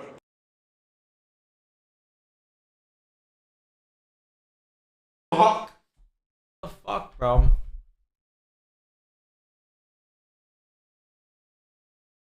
It is impossible to have similar stats like Goldman Sachs and other powerful banks and institutions that essentially control the market through the entire year.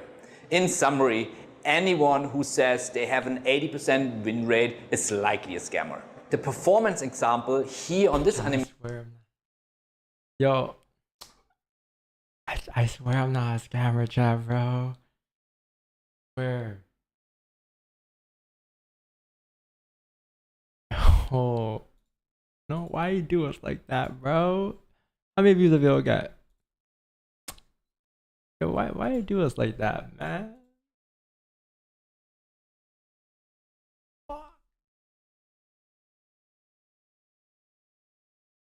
Chat, I'm gonna try my best to lower it to like a 79. I feel like 80. I don't want to be called a scammer, bro. Like, I feel like we gotta like lower down to 79 or something, no?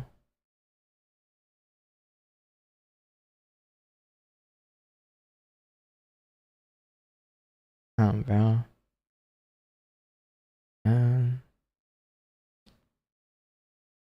Alright, bro. I'm gonna get to work then, yo. Yeah. I'm gonna see you guys later, bro. Here, chat.